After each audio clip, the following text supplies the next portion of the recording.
Blackstone Audio presents The Conciliators by James J. Kaufman. This book is read by Joe Barrett. For Patty. In memory of my dear friend, Anne Calkinis. The only person you are destined to become is the person you decide to be. Ralph Waldo Emerson. Success is not final. Failure is not fatal. It is the courage to continue that counts. Winston Churchill.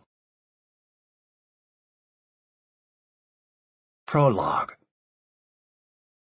Preston Wilson woke early, as was his routine on a weekday. He pulled on a robe, slid his feet into his slippers, and went to get the morning papers. As always, the New York Times and the Wall Street Journal were waiting for him on the table outside his front door, placed there in the wee hours of the morning by Trump Tower's doorman. He padded back to the kitchen table where his breakfast waited. In between buttering his toast and drinking his coffee, he proceeded to catch up on the last 24-hour news cycle. Preston read the front section of the Times first, and then did the same with the Journal. He was about to put the papers away when a headline at the bottom of page 6 of the Journal's financial section caught his eye. BNA indicted in fraudulent scheme. 2 NY VPs, developer, CFO of NY Auto Dealer, also named. Preston slowly placed the last bite of toast on his plate. He adjusted his reading glasses and skimmed the article quickly.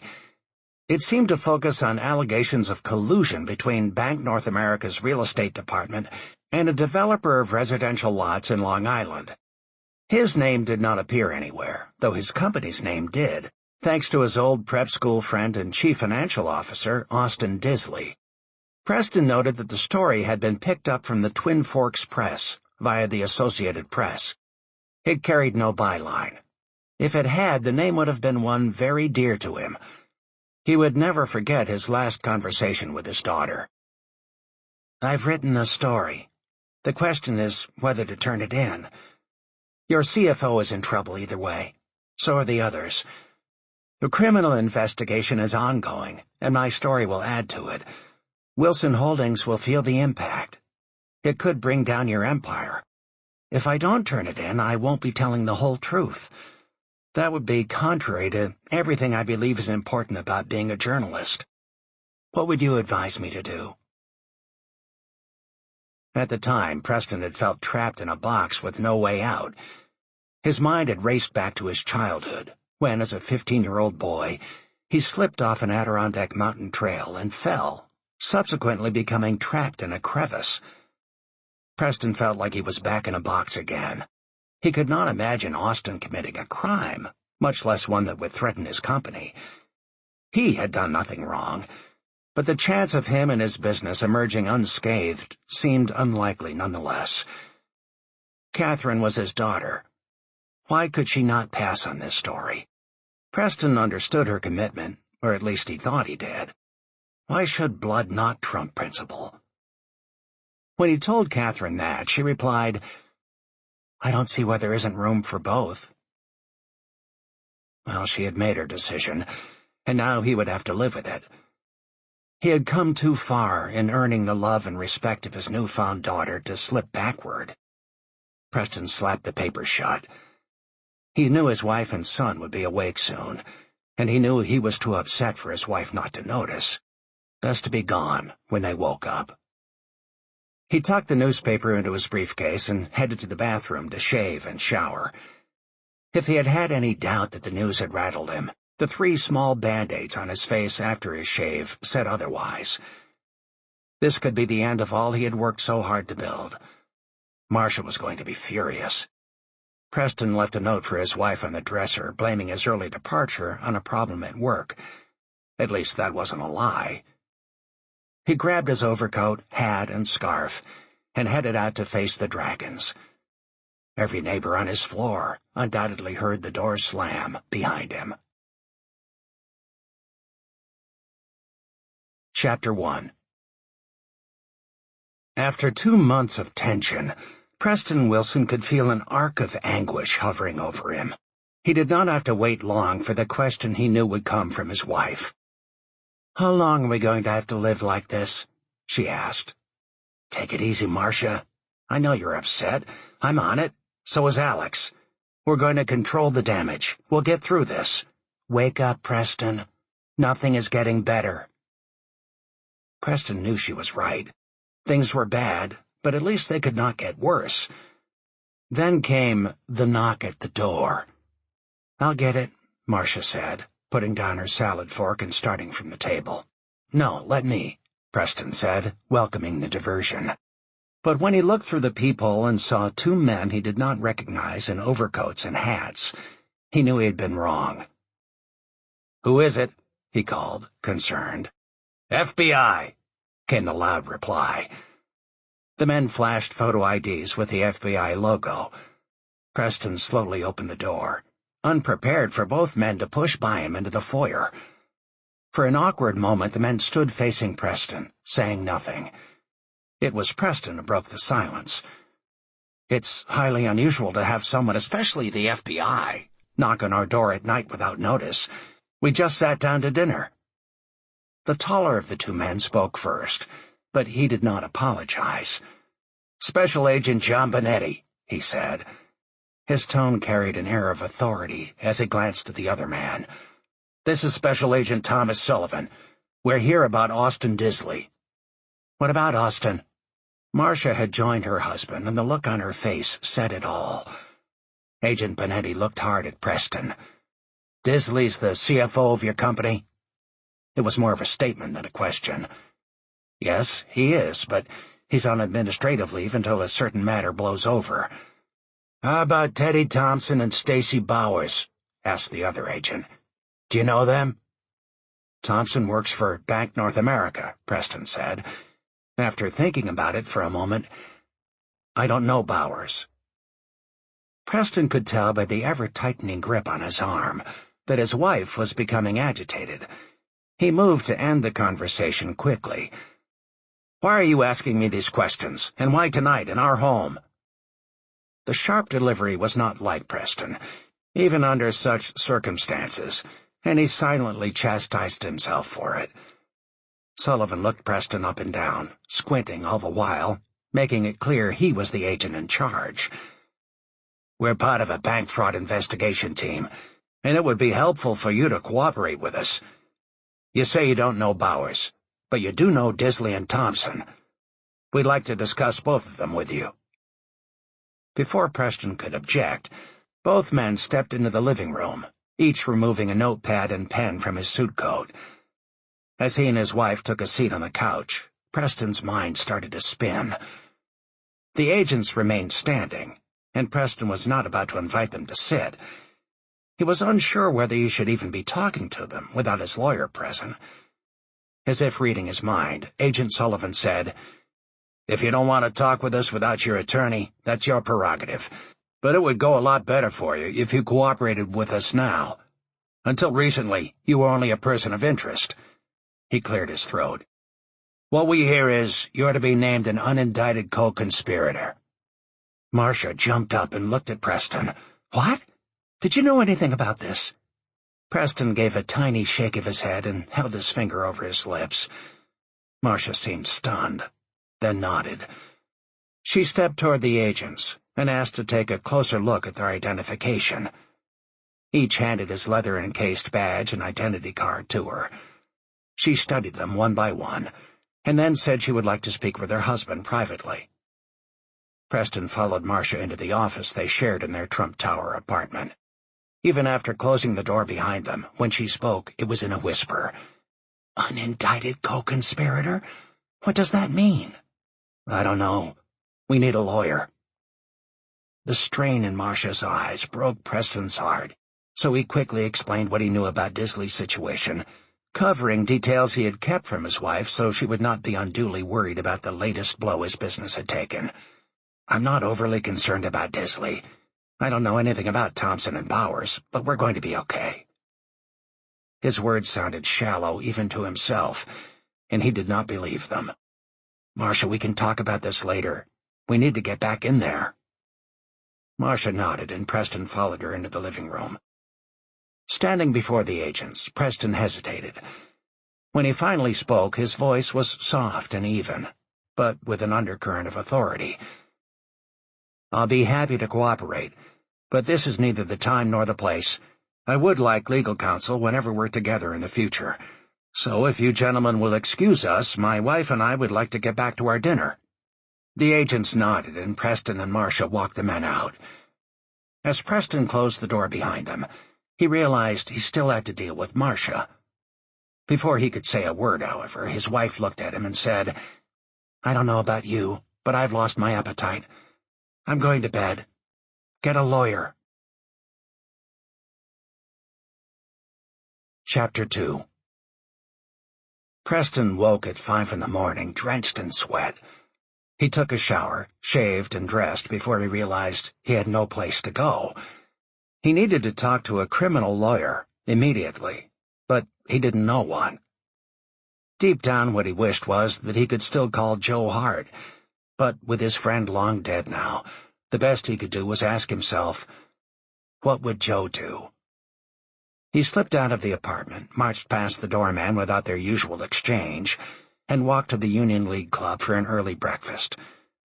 It was not even 7 o'clock when he headed downstairs to the phone booths to call Andy Brookfield, his longtime corporate attorney. Preston knew Andy would still be at home, but under the circumstances, he found it hard to care. Preston entered the iconic MetLife building above Grand Central Station. Passers-by could not know that behind his confident blue eyes and powerful stride was a desperate 47-year-old man. Once inside, he looked for the offices of Whitmire and Stroud, the law firm that Andy had recommended. Specifically, he was going to meet Barry Snyder, one of New York City's top defense attorneys specializing in white-collar crime. Although Snyder's services came with a hefty price tag, Preston had no choice but to bear the $1,000 per hour fee, an obligation he would gladly pay if Snyder was as good as his reputation. Preston checked the directory, picked up his visitor's badge from the security desk, and took the express elevator to the 46th floor. The doors opened into the firm. "Hi, I'm Preston Wilson," he said to the receptionist. The woman smiled briefly, looked down at her list, and asked him to take a seat. "Someone will be with you shortly, Mr. Wilson," she said in an elegant British accent. Preston took a seat. He was so nervous and anxious that the miroirs on the wall could have been calendars, and the designer couches old benches in a park. From the coffee table he picked up a thick, leather-bound book, embossed with the firm's name on the cover. He flipped through the pages without seeing a thing. His thoughts drifted to his old friend, Austin Disley. Could Austin actually have done it? "Sir, if you would please follow me." The request interrupted his self-generated fog. The new voice belonged to a smartly dressed woman in her 30s, who could have easily been featured in an ad for a high-end international airline. He followed her down the hall to a brightly lit, well-appointed corner office. Very impressive, and all paid for by people in trouble. People like me, he thought. The assistant guided him to a high-backed, hand-tooled Italian leather chair opposite a large mahogany desk. The leather desk pad and other matching accessories included a round pen and pencil holder, entirely filled with finely sharpened No. 2 pencils, all pointing up. "Mr. Snyder will be with you shortly." With that, she stepped away, gently closing the door behind her, and leaving Preston alone with his fears. Preston had no more taken his seat than a man in his late 40s entered the office. Preston's precise appearance, while unassuming at first pass, was a reflection of his comfort level with detail. He peered at Preston through his black wire-rimmed glasses, stuck out his hand, and smiled broadly. "Hello, I'm Barry Snyder." Taking a seat, he asked, "Can I get you anything? Coffee, donuts, whiskey?" Preston laughed. "Nothing at the moment, but I'd like to take a rain check on the whiskey." Snyder smiled. Preston had not expected to laugh during this meeting, and for a brief moment he felt better. Snyder sat down behind his desk, pulled some papers from a tall stack of documents, consulted a folder, and finally addressed Preston. "Is this your first experience with a criminal lawyer? Apart from speeding tickets, that is?" Preston laughed again. "How do you know about the speeding tickets? You're a car dealer, right? Don't you guys generally have lead feet?" Preston began to relax. This might not be so bad after all. "I know we both have a lot of questions," Snyder said, again smiling broadly. "So why don't we start with what brings you here, and what I might be able to do to help?" Preston nodded. "I think I need a lawyer. 2 nights ago, a couple of FBI agents showed up at my apartment unannounced at dinner time. They were asking questions about Austin Disley, my chief financial officer, another banker I barely know, and another person whose name I had never heard before. In the process of scaring the hell out of my wife and me, they indicated that I'm going to be named an unindicted co-conspirator soon, and strongly implied that I'd better cooperate with their investigation. Of course I said I would, even though I had no clue about what they hoped to get out of me." Snyder leaned forward. "I'm not surprised they came to your home, or that it was at night. That's what these guys do. They want to intimidate you." Preston sat back in surprise. "Well, they succeeded." Snyder gave Preston a sympathetic nod. "In preparation for our meeting, I had one of my associates do some research."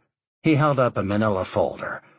"While gathering information about you, I read what I could put my hands on regarding Austin Disley's arrest, along with the arrest of some officers at Bank North America and a Russian real estate developer. We have a copy of the U.S. Attorney's complaint, which I'll go over with you later." Preston nodded, impressed and thankful that the lawyer had done his homework. "I need to know everything you know about Austin Disley," Snyder said, "and I mean everything, no matter how long it takes." The attorney picked a pencil from the leather canister on his desk and pulled a yellow legal pad from a desk drawer.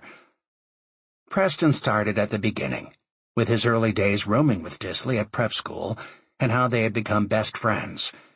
He took Snyder all the way through their college years. More than once he asked Snyder if he wanted to hear all of the minutiae. The attorney kept repeating that he wanted everything. After a good hour, Preston said, "We went our separate ways after college, but there came a time not too long ago when Austin asked me for a job, and I brought him in under the guise of helping Casey Fitzgerald, my longtime CFO, with—" "Under the guise?" asked Snyder, interrupting for one of the few times in Preston's monologue. "Did Fitzgerald need help, or was that just an excuse to bring in your friend?" "In retrospect," Preston said, "it was probably the latter. Casey was a terrific CFO. He came to work with me in '93. He's a smart guy, a Wharton grad, and learned the car business quickly. I made him CFO within a year, and the business ran well until I let things get out of hand a couple of years ago, but that was all in the past, and everything had been great until a few months ago." Snyder, now in his 5th pencil, raised his eyebrows. "What year did Disley come on board?" "In 2011. And once he did, one of the biggest mistakes I ever made was not supervising his activities closely enough. Looking back, I see that I was protecting him, even though Casey warned me that I'd regret not reining him in." "Give me an example of what Casey warned you about," Snyder said, and Preston noticed there was a slight edge to his voice. Preston took a deep breath. "We owed a lot of money to banks, but we had restructured that, and Casey was firm about our keeping up with payments. He saw Austin as sloppy, manipulative, and untrustworthy. Austin was smart, and I thought he'd grow into the job. B&A, in addition to handling our financing for the cars, what we call a floor plan, was also our landlord in Manhattan. B&A wanted information about our business to support the extension of our lease. Austin gave them uncorrected operating statements. Casey straightened it out with the bank by submitting the correct information, but he was furious with Austin. It wasn't the first time Austin had been careless. Casey had warned me about Austin's mistakes, so he wasn't too happy with me either." Preston looked away in disgust with what he had to say next. "Right afterwards, Casey told me he was leaving the company. How did you feel about that?" I was shocked.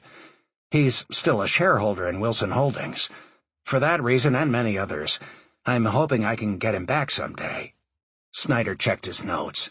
He reviewed the allegations against Disley, explaining to Preston that his friend's conduct as an employee could very well put Preston at risk.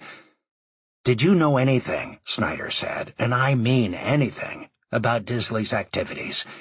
If you were at all aware of what he was doing and took no steps to stop it, you could indeed be criminally charged." Preston looked directly into Snyder's eyes. "I said it before. I knew nothing about what he was doing. What I did know was that he wasn't paying enough attention to certain financial details, and I failed to supervise him adequately. However, I never conspired with him to do anything illegal." Preston inched forward in his chair. "Mr. Snyder, despite my mistakes and poor judgment, I assure you I am not a criminal." Snyder suggested a short break, after which they resumed discussing Casey, Disley, and Preston's business practices, as well as his legal exposure to the charges of wrongdoing. Suddenly, Snyder changed the subject. "Let's talk a moment about your wife." Preston was hesitant to bring Marcia into the conversation, yet he knew he had to answer his lawyer's questions. "I don't see her listed as an officer," Snyder said. "She's shown as a shareholder in Wilson Holdings. What part, if any, does she play in the business?" "None, really. She's busy taking care of our 2-year-old son, and she's never been involved in the stores." Preston's voice was firmer than at any other time during their intense and lengthy meeting. Snyder nodded. "Okay, that's it for now." He closed the folder, now many pages of notes thicker. "I advise you not to talk about this case to anyone except your wife, unless I'm with you and specifically authorize it. That's the only way you retain attorney-client privilege." "Of course," Preston said, a wave of relief washing over him at the prospect of being able to keep everything about Wilson Holdings and the mess with his friend as private as possible. Disley's arrest had already started the tri-state rumor mills churning. It had not escaped him that the first stories in the press had focused on the bank, but the New York media had not been able to resist bringing an icon in the world of luxury cars into the mix. He had hoped the headlines would grow smaller and the stories move to the back of the newspapers, but so far they had just kept coming, with big, suggestive headlines. Preston was already standing when Snyder asked, "Before you go, do you have any other questions?" Preston sat down. "Yes, one. They say I'm going to be named an unindicted co-conspirator. What the hell does that mean?" Snyder walked over to a wall of books behind him and grabbed one of the tomes and flipped it open. After a few seconds, he began to read. "Any person who allegedly agreed with others to violate the law, but who is not being charged with an offense, and who, if not indicted, will not be tried or sentenced for his criminal conduct." Snyder slammed the book shut. "That's the short answer, and it applies to you based on what I know right now." "I don't get it. I didn't break the law, and I didn't help anyone else break the law. I haven't been indicted, so what have I done that constitutes criminal conduct? Why have they listed me as an unindicted co-conspirator?" "I'll tell you why." Snyder settled back in his own chair and sighed. "They want leverage. By putting you on that list, they put you in a position that gives you no choice but to cooperate.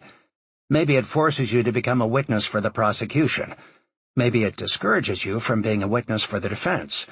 Or maybe it convinces you to just give up and plead guilty. That's why they do it. And you'd be surprised how often it works."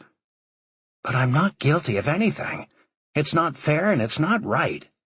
"It gets worse. In my experience, they could decide to indict you, and even under the best scenario, that label will hang over your head until you die." Preston was speechless. He struggled to maintain his composure. The low-grade anxiety he had come in with had turned to fear. "I hate this. Business problems are one thing, but being treated like a criminal is something else entirely. I've made some mistakes, but I've made them honestly, and I've maintained my reputation through it all. Where's the justice? How do we make this go away? We can hope your unindicted co-conspirator classification will, someday, be dismissed. But that's up to the U.S. Attorney's Office. We'll just have to see how this plays out. It's a one-step-at-a-time process. I'm sorry, but no one can predict the outcome. For the first time, Snyder's face was filled with compassion. Preston knew his lawyer was smart and experienced. Though he had only known the man for less than a day, he felt Snyder was committed to his case. Preston rose to shake Snyder's hand. I think I've hired the right guy. Thank you. The lawyer nodded, handed Preston his card, and escorted him down the hallway and to the elevator. The secretary and receptionist had long since gone home for the day. Preston stepped inside, and as the elevator door closed, he heard Snyder say, I'll be with you every step of the way. The elevator took him to the ground floor. As he stepped outside, a bracing January wind slapped Preston in the face. It felt like a wake-up call. He was embarking on the fight of his life. Any other time he would have sought out a stiff drink, but there was too much at stake. Instead, he would go home, face Marcia, and play with his son. Who knew how many more times that would be an option for him? Chapter 3. Marcia met Preston at the door with a smile and a kiss on the cheek. She stifled a laugh at the look of shock on his face at what had to have seemed an unexpectedly warm welcome given the trauma of recent events. She did not resist when he pulled her close and kissed her on the lips. As he slowly released her, she saw the devastating smile that had so captivated her the first time they had met all those years ago at Café du Monde in New Orleans. She had been sitting alone when the tall, good-looking guy walked up and introduced himself. I hope you don't think I'm out of line, he had said, but I was about to order a cup of coffee and wondered if you might like to join me, or me join you. She remembered laughing at the wordplay. Later, when he had confided that upon seeing her he had lost any desire to look at anyone else, ever again, she had recognized those words as an obvious line, but she had also liked him even more. When he also confessed how charming he found the way she gently daubed her chin after biting into a sugary beignet that had too much blueberry filling, she was a goner. Her intuition had told her Preston would be a challenge, one she had reasoned that would be worth the effort. It had not hurt that she found him attractive, with his basketball player's physique, dark hair, and penetrating blue eyes. Truth be told, it was not his looks, but his quick smile and intelligence she had liked the most. That day she had listened as he explained he was in town for the National Automobile Dealers Association conference. When I first saw you, I suspected you were from out of town, she had told him. I'm from New York. Now you know I'm a New Yorker, Preston had said, trying on a Bronx accent. Tell me where you're from. First of all, Preston, your accent's hardly that of a typical New Yorker. I should know. I live in Manhattan, though I'm originally from Dayton, Ohio.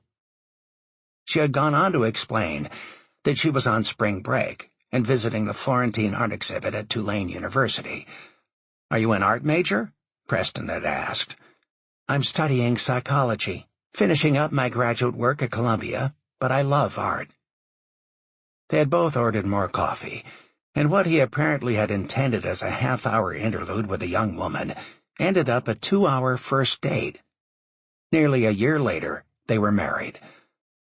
Marcia eventually found a teaching position at Columbia University on the Upper West Side of New York City, where she made time to take art history courses. She also worked with state educational programs for the mentally challenged. Always supportive of Preston's aspiration to be a mega-dealer in the U.S. automobile industry, she had long ago discovered his ardor for his dream was unfortunately not matched by his business acumen. He tended to dream big and to chase that dream too quickly. Meanwhile, his attention to detail had often been cursory at best, and his focus on the bottom line almost non-existent. The final straw for Marcia had been when the banks insisted that she, as his wife, be named right along with her husband on each of his personal loan guarantees. Her growing loss of confidence in his ability to care for her, and then the birth of PJ, had created an ever-widening chasm between them. She still loved Preston, and prayed things would turn around as they always somehow had in the past. Still, ever since Joe Hart had passed away, it had become increasingly clear Preston was on his own, floundering, with no savior on the horizon, ready to ride in on a white horse and save the day again. During the past several months, Marcia had slowly realized her husband was no longer confiding in her. She suspected he did not want to alarm her with the harsh reality of the situation.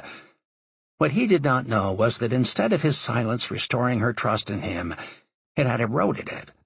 For Marcia, being sheltered by silence was worse than knowing the truth, however unpleasant that truth might be.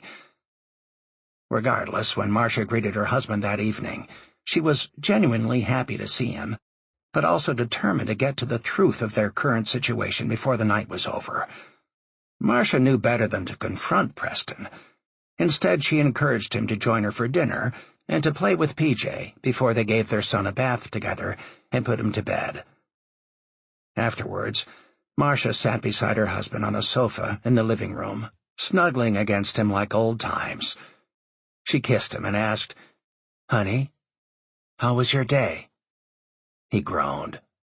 "What a day it was." "What do you mean?" she asked, hoping that she had eased him into a frame of mind to tell her the true state of his, and ultimately their, affairs, which had been her plan all along. Preston sat up, moved his arm from around her, and picked up the glass of wine she had poured for him earlier. "I had a meeting with Barry Snyder, the new lawyer I told you about. I like the guy. He obviously knows what he's doing. It was exhausting answering all of his questions. I was with him for almost 5 hours. Now he has a complete idea of what's happened with Disley, based on what I know, which I wish was a whole lot more." "Is there anything I can do to help?" Marcia asked. "I hope you know we're in this together, and I don't mean just financially." Her husband smiled and took her hands in his. "You can't begin to know how much I appreciate your saying that, but I'm still trying to make sense of it all." Marcia put down her wine. Who would have thought they could intrude on a family without any notice, here in the land of the free, and demand answers to their questions? It felt so wrong for them to show up here like that. Her speech had become uneven. She had consumed more wine than she was comfortable with, and she was mad at herself for her lack of discipline. Preston threw up his hands in what appeared to be exasperation. "If I had refused to let them in, it would have looked as if I had something to hide," he said. "Why didn't you get rid of Austin when Casey warned you about him in the first place? If you had, we wouldn't be in this mess. I told you from the start I never trusted him. I don't know, and neither do you, that he's guilty. I put him on administrative leave. He deserves to be treated fairly." Marcia arched her eyebrows. "That's ridiculous. The man's been arrested, indicted." "There's such a thing in this country as presumed innocence," Preston shot back. "My husband, the lawyer." Marcia dismissed him with a wave of her hand before pouring herself another glass of wine. Finally, Preston heaved a sigh and spoke. "Marcia, there's something I have never told you about Austin. It happened years before I met you, and I've always been too embarrassed to say anything about it because it involves my family. But maybe knowing it would make it easier for you to put your guns back in their holsters." "I'm listening," Marcia said. "When Austin and I were at Hotchkiss, my father got into a real mess. He made a down payment on a business deal and couldn't come through with the balance. My mother had already divorced him and wasn't willing to bail him out again. And I knew he had had financial problems, but I'd never seen my father so distraught. Austin figured out something was bothering me and asked me what was wrong. When I told him, he told me he'd talk to his dad to see if he could help. As it turned out, his father knew the brokerage company and was able to assume the entire investment, and my dad was let off the hook. I told Austin I would never forget his help. I haven't. So that's why you've been protecting him all this time? Marcia said quietly. Yes. Deep down, I knew he was weak, but he was my friend. He still is. I know that's difficult for you to understand. You're right. It is impossible, especially given the way he's treated you, and the way he has put your company and our family at risk. You're not going to make me feel guilty about this, Marcia. One of the things I learned from Joe was the importance of concentrating not on the dark spots, but on the intrinsic worth in others. I don't think Joe meant that to include criminal behavior, Preston. I have just one more question. Is there anything you haven't told me that the FBI might be trying to pin on you? Preston did not answer. Maybe he honestly had no idea. Exhausted and with way too much wine in her system, Marcia left Preston on the couch and headed to bed. A short while later, the rustling of the sheets told her Preston had joined her, but neither of them said a word. Too much had been said already. Marcia did not sleep that night. Once she heard Preston's soft, rhythmic snoring, she went to the kitchen in search of a ginger ale, hoping it would settle her stomach. Her queasiness was not from drinking too much wine, but from the difficult choices she would now have to make. Her concerns ran much deeper than any troubles with the business, which, from an operational standpoint, she cared nothing about. No, she was worried about their life, the life she and Preston had made together with PJ. Suddenly, it all seemed at risk. Marcia thought about how not so very long ago she had had to steal PJ away to have his hearing loss addressed. Her husband had hoped that his son's hearing would develop as his pediatrician had predicted, but she had known she had to act. Beyond that, he had been keeping business problems from her that could not only ruin the two of them financially, but could also possibly land one or both of them in jail. Preston's withdrawal in the face of a problem was not new, nor was the helpless, disconnected feeling it produced in her. What was going on now, however, was fast becoming more than she could deal with. Preston had put her in an untenable position, and at that moment she was prepared to walk out the door with her son and never return. Chapter 4. Professionally, Catherine Kelly's life was on a fast track. With a master's degree in journalism in hand at age 23, she had landed a job as a beat reporter at Twin Forks Press, an independent newspaper in affluent Southampton, New York. Catherine's intelligence and enthusiasm had quickly won the trust of those she interviewed, and they were also the qualities that endeared her to Saul Kaplowitz, her Pulitzer Prize-winning editor. She often heard him marveling at how, in just a matter of months, she had become an investigative journalist to respect and an asset to the paper. She prayed the sense of accomplishment such praise engendered would last forever. She was old enough to know that such peaks were only temporary, be they personal or professional. Life was uncertain. It had its ups and downs. Sometimes she could be up professionally and down personally. Yet who would have guessed her hard-nosed reporting would plunge her into a story that involved her newfound father, Preston Wilson? She could not help but fear their relationship might come to an end as fast as it had started. Her investigative work had already led to the indictment of 2 bank officers, one of whom was close to her father's business. So far, Preston had not been pulled into the fray, but he could be. Would he tell her if the feds called? He had not spoken to her much since hearing of her decision to file the story. Beyond that, Catherine faced a new quandary. Austin Disley. As an assistant to the CFO at Preston's Manhattan dealership, and later the CFO of both the Manhattan store and Wilson Holdings, he had been named in the New York City papers as a possible participant in a new bank fraud case, one with international ramifications. Catherine knew she was certainly the best qualified reporter at her paper to investigate the developing story, and she believed it was her responsibility to do so, no matter where or how the axe fell, even if, once again, it fell on her father. She also knew she faced at least the appearance of a conflict of interest, and that was why she was headed to a meeting with Saul.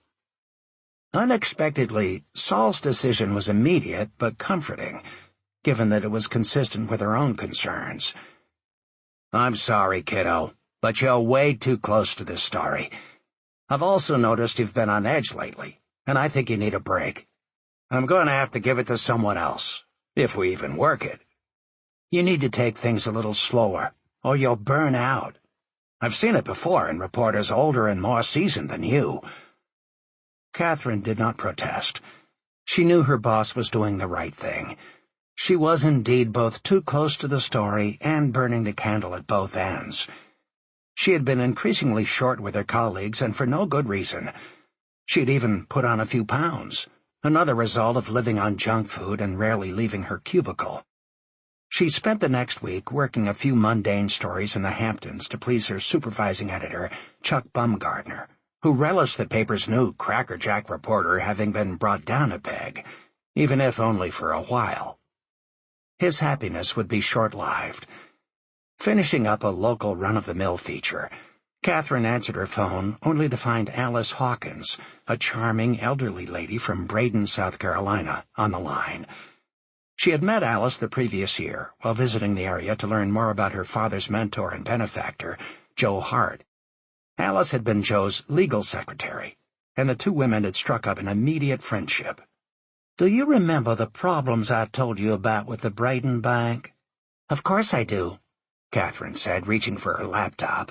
"Well, dear, I'm still having problems with those folks. I want to see an attorney I know down here to explore a civil suit against the officers of the bank. He thinks I have a case." "That's interesting," Catherine said.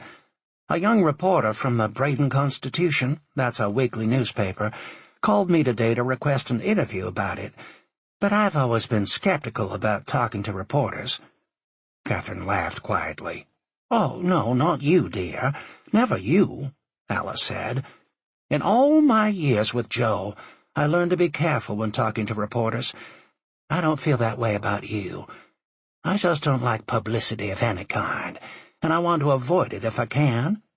I'm calling to ask you if you think I should talk to him." "Have you hired the attorney? If you did, has the lawyer agreed that it's okay for you to talk to the reporter?" "Yes, to both. Like I said, he thinks I've got a case. He even called it a good one." Catherine thought for a moment. "Have you asked him about the hazards of pretrial publicity?" "I did, and he said pretrial publicity could be helpful or it could be harmful, depending on how it's dealt with. He believes in this instance it will help my position, as it will put pressure on the bank. I wanted to know what you think I should or shouldn't say to the reporter. He's a nice young boy. Real cute, too." "No time to be playing matchmaker, Alice," Catherine said. Alice chuckled at that, but Catherine remained serious. "From the perspective of your community newspaper," she said, "it is certainly a local story of interest, but because it involves bank fraud, it also has broader implications.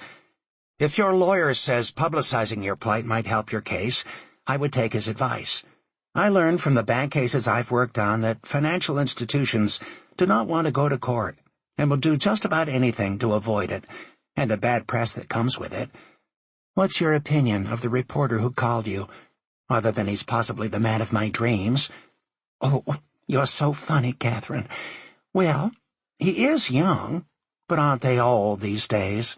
she said, her voice sounding nostalgic. "Goodness knows you've proven a young reporter can get a story." "That's right, Alice. It's the quality of the reporting, not the person's age, that matters." "I couldn't agree more. It's just in his case, I don't know how good he is at what he does. He seems in over his head." "I have a suggestion," Catherine said, still typing on her laptop. "Why don't you tell him you have a friend who's a reporter in New York who has some experience with bank fraud stories. Ask him if he would like to discuss what he's working on off the record, just to get another reporter's opinion." "Oh, I'm so glad you said that. I've already told him about you, and he is fine with her looking at what he's working on. He knew of your reporting on the other bank fraud case, and he acted kind of excited by my offer of your services. I told him how good-looking you are, too." Catherine grinned. "You're a crafty one, aren't you?" "I don't know about that," said Alice. "I just know I'd feel better knowing you were looking after me with these reporter types nosing around. Joe was always good at that." Catherine hurriedly typed some more notes. "I might have jumped the gun a bit on this, Alice," Catherine said. "Before I can get too involved, I'm going to have to sell my editor on letting me work on the story. Our newspaper tends to focus more on local or regional news. He'll probably have 100 reasons why I shouldn't, but I remember thinking some common denominators existed between both of these bank fraud cases. When the banking patterns are connected, it could give readers a fuller picture of the fraud that has been committed. It's not public knowledge, but I've testified before the U.S. House Banking Subcommittee on this very subject." "How impressive! When you have your editor's permission, and I'm sure you'll find a way to get it, tell me what to do next, and I'll take it from there." Catherine's mind was already abuzz with possibilities.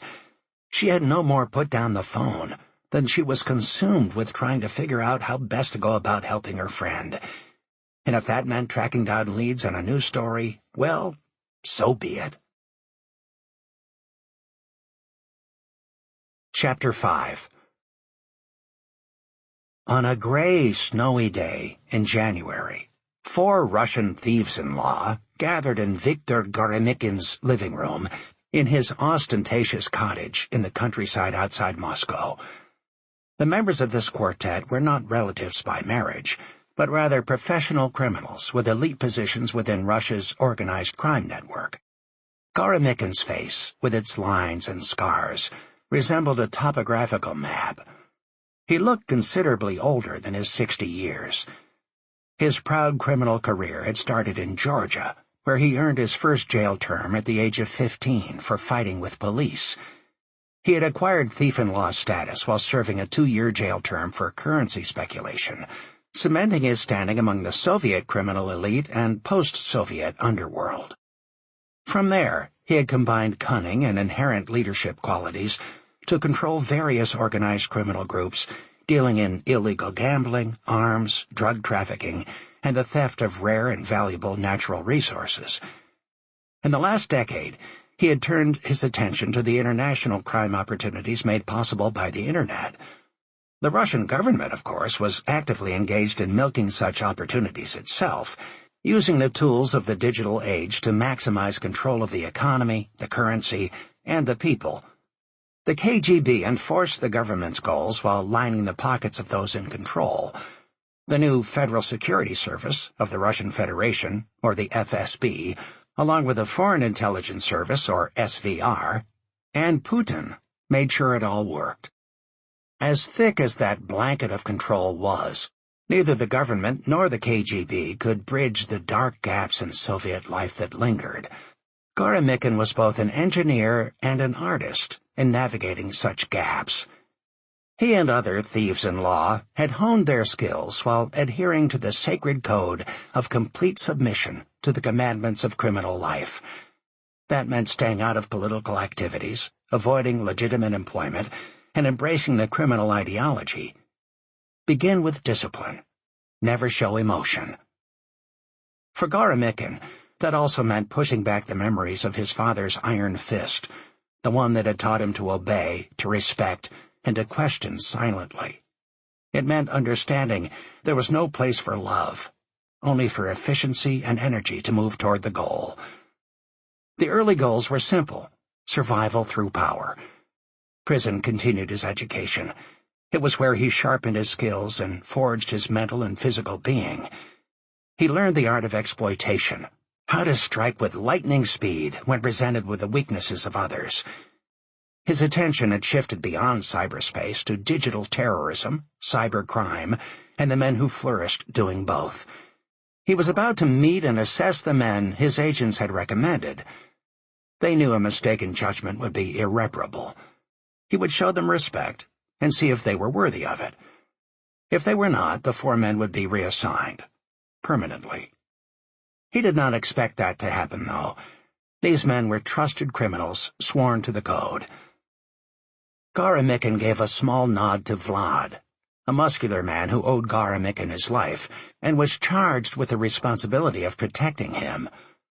The bodyguard stepped outside to get the four men. Seated near the red marble Rosso Levanto fireplace in his elaborate study, Garamikin knew he had a few minutes before Vlad and his guests returned. To his left, a collection of exquisitely carved and finely painted Russian lacquer boxes were neatly placed on an antique table. To his right, against the wall, sat a roll-top desk from St. Petersburg that had once been used by Russian czars. He never looked at any of them. Such spoils were irrelevant to Garamikin.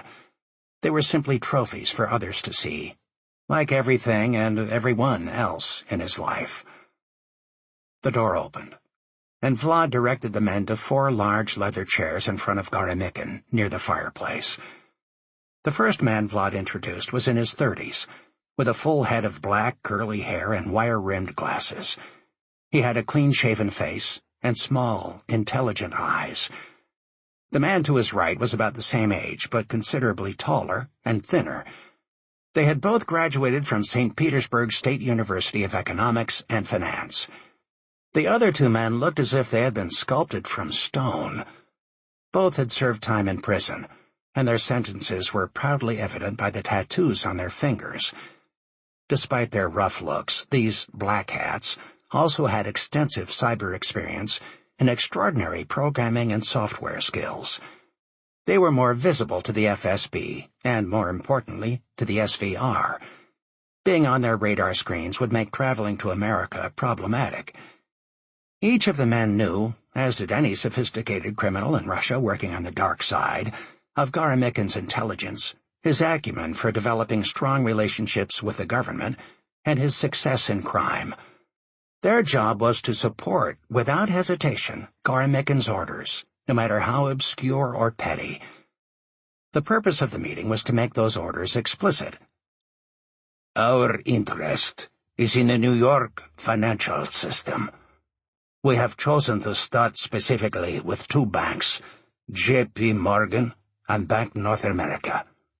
The Triton has 3 prongs: obtaining information to sell, transporting money, and showing America why it should not interfere with our motherland, Garamikin said, searching the eyes of each of his guests for the slightest sign of dissent.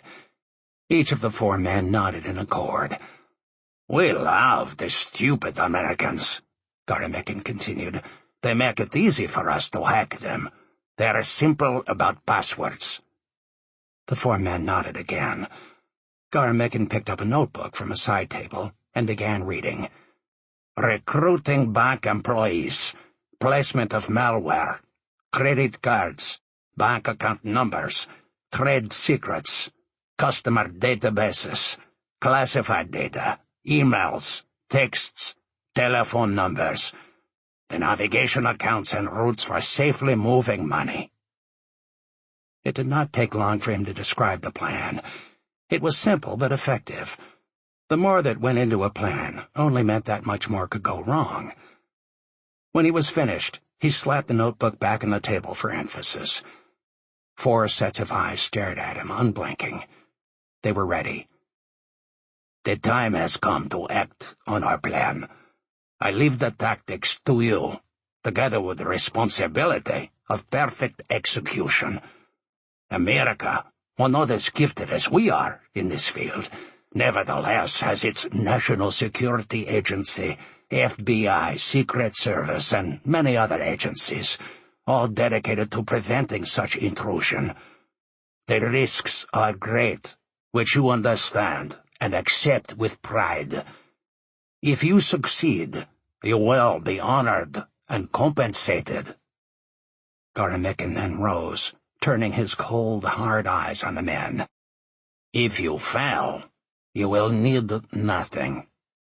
Garamikin walked to a sideboard and poured vodka into 5 Waterford lowball glasses. The 4 men stood.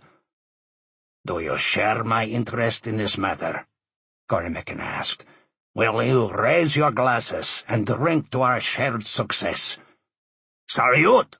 The thieves shouted in unison. We will! We will! With that, all five clinked glasses and drank. Chapter 6. As the newly appointed Special Assistant U.S. Attorney on the Bank North America fraud case, Carol Martin was headed to her first big meeting with her team. Barely able to suppress her excitement, she flashed her badge at the receptionist and was directed to a nearby conference room. Entering the room, Carol immediately recognized Gil Gillespie, the hotshot Assistant U.S. Attorney assigned to the new case. Seated at the head of the boardroom table, Gillespie looked tanned, as if he had just flown in from a vacation in the tropics. Carol figured him to be about 40, and she tried not to be rattled by the fact that for the first time since they had met, he seemed surprisingly congenial, though with his stern face he looked anything but. He smiled as he stood to greet her. Gillespie's younger associate, in his Ivy League suit and large Tag Heuer watch, rose as well. "Welcome, Carol," Gillespie said. "Glad you could join us. This is Mark Connors, my associate, who will be assisting." "I'm happy to join you." Carol gave each a firm handshake. "I didn't think I'd be working with you on this particular case, given that it's not a high-profile Wall Street scandal." Gillespie shifted in his chair and frowned. "We're viewing this as more than a run-of-the-mill white-collar crime. Between us, we're getting some heat from the Security and Exchange Commission on this one. Bad enough to have the SEC poking around, but we're also getting unwanted attention from Congressman Quinn's House Committee for Financial Services. The implication is that we're not being aggressive enough. Pure political noise, but that's the way this job works." "I understand, Gil. I'm happy to do what I can to help." Gillespie's tone picked up noticeably. "You've already testified before one of Quinn's subcommittees, and we're aware of the excellent legal papers you've written on this matter. I also understand you were the one who put the pieces of the puzzle together and showed how the bank's exposure in this investigation extends well beyond the state of New York." Carol smiled and nodded, unable to conceal her pride. "I have my files with me." She pointed to the wall. "Since we have a whiteboard, it might be best if I diagram everything for you." Gillespie glanced at Mark. "I told you she was good." Then to Carol, "By all means, do what makes you most comfortable." With that, Carol picked up a red marker and proceeded to outline the case, first by identifying the main defendants, B&A executives Teddy Thompson and Stacy Bowers, and Russian developer Mikhail Baskhanov. From there, she drew a line and wrote in Wilson Holdings and Austin Disley. With little fanfare, she added another line and another name, this time a woman's, which she underlined for emphasis. That name belonged to Maria DeSanto, the bank employee who had processed the paperwork for the flawed loans, and after a promise of immunity, had agreed to testify against Bowers, her immediate supervisor, and the one who had provided the information she had fabricated. In meticulous detail, Carol explained what DeSanto had said about creating the trumped-up financial statements and the source of the inflated appraisals, as well as the kickback scheme between Bowers, Thompson, Disley, and Easy Buy Inc., which was the name of the Russian shell company. "We flipped Maria early, and she wore a wire during her subsequent conversations with Bowers," Carol explained.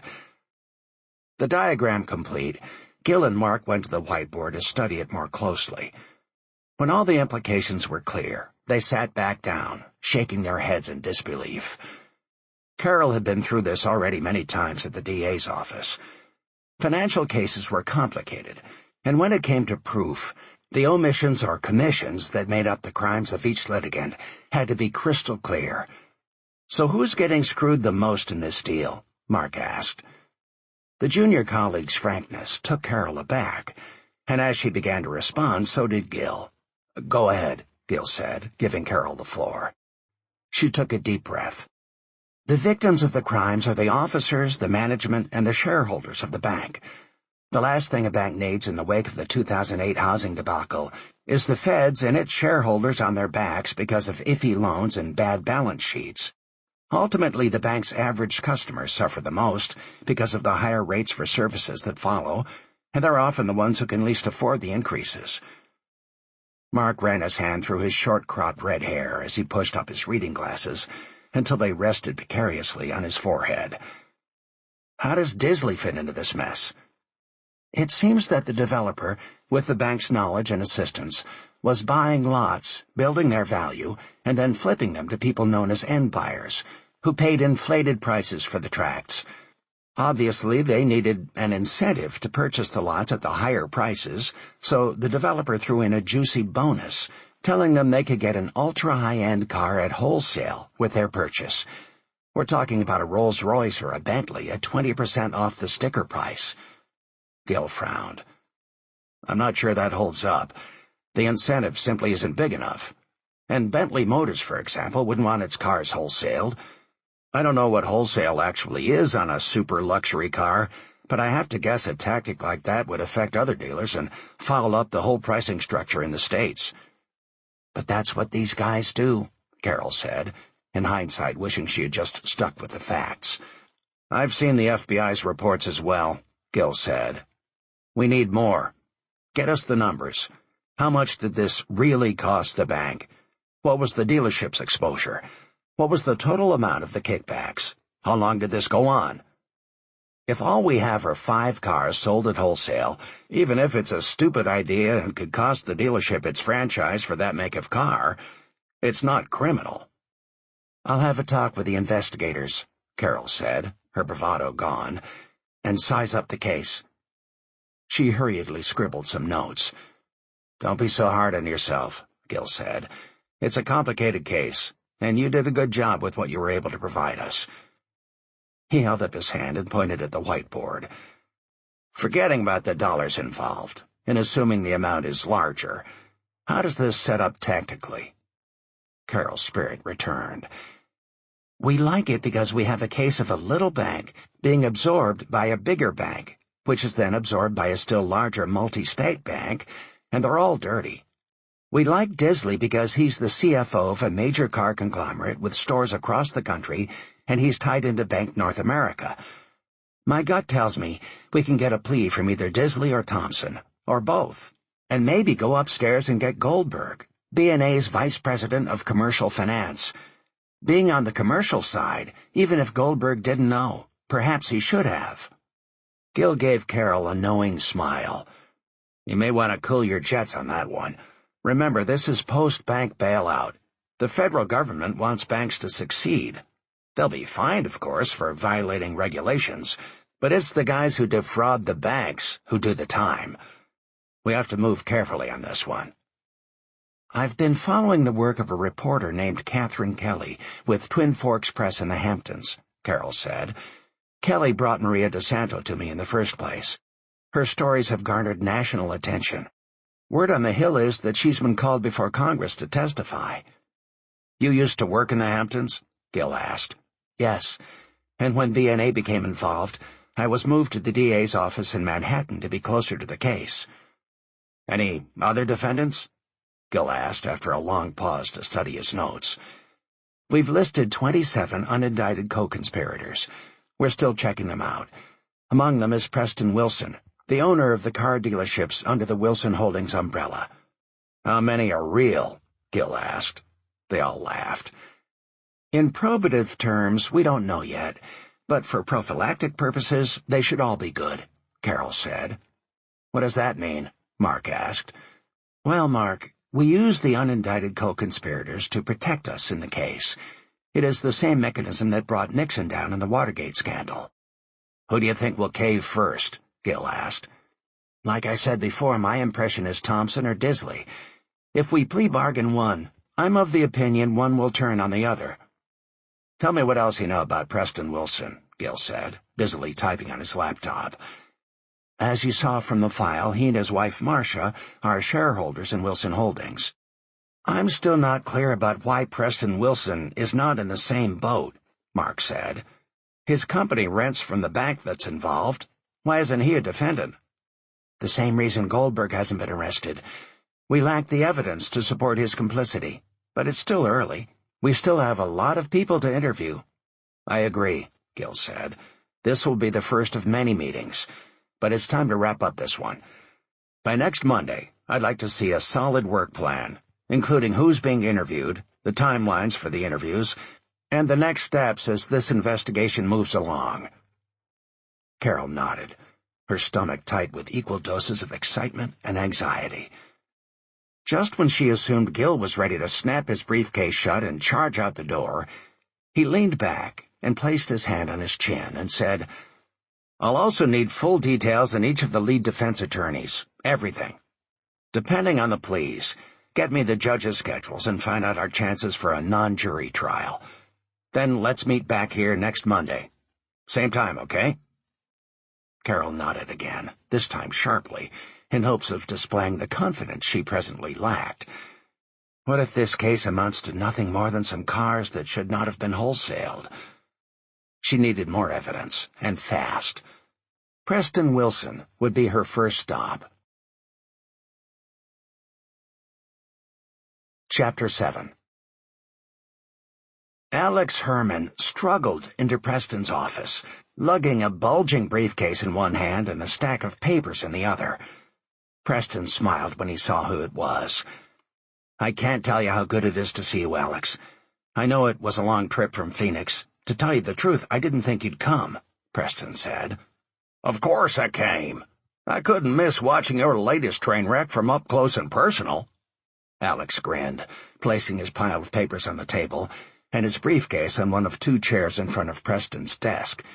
He sat in the other. In his time, Joe Hart had often called on Alex for help with automotive cases. Alex's efforts had been instrumental in Joe's reconciliation of Preston's previous problems with BNA. His past work had made him one of the 4 shareholders in Wilson Holdings. "I assume you've read the automotive news article," Preston said, rolling his eyes. "My staff sure has. Obviously, fallout from the arrest will be huge, internally and customer-wise. How far does it go?" He shifted nervously in his chair. "I have to ask, did you have anything to do with this?" The question reminded Preston of just how direct Alex had been when he first met him, working under Joe's watchful eye. He knew nothing short of a straight answer would satisfy Alex. "Absolutely nothing." And he returned to his desk. "We're going to get through this," Preston assured Alex. "I'm just not sure how." "That's why I'm here," Alex said. He abruptly walked out of the room, returning a few minutes later with 2 cups of coffee. "If I learned anything from Joe," Alex said, "it is the importance of figuring out where you are before you start. It is what he called the R&A, or Review and Assessment. So I'm going to ask this question once.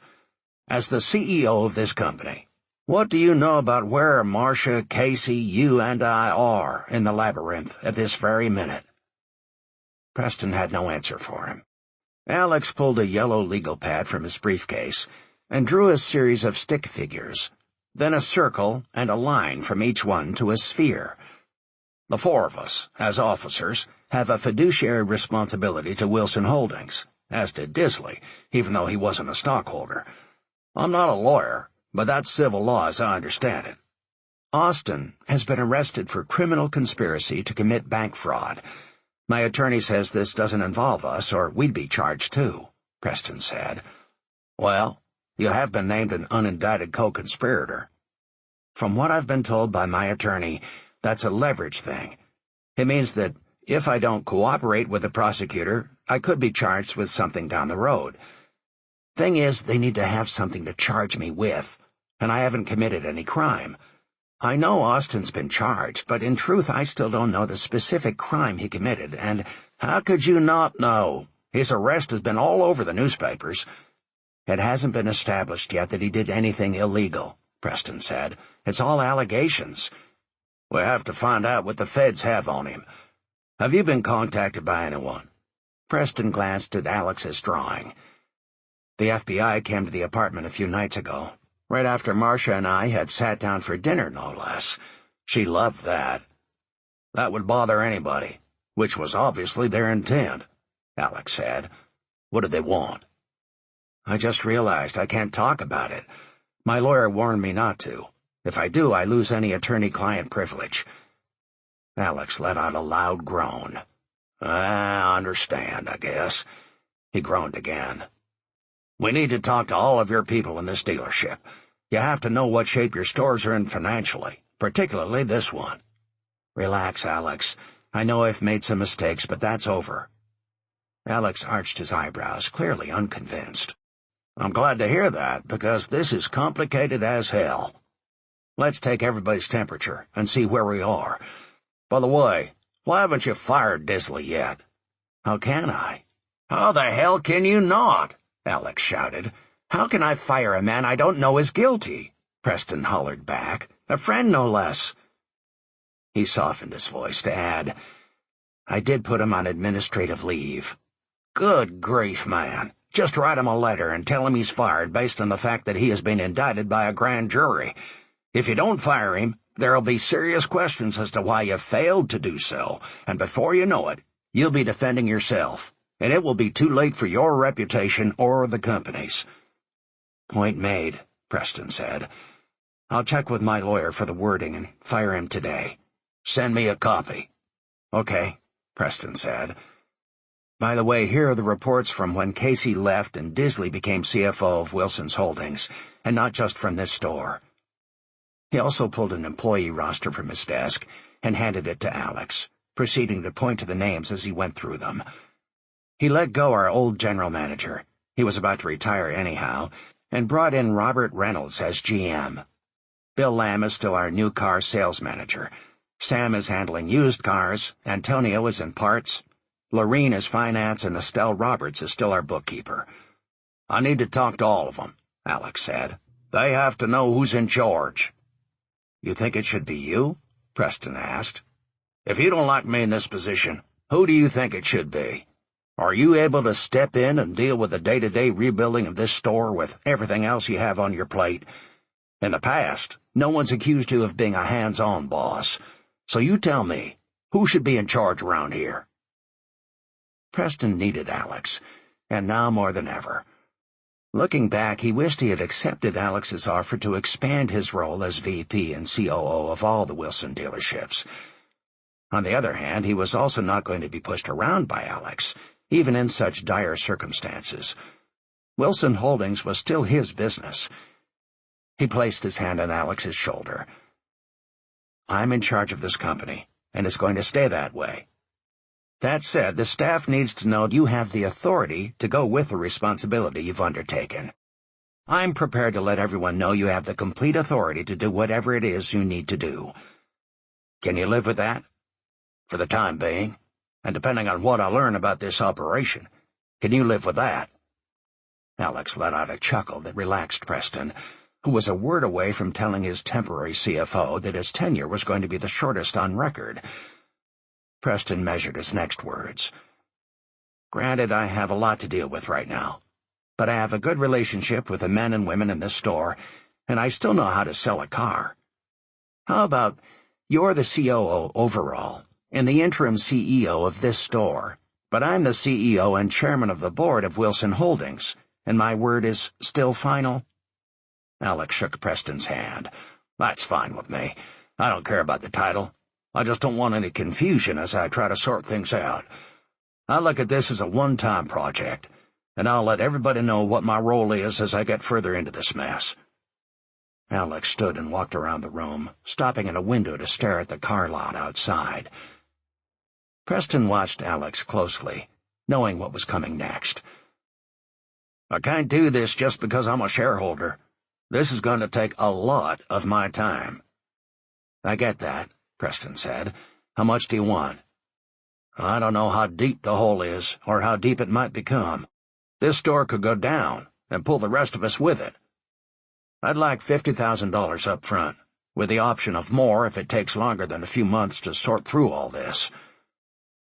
Without a word, Preston picked up the phone, called Estelle, and ordered the check. Alex smiled. Thanks. Now, let's call this meeting I've been talking about. I want all your senior people in front, and the sales personnel behind them. I'll talk to the rest of the staff in a separate meeting tomorrow morning before their shifts. Preston nodded and left the room. Half an hour later, the general manager, parts and service manager, finance and insurance manager, and every salesperson who was on duty met in the dealership's conference room on the second floor. There was hardly room for Preston, who, when everyone was settled, stood by the door to welcome Alex inside. "Good morning," Preston said, looking out over his staff. He reminded himself of the importance of projecting an air of confidence. "This is a difficult time, but we're going to make it.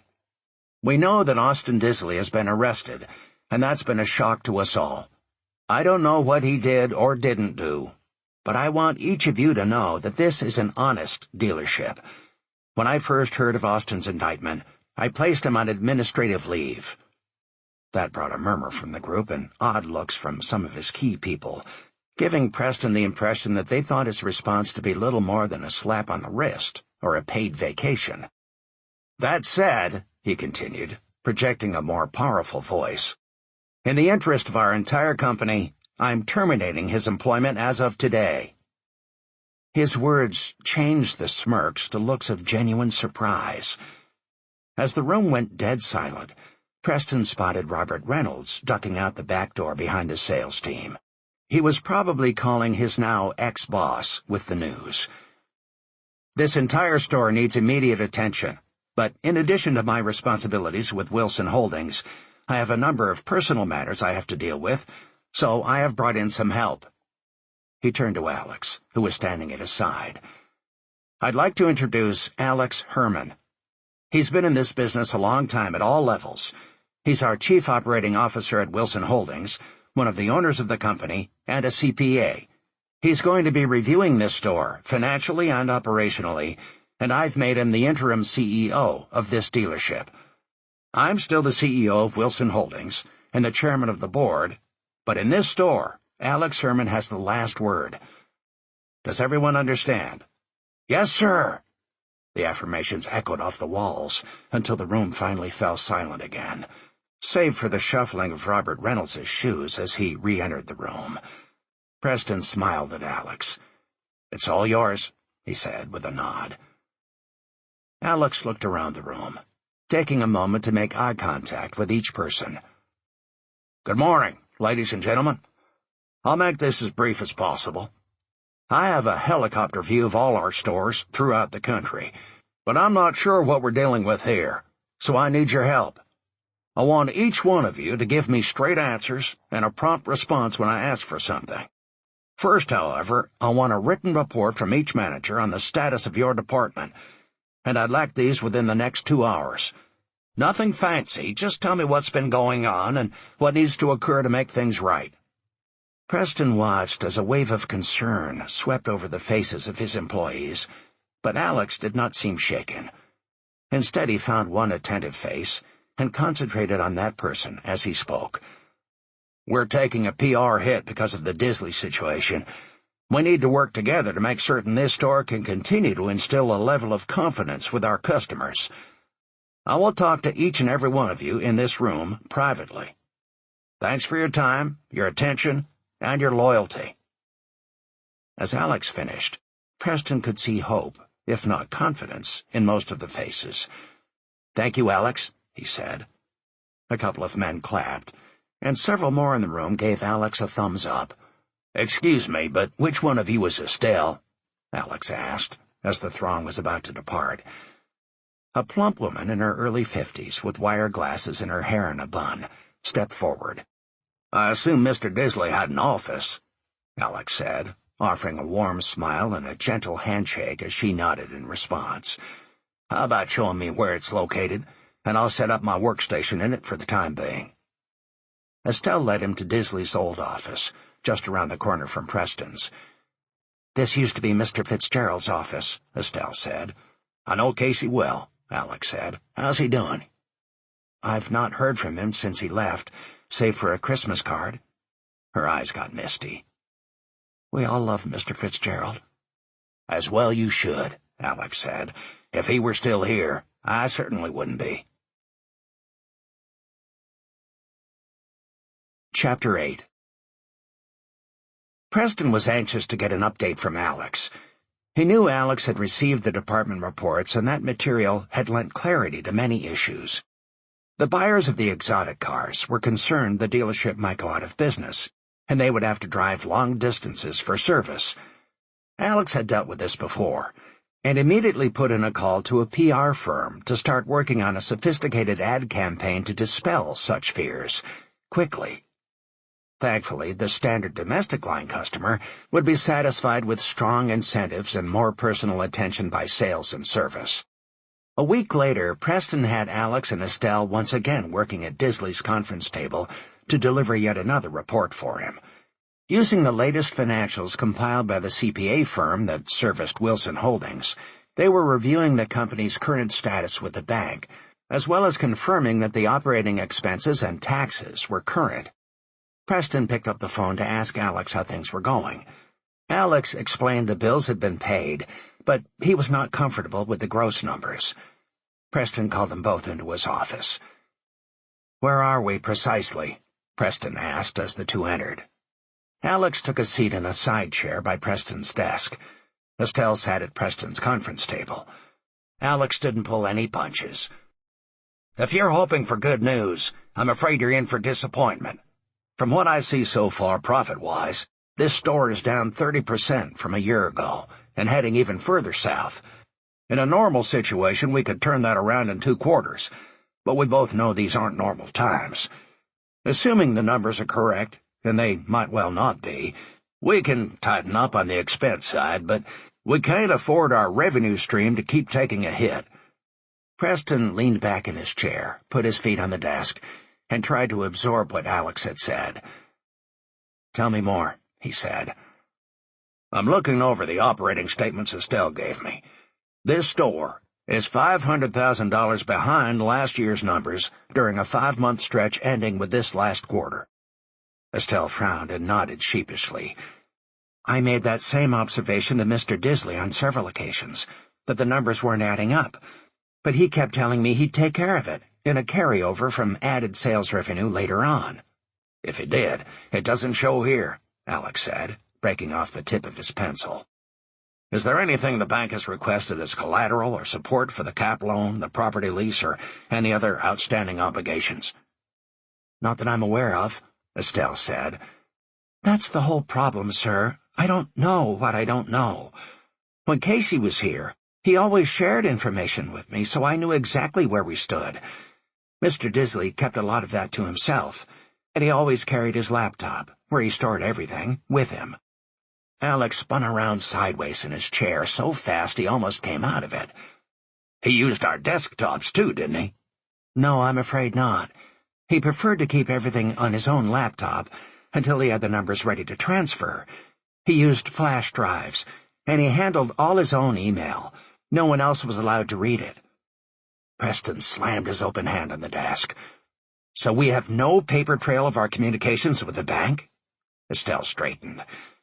"We always had the current deposit receipts and the statement balances, but no documentation of why what funds went where?" "No. Mr. Disley handled all of that himself," she said. "He sure did," Preston thought. His face darkened. Slowly, he made a series of interlocking circles on his notepad, and then he got up from his chair to gaze out the window. Without turning, he said, "Tell me, Alex, have you ever worked with a store in this kind of trouble, with its CFO being arrested for a felony?" Alex appeared to choose his words carefully. "To the first part of your question, it's like the butler did it mystery, but in accounting it's usually the bookkeeper, or at least the bookkeeper always gets blamed. I've also seen some guys at the top, the principals, get into trouble. Ultimately, it doesn't matter who goes down. The customers are going to wonder about staying with the company, and the company is going to lose business. I've started an ad program for the high end, and we'll do some ass-kicking for the basic lines. Obviously, for this store, I can't predict how much will be lost, or for how long." "So it's too early for me to ask if there's any real light at the end of the tunnel?" Preston realized his voice carried a level of desperation, unusual for him, even in bad times. "Right. But it's more than the numbers. We can't underestimate the impact this is having on the entire staff. Right now, with Disley's case so vague but hanging over everything, They're feeling pretty insecure. I have received reports from all the managers except Robert Reynolds. He's had one excuse after another. You're not going to get one from him, Preston grumbled. 10 minutes ago, he handed me his resignation. Alex raised his eyebrows. This is beginning to smell worse every minute. You have his files. I think we should take a look. I don't have them. Preston looked away, even more aggravated with himself. Alex punched the speaker button on the phone and called security before Preston could say anything more. If he's still here, I want Mr. Reynolds stopped from leaving this property. Hold him until I get there, and do not let him out of your— I'm sorry, sir, the guard said. He's already gone. Alex shared an irritated look with Preston, who sank back into his chair, his hands over his eyes. What did he have with him? Alex asked Preston, slamming down the phone. I think just his hat and coat. Oh, and his laptop computer. Alex ran downstairs to find Bill Lamb, the sales manager. He found him at his desk. Winded, Alex asked Lamb, How long ago did Reynolds leave? I don't know, Lamb replied, turning his attention to a stack of papers on his desk.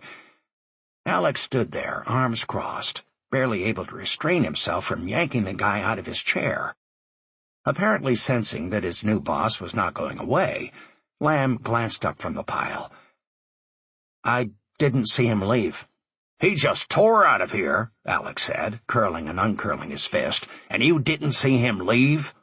No, sir. I did not, Lamb said, his forced pause annoying Alex even more. When was the last conversation you had with Reynolds? About 3 days ago. Is that unusual? Yes, we used to— Thought so, Alex said, getting in his face. That's ridiculous. Talk several times every day, Lamb continued as he tried to talk over Alex. But ever since Disley left, we've been without our normal sales meetings. It's been pretty unsettled around here, to put it mildly. Alex told himself to settle down. He knew he was tense and probably taking it out on Lamb. He thought for a moment.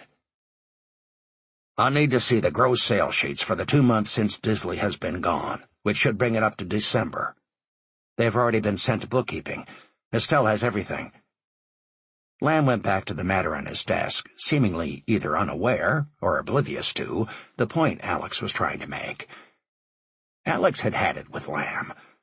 What sales manager failed to keep a cheat sheet with a running monthly total that compared numbers from one year to the next? His annual bonus depended on it. Without another word to him, Alex went to Estelle's office and picked up the previous year's gross sheets for September, October, and November. After studying the sheets in detail and comparing them to the current statements, he locked the door to his office.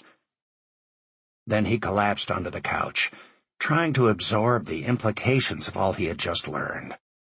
The image of a sinking ship came to mind. He stood on its deck, frantically waving a flag for help, but no help appeared to keep him from going down with the vessel to the bottom of a very deep ocean. This audiobook is free for you to enjoy. If you'd like to support me, please take just 1 minute to listen to this relaxing music. Thank you so much. You're not alone, we all hurt, you're not on your own. Let the tears fall down, it's okay to break. We all stumble, we all make mistakes. In the dark, I'll hold your hand. You don't have to understand. We'll find the light, it's not too far. Just hold on tight to who you are. I wish I knew the words to say, to take the heaviness away. But I'll stay quiet, right by your side. In the silence, I'll be your guide. When the world feels like it's caving in the noise inside won't let you win. No, I'm here. Chapter 9. Catherine sat in her cubicle at the newspaper, staring at her cell phone. A call to her father was long overdue. He picked up on the second ring. "I know you must have a lot going on right now," she said. "I was wondering if Marcia could spare you one night this week and I could cook dinner for you. Think you could get away?" "Would I ever love to get away. How about tonight? Is that too soon?" Thrilled that her father sounded upbeat and not upset with her, she smiled. "Not at all. I'll run out and get a few things from the store and wrestle us up some manicotti." "Is everything okay with you?" Preston asked. "Me? I was more worried if things were all right with you. I imagine you've had a few restless nights lately. I just hope I'm not the reason for any of them. I thought you might like to talk. Nothing to do with the bank matter, I promise." After agreeing to meet her father at her apartment at 7:30 that evening, and even though it was barely 10 o'clock in the morning, she told Chuck she was taking a little comp time and likely would not be back that day. Chuck just grunted, which Catherine took as tacit approval. She had been driving for less than a minute when the Bluetooth phone in her BMW connected, and the sound of her mother's voice began to fill the car. Catherine struggled to understand what Beth was trying to say. Finally, Catherine pulled over on the shoulder of the road, only to hear the words everyone dreads the most. "He was sleeping. His heart just stopped. Apparently it was his time." Beth sniffled loudly, and Catherine could hear her mom blowing her nose. "It was all very fast, sweetheart. God has your grandfather now." Catherine could only mumble a soft, "I'm so sorry, Mom." "I'm sorry, too. I know how much you loved him." Catherine was thankful she'd had the good sense to get off the road. Already her hands were shaking, and her eyes had welled up with tears so thick she was having trouble seeing. She tried to gather her wits about her, and then she remembered her golden retriever. "Don't worry, Mom. I'm okay. I'll pick up Haley and some clothes and be there as soon as I can. It'll take me about 8 hours. It'll be good to have you here," her mother said. "But don't rush, dear, and drive safely." The call went dead, and Catherine quickly turned around and headed back to the newspaper. She went directly to Saul's office, bypassing Chuck. She told Saul her grandfather had just died, and she needed to leave immediately to be with her mother and Marion in upstate New York. Saul told her to take whatever time she needed and to be careful on the roads. As he walked her out the door, he asked, "You were pretty close?" Catherine nodded. "When no one else got me, my grandpa Adrian did. He was my favorite man in the world. For most of my childhood, he was also the only man in my life." Before the tears could fall again, she gave her boss a quick hug and raced out of the small building. She had many calls to make, and her first was to Preston. "I know, you want me to bring a nice Chianti tonight," he said before she could say a word. "I wish that was why I was calling, Dad. I'm afraid I have to cancel tonight. Grandpa Adrian has died. I have to go to Marion." "Oh, Catherine, I'm so sorry. If you want, I can get my travel agent on the line and you can fly to the closest town and I'll arrange for a rental car," said Preston, his voice in crisis can-do mode. "That's so kind of you, but there's nothing close by. Besides, I would probably end up getting there at around the same time anyway. I think I should just drive." "How's your mom taking this?" Preston asked, so softly Catherine could barely hear him. "She's strong. She'll be fine, in the short term." "I'm sure it's too early to know about the funeral. Would you please let me know when you get to Marion? Stop whenever you need to. Your mom would rather have you arrive safely than fast, and so would I." Catherine heard her father's voice falter, and while an odd thing to think, it pleased her. He cares so much about Mom and me. "I promise to be careful," Catherine said. "I'll call you as soon as I'm there." Her next call was to her boyfriend, but as was too often the case lately, Sean did not pick up. His work for the Secret Service frequently prevented direct contact, so she knew the routine. She would leave a brief message and wait for a call back, which often came a day later, if at all. Catherine had been dating Sean for 8 months, and she was still as attracted to him as the day she first spotted him in an enduro motorcycle race in the Berkshires. He had been a veteran racer, and she was just a newbie, but off the trails they had found they shared a love of big dogs, Italian food, and hard work. Sean was as focused on his career as she was on her own, and that was saying something. Recently, though, his visits had become short and sporadic. She was no longer sure about Sean being the man for her. Yes, he was handsome. Yes, he could be charming. The problem was, she did not yet know what kind of a companion he would be in the long run. Still, she found herself longing to be with him, and she believed she was falling in love with him. She did not expect a return call any time soon, but she speed-dialed him once more, just to let him know it was urgent. Back at her apartment, Catherine threw a few clothes into a suitcase, packed a couple of diet sodas, some apples, and a banana in a cooler, and filled it with ice. Dog food, bottled water, and Haley's dish went into a canvas bag, and then she loaded everything into the back of her SUV and drove down the street to her friend Becky's apartment to pick up Haley. Becky loved dogs and took care of Haley when Catherine was working or away on assignment, no matter how short the notice. After hugs for Becky and Haley, Catherine thanked her friend, and the big dog jumped in the back seat and they were on their way. With no weather or traffic tie-ups, she should be in Marion by 7. Once they were on the highway, Catherine's next call was to Susan, her best friend since college. She knew Susan would want to know about her grandpa's passing, as his name had popped up in many of their long talks over the years. "Hey, stranger, how the hell are you? Or maybe I should say, where are you?" Was that a slight slur in Susan's voice? Concern for her friend swirled in her head. Still mourning. It was obvious she had fallen off the wagon. Why haven't I spent more time with her? Should I ask if she's talked to her sponsor lately? Finally, Catherine could not take another mumbled sentence. "Susan, listen to me. I'm in my car heading north to Marion. I have to go home." "Well, you love it up there. Never could figure out why. By the way, how's the Ace reporter doing? Thought I read something about some guy who works for your father's company getting arrested. You handling that story?" "Susan, stop. Grandpa Adrian died." "What?" "My grandpa passed away in his sleep this morning. I'm going home to be with my mother and help handle things." "Oh, I am so sorry, Cat. You and your grandfather were so close." Catherine went silent for a few seconds.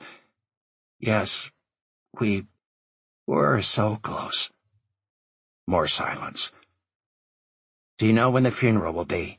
Susan asked in a voice so clear that the sudden quality of her elocution surprised Catherine. "I'm not sure. Probably in 3 or 4 days. I'll be there," Susan said. "I appreciate the thought, but you never met my grandfather, and it's a long way to Marion. Please don't feel you have to come. That's bull, and you know it. It's what friends do. I'll be there, period." Catherine was not sure how to respond. The pressure of the situation and Susan's babbling had given her a visual migraine. But after thinking about it for a moment, she said, "Thank you, Susan. It would be great to have a friend at my side." "That I am, and that I'll be. See you soon." "I'm sorry, Catherine, and please tell your mom she's in my thoughts."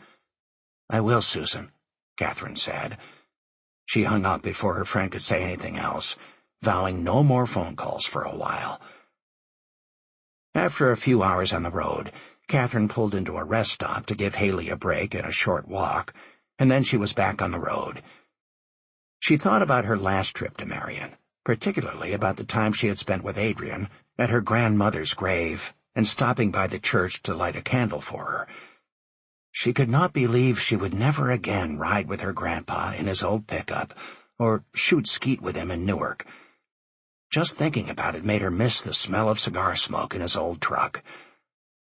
If he were with her, he would be sharing his hard-earned wisdom about how to deal with the passing of a loved one. She would never again see his eyes twinkling through wrinkles forged by countless smiles. No more of his wisdom.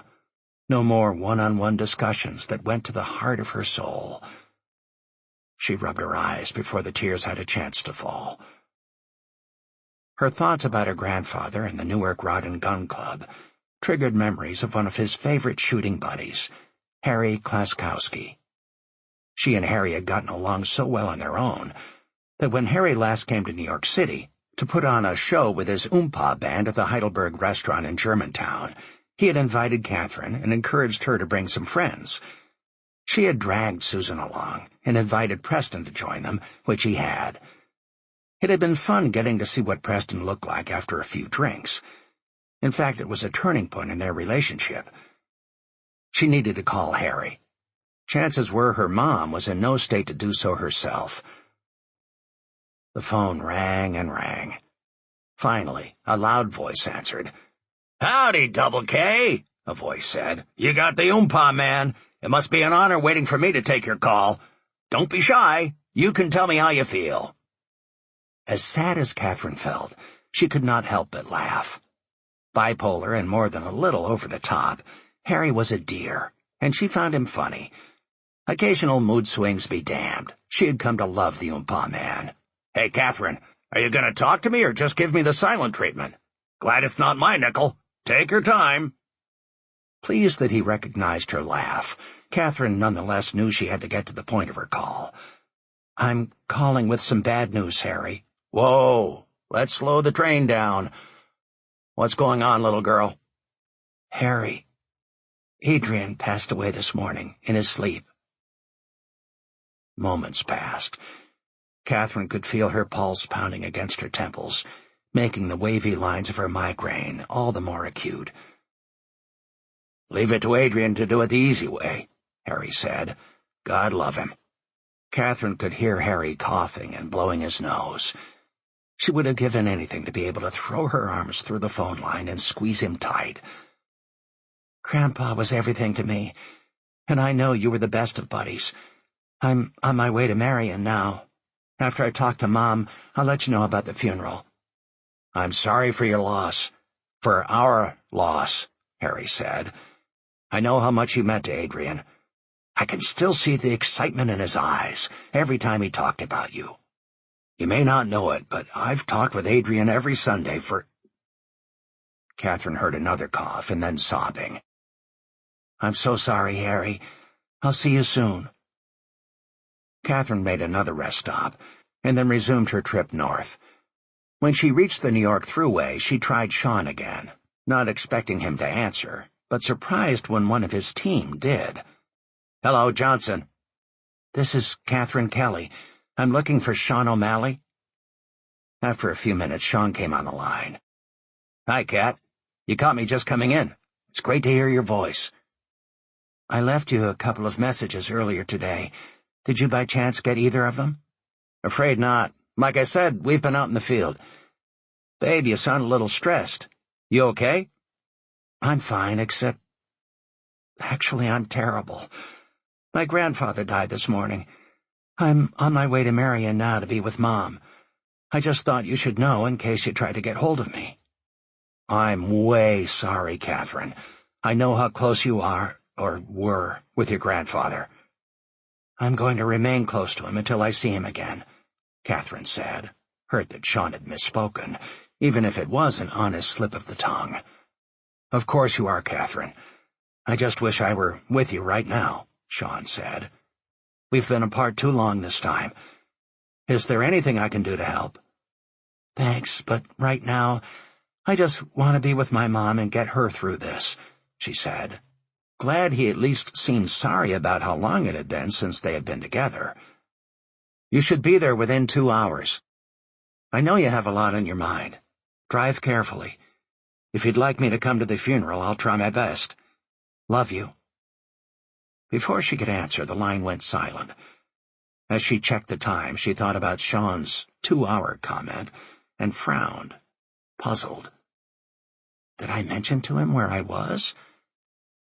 I think I might be losing my mind. He said he loves me. He wants to be by my side at the funeral. That's what matters. Isn't it? Chapter 10. Austin Disley squirmed in his chair in the expansive, Spartan office of his attorney, Anthony Spaniello. They had been at it all morning, and they had just returned from lunch. Disley was already covered again in nervous sweat as Spaniello threw yet another hardball question at him. "So tell me, Mr. Disley, when did you and your confederate, Teddy Thompson, come up with a scheme to defraud the bank? Which of you arranged the kickbacks from the developer?" "I thought you were representing me," Disley said, his voice rising to a shrill squeal, as it often had during Spaniello's brutal examination. "Welcome to the world of criminal law," the attorney said, adding with a smug sneer. "If it helps you focus, bank fraud can get you up to 30 years, and Rikers Island will be a whole lot less accommodating than that fancy country club of yours. You don't like me, do you, Mr. Spaniello?" Spaniello, who had been standing in front of Disley, took a seat behind a desk piled so high with files he had to stretch his neck to look over them. "My opinion of you is irrelevant, Mr. Disley. My job is to keep you out of jail. Your job is to help me do it. You've been living a life of luxury for 48 years. If you ever got a speeding ticket, it was fixed. If you were ever caught driving drunk, some lawyer got you out of it. You and your fancy bow tie have probably talked your way in and out of anything else that happened through the years. The good news is, now that you've paid me, I'm committed to representing you." "I know this is serious," Disley said, shifting his weight again in his chair. "What I fail to see is how it helps me when you're being so difficult, and, if you'll excuse me, so cynical." Spaniello's tone softened.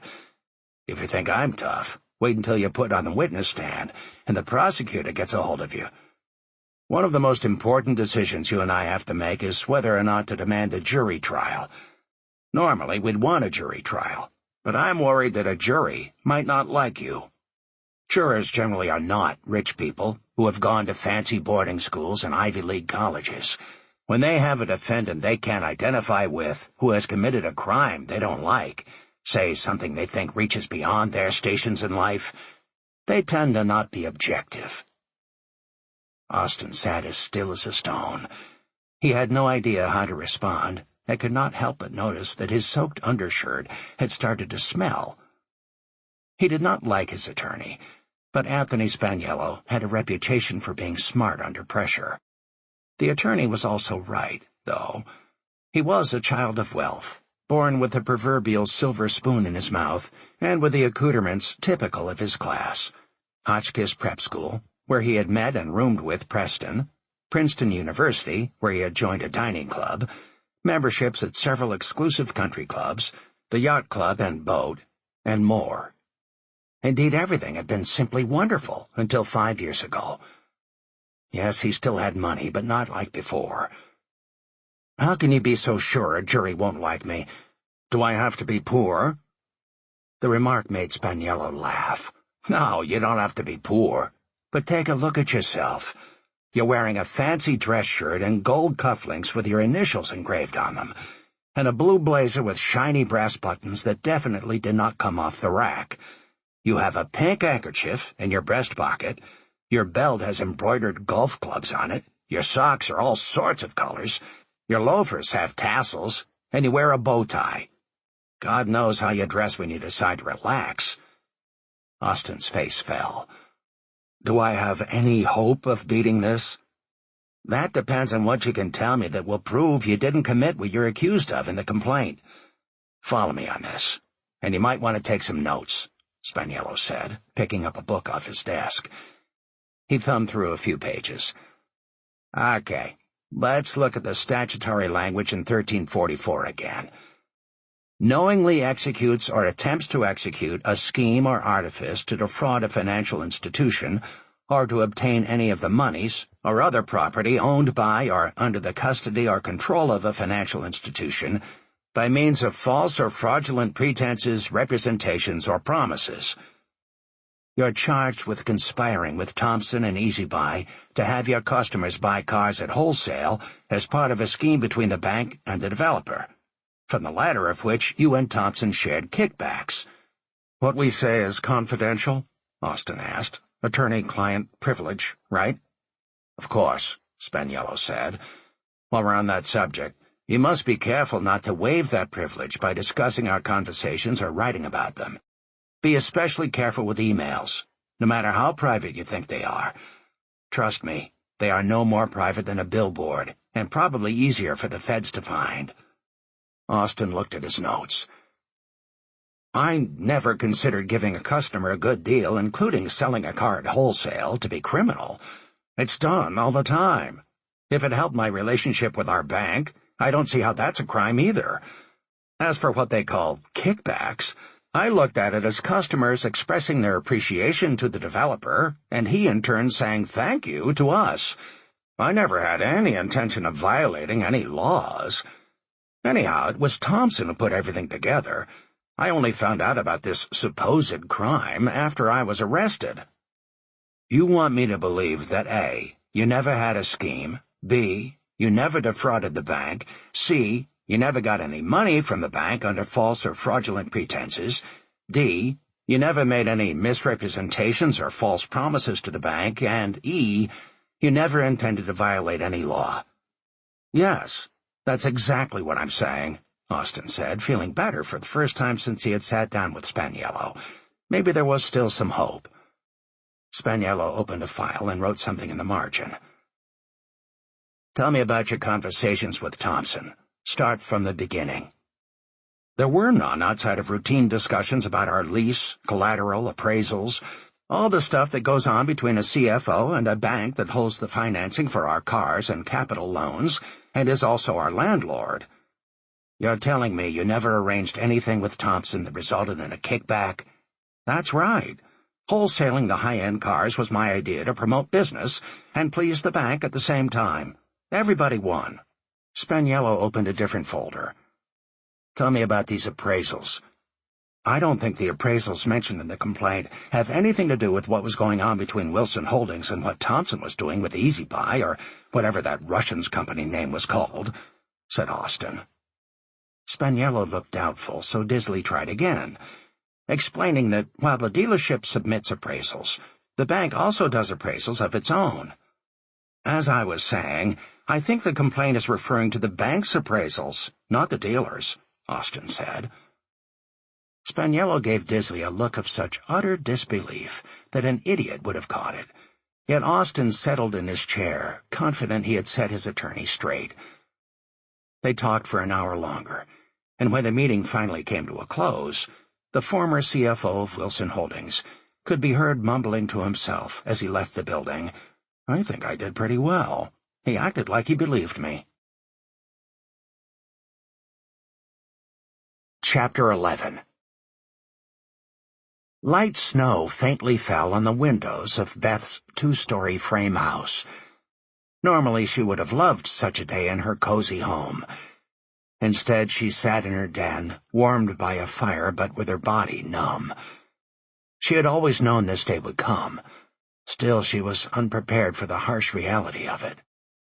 Joan Summers, Beth's most trusted friend from their days in the SUNY nursing program at Plattsburgh, had arrived and was in the kitchen preparing food for the throng of neighbors, friends, and relatives who would soon descend to offer their condolences. Beth looked at her watch. 3 o'clock. 5 hours had passed since she had called Catherine that morning. She figured her daughter would be there by dinner. She both looked forward to and feared seeing her daughter. She could only imagine how devastated Catherine must be. For 23 years, her father had been a father to Catherine, as well as a grandfather. The lone crack in their mother-daughter relationship stemmed from her having lied to Catherine about who her father in reality was. Beth was not sure that Catherine had come to grips with why her mother had felt the need to pretend her father was a man more interested in flying airplanes than marrying her. Beth had believed raising her daughter as a single mom had been the best choice, if not the only one. But now that Catherine had met her real father, did she still agree? Preston had been a one-night stand, albeit a memorable one. Beth had nursed the young patient for just 3 days when he finally coaxed her to go out for a night on the town. Having met his blue-blooded mother, Beth was fairly certain what would have happened even if Preston had agreed to marry her after she got pregnant. Divorce. More shame for her small-town family, and ultimately landing right back where she was, a single mother without a clue about life. Beth had lived the lie for 24 years. If her daughter had grown up to be a baker or a banker instead of an investigative journalist, she might still be living it. It did not take a rocket scientist to know that upon Catherine's completion of graduate school, one of the first investigations her daughter would take would be into her own past, finding the father she never knew. Beth had told her the truth, but not before calling Preston Wilson for the first time since their long-ago encounter. She had asked for nothing for herself or Catherine. She simply gave Preston her daughter's address and left the rest to him. He had embraced the news and written Catherine, acknowledging how awkward a situation they both found themselves in. The last paragraph of that letter said it all as far as Beth was concerned. "I can't imagine what learning all this now must be like for you, and it breaks my heart to think about it. What I do know is that I want to meet you, get to know you, and love you, if you're willing to let me do that. Since I've not had the chance to be your father before, I'd like to try to make up for it now." At this point, Preston was a part of both of their lives. Beth assumed Catherine had already called her father to tell him of Adrian's passing. In some ways, her daughter seemed more comfortable with the father she barely knew than with a woman who had been there all of her life. Catherine had eventually accepted the justification for her mother's actions, but no matter what was said between them, Beth knew her daughter struggled with the forgiveness part. Every night, Beth prayed her daughter would one day relent. She heard a knock at the door. Beth looked out the den window and saw Father Patterson at the front door. The priest, with his wide smile and an even wider girth, was about the same age as her father. He had been friendly with Adrian, but had been much closer to Beth's mother, Colina. When Colina had died a decade earlier, it was Father Patterson who had handled the Mass and graveside service. Beth met the priest at the front door, thanked him for coming, and gave him a quick hug. She asked Joan to join them. After Father Patterson had expressed his condolences and said a prayer, he sat quietly for a while before looking at Beth and saying, "I know Adrian was a Presbyterian, but is there anything I can do to help with the service?" Beth rubbed her raw nose with a hanky. "To be honest, my father would not have asked you to do anything. He wanted to have a simple service at the United Church, but I haven't had time to think about it." Her voice grew strained, but she continued. "It all seems too sudden, Father. Dr. Beauvais checked him out last year. He had been slowing down a bit, but I thought he was doing fine. Then—" She buried her face in her hands. The old priest rose and reached out to her while Joan looked on sadly. "I know this is a difficult time," he said gently. "Father, no disrespect, but I would rather not go through the speech you're about to make. I'm thankful he went so peacefully." "What about the pain you're feeling?" the priest asked. She stared up at him. "The pain I'm feeling is one I've lived with for more than 2 decades. It's not going away today or tomorrow." "What would be the cause of that pain?" Beth could not take it anymore. "In a word, guilt. Thank you for coming over, but I think I'd like to be alone now." The priest nodded once, gave Joan a brief smile as he glanced her way, and left. Beth went straight to her bedroom, threw herself on the bed, and cried into her pillow. She was exhausted, but sleep would not come. A myriad of thoughts and memories vied for her attention, keeping her awake. She knew she would get through the funeral, surrounded by her friends and others sensitive to her loss, and most of all with the help of Catherine. Still, she was a nervous wreck. She did not have to look too deeply to know what she was anxious about. His name was Preston Wilson. A sixth sense told her he would be at the funeral. The man she hardly knew, yet who was the father of her only child. The man she had not stopped thinking about for 24 years. Chapter 12. Hours later, Preston could still not forget the hurt he had heard in his daughter's voice. Catherine had often talked with him about her grandfather, always adoringly, always candidly, and the huge part he had played in her life. Preston wanted to take up where Catherine's grandfather had left off. It was a chance for him to make up for the years he had not been there for her. even if that was not his fault. He had actually wanted to ride with Catherine to Marion, but had stopped short of asking to do so. He was not sure if she would rebuff him, or if he could even free himself from the tentacles of his latest business disaster in order to go. He liked to think of himself as a strong businessman, but how powerful was he if he could not even take a couple of days to go with his daughter to a family funeral? The realization stopped him short. Right then and there, Preston vowed to himself that going forward he would be different. He was determined that no matter what, he would henceforth face his problems with focus and fortitude.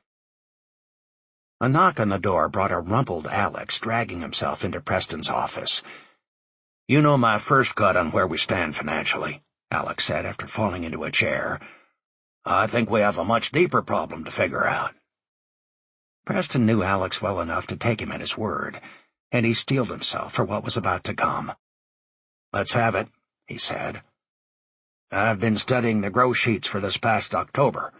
5 cars stood out, 4 Bentleys and a Rolls. They were sold dead even, no profit whatsoever. The loss of potential margin corresponds to the operating and financial statements." He handed the statements to Preston, who began studying the numbers. "I never reviewed these sheets. That was Disley's job. Come to think of it, that's around the time when he was arrested, and I put him on leave." "Interesting timing," Alex said. "I still don't claim to understand what constitutes bank fraud, but my lawyer says Disley was actually arrested for conspiracy, something to do with the bank and some Russian developer. It doesn't have anything to do with this dealership, at least as far as any of us knows right now. But Disley brought in Reynolds as GM, and then Reynolds starts acting squirrely and resigns in a rush." Preston looked up from the statements. "And on his watch, Manhattan Mercedes takes a $100,000 hit on 5 cars sold at wholesale. Why?" Preston tossed the financials on his desk. Reynolds should be screaming bloody murder at not being given his piece. So would his new car manager, unless they were both bonused over. Preston buzzed Lamb to come up to his office. "You need to ask him whatever you want, and quickly, because he's likely going to be my first executive personnel decision," Alex said. "You talked with him already, right?" "Not about this." "Talk to him now. I want to see how he reacts." Alex arched a brow. "I like this new Preston." A few minutes later, the sales manager joined them, and Preston immediately handed him the gross sheets for October. Alex then pointed to the 4 Bentleys on one and the Rolls on the other. "Did you know these went through at wholesale?" Alex asked. "Yes," Lamb said, without showing the slightest sign of contrition or nerves. "I was told it had something to do with giving 5 customers of the bank a good deal to help corporates position with them." "Where'd you get that information?" Alex asked. "The general manager." "Tell us about that." "That's all I know. The sales all happened in a week. Rob Reynolds told me these cars were going to be handled one-off at wholesale per Disley's orders, and all the financial stuff with the manufacturers was already taken care of." "Did you ever talk to Disley about it?" Alex asked. "Of course not. Reynolds was clear about the chain of command." "How'd you feel about that?" Preston asked before Alex had a chance to do so. "It's not my place to question. Rob said that my bonus wouldn't be affected, and that's all that concerned me. There was nobody to discuss it with if I wanted to, so what more could I do?" Preston and Alex thanked Lamb for coming in, and he slipped out the door. "What's your gut telling you?" Preston asked as he went and closed his office door, just in case Lamb was lingering nearby. Alex smiled, leaned back in his chair, and propped his feet on the edge of Preston's desk. "I don't know about Lamb, but he's halfway got me believing he had nothing to do with any of this. Now I may have to keep him around just on principle." Preston laughed, but quickly turned serious again. "I'd like to know why we took a 6-figure hit, and I mean the real reason those cars were sold that way. The help our appearances with the bank line is total garbage." Alex removed his feet from the desk. "Why did Robert Reynolds, as your GM, not come to you about it?" "Maybe he was in on it," Preston said. Alex walked over to Preston and placed a hand on his shoulder. You might not like this idea, or even want to hear it, but if I were you, I would call the FBI with what we know, let them investigate, and cooperate with them fully. I don't get it, Alex.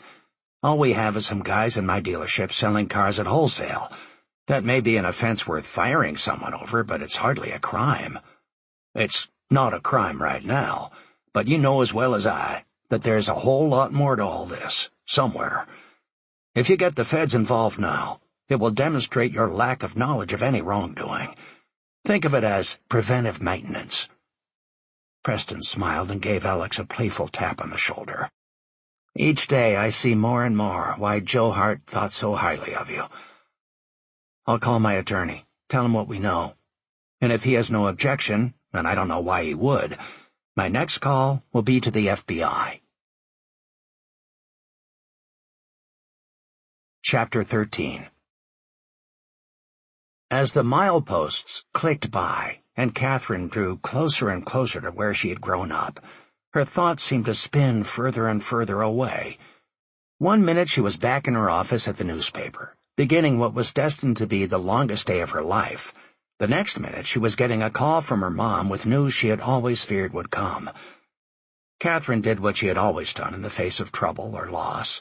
She pushed her feelings down, way down deep inside her. Even before her mother's call, it didn't take a therapist to see it was getting crowded down there. The bank fraud case was exploding into a major story, and she was on the sidelines watching the parade go by because her father might be involved. It did not escape her that the father she was trying so hard to protect from scandal was the same father she had not even known existed a year ago. When did she start caring about him so much? Now her mother had lost her own father, and Catherine, her best friend. Life from that moment forward might someday be good again, but it would never be without sadness. Those thoughts, dire as they were, somehow made the time fly by. Before she knew it, she was off the expressway and driving into Marion. She powered off her GPS as she turned off Mill Road and onto North Main Street. She passed the cemetery on her left. It was dark, and as if someone else were guiding her hands, she made a sharp turn onto the narrow road leading to the graveyard. She came to a stop, both hands still on the wheel, her eyes staring straight ahead. She switched off the ignition, turned off the car lights, and sat in the dark. She knew this would happen. She was finally losing her mind. Her brooding was interrupted by a wet, slobbery lick to the face. Haley. She could hear her dog's tail hitting the door of her SUV. Catherine laughed and addressed her traveling companion. Haley, you're my savior. You're not depressed. You're excited to be home. You can't wait to see Mom and Grandpa. You don't know he's— The sobs came unannounced, and with them came all of Haley, as she climbed up on Catherine, who hugged her tightly. This is absurd. Drive the damn car home, and walk in with the grace your grandfather would expect of you. Beth was waiting for them on the porch with a big smile and watery eyes. Haley followed Catherine out of the car, and immediately bounded past her and up the stairs to Beth. They had to navigate around the dogs' lunches, but soon were in each other's arms, mother and daughter, neither wanting to end the embrace. It did not take Haley long to wedge her way in between them, insisting that Beth give her some attention. The last time Catherine had seen her mother was 8 months earlier, right before she had started at the newspaper, and not long after she had learned about her father. Catherine was overcome with guilt. She'd been so full of anger and resentment against her mother, but the big lie she'd been struggling to forgive did not seem so big at that moment. You must be exhausted and starved, Beth said. Haley, too. Follow me. Beth led them to the dining room table, so overloaded with trays of food it appeared it might collapse at the slightest touch. Catherine gave her mom a look of surprise, to which Beth said, Joan has been here cooking all day, getting us ready for the well-wishers. Georgia, my friend at the library, also stopped by, followed by Barbara, who worked with Adrian at Seneca Foods. What we hadn't planned was everyone else bringing food. She hesitated a moment. "Father Patterson also made a visit," Beth said. Catherine rolled her eyes and smiled. "How'd that go?" "Nowhere. It went nowhere. My dad and that priest have been going at it for longer than 20 years, each trying to prove who's more Irish. My money is on Grandpa," Catherine said with a wink. Mother and daughter took seats side by side at the small kitchen table, devouring the many different foods they had piled onto their overflowing plates. Haley stretched out at their feet and waited rather impatiently for the leftovers. With every bite, Catherine felt warmer, and the light got brighter. She did not ask her mom how she was doing, afraid of the answer. Instead, she took comfort in being with her. After dinner, Beth placed the plates outside the screen door on the back porch, and Haley commenced to clean them. Catherine headed for the den, where her grandfather's favorite chair still graced its customary spot by the fireplace. She called to her mother. "If Grandpa were here, you know what he'd be doing right now, don't you?" "Building a fire," Beth replied, walking back into the room. "How about I make the fire and you make the coffee?" Catherine took the smile on her mother's face as a yes, placing the kindling on the grate, lighting some pieces of newspaper, and watching the fire start right up. Grandpa Adrian would not have needed paper. She added 3 logs, and just as the wood was making its first crackles and pops, Beth brought in a tray with 2 cups of coffee and 2 slices of German chocolate cake. "Mom, sit in Grandpa's chair," Catherine said, pulling up another one. "Oh, and let's not forget about Haley. She's probably frozen, waiting by the door." She hopped up and found Haley standing outside, tail wagging, and looking as happy as ever. Soon the golden retriever was stretched out before the fire, too. "Mom, I've decided Haley should stay here with you," Catherine said as she watched her mother pet the dog. Beth pulled her hand back, as if she had been caught doing something untoward. "Really? What's that all about?" "It's about a lot of things." Catherine had tried to bring up the topic in the past, but her mother had always managed to avoid it whenever asked. Given the circumstances, maybe she would be more forthcoming. "Tell me how your eyes are doing," Catherine probed. "I don't want to," Beth said, and looked away from her daughter. "I know you don't want to, but please, tell me about your eyes." "Well, they're beautiful blue eyes, and I've been busy waiting for the right man to discover them." "How long are you going to do this, Mom?"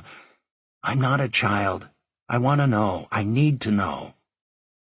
Beth heaved a sigh and nodded. "I'm suffering from a form of macular degeneration. It's complicated." She took a long sip of coffee. "My maculae are having difficulty, but it's not age-related, MD, and without going into all the chromosome factors that have been explained to me in nauseating detail, the X's and the Y's don't line up, so it's unlikely to be passed on to you." "That's the least of my concerns," Catherine said rather sharply. "Please try and forget you're a nurse for a minute. What I'm trying to find out is how well you're able to see. Is it affecting your work? Are you having trouble driving, getting around, reading?" "I can still see, still drive, and still read. However, there are spots in my vision that I have to see around, and I need more light all the time to do even simple tasks. It's getting a little worse bit by bit. I've been told I need to learn how to better use my peripheral vision to compensate for losing my forward sight, so I'm working on that." "How's that for a report?" "Good report, and it confirms what I thought. I'm leaving Haley with you for 3 reasons. She loves you. She loves it here, where she can run free and not have to wait to be walked on a leash when I have the time. And she's also the best company in the world. I figure you could use a little of that right about now." "Kind of you to leave out the part about the seeing eye dog," Beth said, laughing. Catherine glared at her mother. "I knew you'd make it into a joke, but I can also tell that you're concerned. So am I. Do you have any other big pronouncements before we go to bed?" "Actually, I do." A big smile spread across Beth's face. "That young man you've been dating, the spy or whatever it was you called him, are you getting serious?" "Mom, good news doesn't always have to be about a man. But no, I barely see Sean, though we did talk earlier today." She shook her head. It doesn't matter. It's not about him. Is it about that bank investigation that you thought might involve Preston? Beth came slightly forward in her chair. Is he going to be implicated in some way? No one knows yet, but he has told me he's 100% innocent, and I believe him. We can talk about that later, too. That's not what I want to discuss. Okay, I give up. What is it? Wait, if it's this serious, let me get us both some more coffee. Beth got up and went to the kitchen, returning with a small coffee pot and filling their cups. After taking a nice long drink from hers, she sat back in Adrian's chair and announced, "I'm ready, sweetheart. Now, what's on your mind?" "It's a request from me to you," Catherine said. "What do you mean, a request? Is it about your grandfather? I know how close you were to him." Catherine could see the reflection of the fire's dwindling flames in her mother's glassy eyes. "It's not about Grandpa," she said, walking over to her mother and kneeling down in front of her. She took her mother's hands in hers. "It's about you and me. I want to ask you to forgive me for not forgiving you sooner." "Stop it," Beth said, shaking her head. "Let's talk honestly about forgiveness. I'm saying that to myself as much as to you." "I thought we were talking honestly," Catherine replied with genuine surprise. "You are. I haven't. It's not about forgiveness. It's about guilt. I lied about who your father was because I knew my mother and father wouldn't accept any other father than Larry. They adored him. I also was ashamed to have had a one-night stand. I didn't think they would understand. I took the easy way out, thinking it was the best way. I was lying to them, I was lying to myself, and as you found out all too well, I was eventually lying to you." "Mom, why did you finally call Preston after all those years?" Catherine asked, her heart starting to race in anticipation of the answer, with no idea what it might be. "I wish I could say I came to my senses, but actually I did it out of fear. You were so smart and such a good reporter. You were checking into the details surrounding your birth, and it was obvious to me that you weren't going to give up until you found out the truth. We've talked about this before, so that isn't news to you. I also rationalized that telling Preston would be helpful to both of you because you were going to find out anyway." Beth finished her second cup of coffee in one long drink. "Here's the part you don't know. Until I made that call last spring, Preston had no idea I'd had a baby, much less his baby. I never even gave him a chance to step up and be a father. I don't know if I was scared that his family might take you away from me, or that I might actually love him and end up spurned. He was a rich young man from an even richer family. I felt he was out of my league. I couldn't see a happily ever after there. I had to accept what I was to him, a nurse who had cared for him in his time of need, and an unexpected one-night stand. You deserved so much more. I'm sorry, Catherine." Beth started to cry. Catherine held her tightly. "Mom, you don't have to apologize. We all make mistakes." "Oh, but I do. Once I heard how you talked about Preston and what he thought of you, I immediately saw how misguided I had been. What had I cost both of you? All those years the two of you could have had together. I completely misjudged Preston, and I denied you a father. All Preston ever wanted is what I now know he would have wanted then, to know everything about you and what he could do for you. I was so selfish to forfeit that for you. I felt like a fool when I realized he would have done the right thing all those years ago. I don't mean he would have married me. I mean he would have stepped up and been a father to you. If you take nothing else away from this conversation, take this. Love that man, because he loves you." Catherine put another log in the hearth, then came back and put her head in her mother's lap. They soon fell asleep, warmed by the fire, but more so by their love for each other. Chapter 14. "Hi, Casey, how the hell are you?" Alex barked into the phone.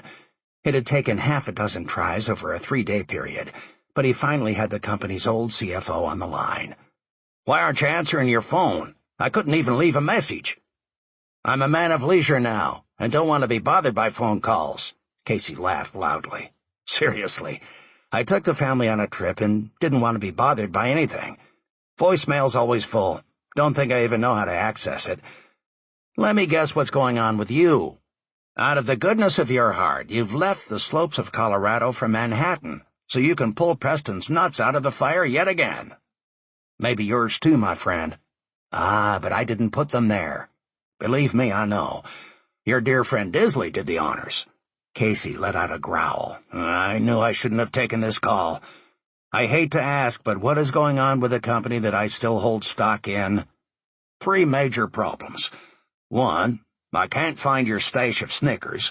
2, I need your eyes on the financials. And 3, I need your input on Robert Reynolds and how you think he might fit into the shenanigans we've all been reading about. Other than the Snickers, I don't particularly want to get into any of this. It's why I left. Washed my hands of the whole mess." Alex knew his window with Casey was small. "Now don't get upset with me for saying this, Casey, but walking away isn't going to work for any of us. We're all shareholders, and we're all exposed. I can stay on for as long as it takes, but this company needs you, and it needs you now. Preston has a lot on his plate, and he's doing better, but he needs the direction only you can provide, both fiscally and professionally, as it relates to operations. I'm good, but I'm not you." "I can read," Casey said, not at all politely. "I feel bad for Preston, I do. But he believed in Disley, no matter how much I tried to convince him the guy was poison. I know Disley being kept on is a sore point with you, and rightly so. That said, your staying away from this company could be what puts it under. If that happens, we all leave with nothing. I talked with Preston. He gets it. He's made me interim CEO. Well, I'll be. A start in the right direction, at least the part about Preston getting it. I'm also glad you've taken charge. What now? I need to find out if the situation is as bad as I think it is, and I want you to help me figure it out. After I know where we are, I can draft a short-term response to our customers and the public, and then craft a strategic turnaround plan." "Preston's going along with all of this?" Casey asked, sounding more than a little skeptical. "Preston may not always pay attention, but he's not flaky, and he's certainly not stupid. He knows he has his hands full, and he doesn't want to lose this company." "So how are you going to maintain control? I couldn't do it." "I believe you and I together can get things moving in the right direction and keep it that way. First, I need to know where we are with all this. We may need to restructure. I want Preston, Marcia, you and me, the stockholders, to get together as soon as possible and have a heart-to-heart talk." There was a long pause before Casey said, "When I heard that Preston was a potential co-conspirator, I wondered who else might get that tag. You, me, Marcia? I did call a lawyer, and he told me he doubted I have anything to worry about, but in the next breath, he said I'd probably be called as a witness. He also said not to talk to anybody, so I'm already in trouble for talking to you." Alex could not keep from holding back a laugh. Casey had a way of never letting on whether or not he was serious. "Call him back and ask if you can talk to the 3 of us if we limit the conversation to how we can restructure the company. If we don't get a handle on things, we're going to lose market share and our equity fast. Let me talk with my lawyer and I'll call you back. I knew I shouldn't have taken your call." Both men laughed at that and hung up. 2 hours later, Casey called Alex back. "Do you have permission to talk to me?" Alex asked after Casey made a few jokes without getting to the point. "Only if you buy me a tin of whammies." "What the hell is a whammy?" "I'll show you when I see you. How do you want to do this?" "I'd like to meet with you first. If that goes well, then with you and Marcia. Then the 3 of us with Preston." "You're plotting and scheming again, aren't you?" "Yeah, but in a good way. You'll like it. Is there any way you could meet with me in the next day or 2? Let me check with my bride and make sure where my boys are going to be with hockey and whatever at school. If I can make it, where do you want to meet?" "Everything's here," Alex said. "How about your old office?" "Unless you hear from me otherwise, I'll be there tomorrow afternoon by 3:30. As soon as he heard the click of Casey's phone, Alex let out a loud whoop. Phase 1 of his plan was in place. The next day, Alex was at his desk working out the restructuring between bites of a sandwich from a commissary truck that stopped by the dealership every day around noon. He looked up to see Casey standing in the doorway, holding a briefcase in one hand and a red and brown tin in the other. After shaking hands and exchanging greetings, Alex said, "I didn't expect you until later today." Casey put his briefcase on the floor and the tin on the desk and took a seat. "I decided I couldn't wait." He glanced at the mass of papers on the desktop. "This used to be my desk. How's it feel?" "It still feels like your desk." "There they are," Casey said, pushing the tin at Alex. "Or what?" "What do you think they are? They're the whammies you bought me." Alex pulled off the lid to find 12 chocolates with an added confection on top of each. "While you're thinking about whether or not to eat one, give me 2. That's sea salt you're looking at. If you were with the program, you'd know that. There's caramel and a pretzel at the bottom of that can, too." Casey had already begun chewing one of the candies before he had spit out the last word. "What happened to your craving for Snickers bars? These are more upscale. By the way, hope you hate 'em. Means more for me." Alex shook his head as Casey eyed another piece of candy. "You done?" Alex asked. "For now, I suppose," Casey said. "What you got for me?" Alex led him over to a large table and started in on the stack of financials he had lugged in with him. Casey quickly began scanning the documents. Listening to him as he made some preliminary comments, Alex was reminded once again that the amiable-appearing Marshmallow had the memory of an elephant and the bite of a tiger.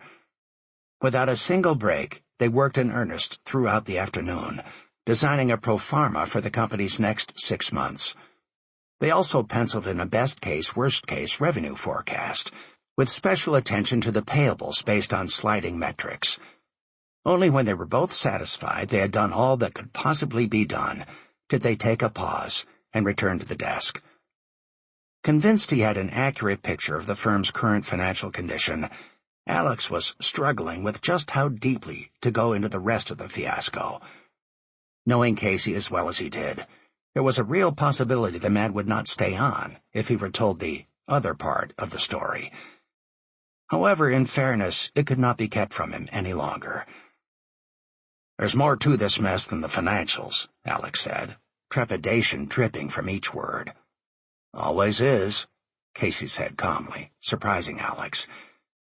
Taking that as a green light, Alex pulled out the October gross sheets from another stack on the desk, as well as the numbers for the 4 Bentleys and the rolls. He handed them over to Casey, who flipped through each sheet one by one before saying anything. "There it is." His eyes narrowed. Alex gave a single nod. "You showed this to Preston?" Casey asked, making a note on one page. "I did. I told him I thought this should be turned over to the FBI. He agreed?" "Yes, but he also said it didn't constitute a crime, just lousy business. If this is all there is to it, I'd agree with him. I'll bet he never saw any of this at the time.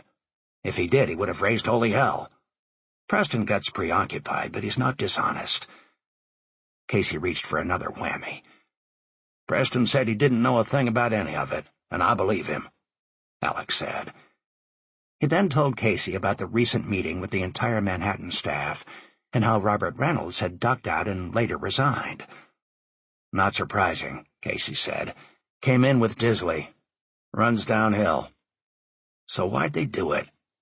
I'm saying it's those two, by the way. It can't be anyone else.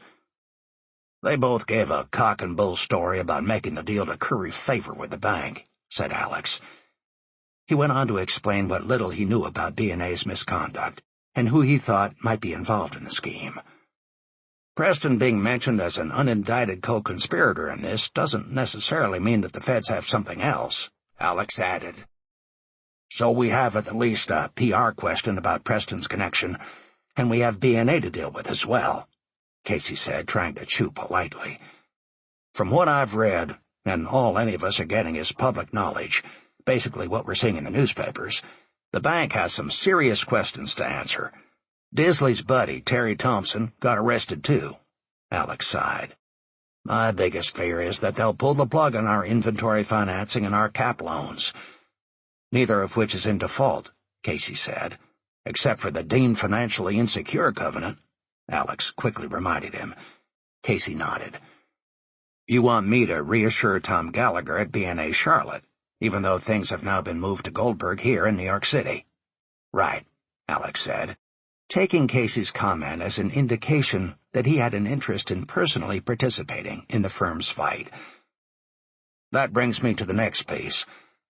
The only way B&A is going to believe in us is if you have skin in the game, or I'm not putting money into this dealership, Casey said flatly. Alex could see pushing him any harder was out of the question. Let's stop here, Alex said. I appreciate your coming in. I couldn't do this without you. He gave Casey a hopeful look. How late can you stay?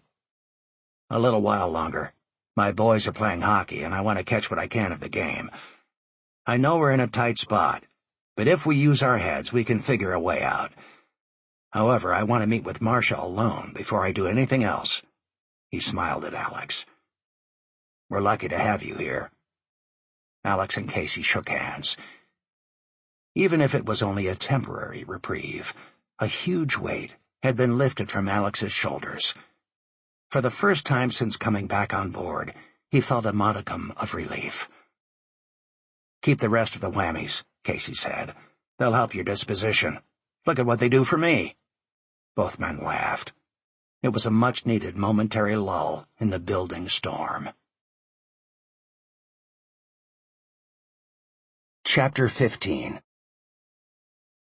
The day of the funeral dawned in a fine gray mist, as if it too were in mourning. Beth walked solemnly with her daughter and Joan to the United Church. Catherine had wanted someone to drive them, but Beth would not have it. She needed to feel the icy air on her skin, if only to confirm she was still alive.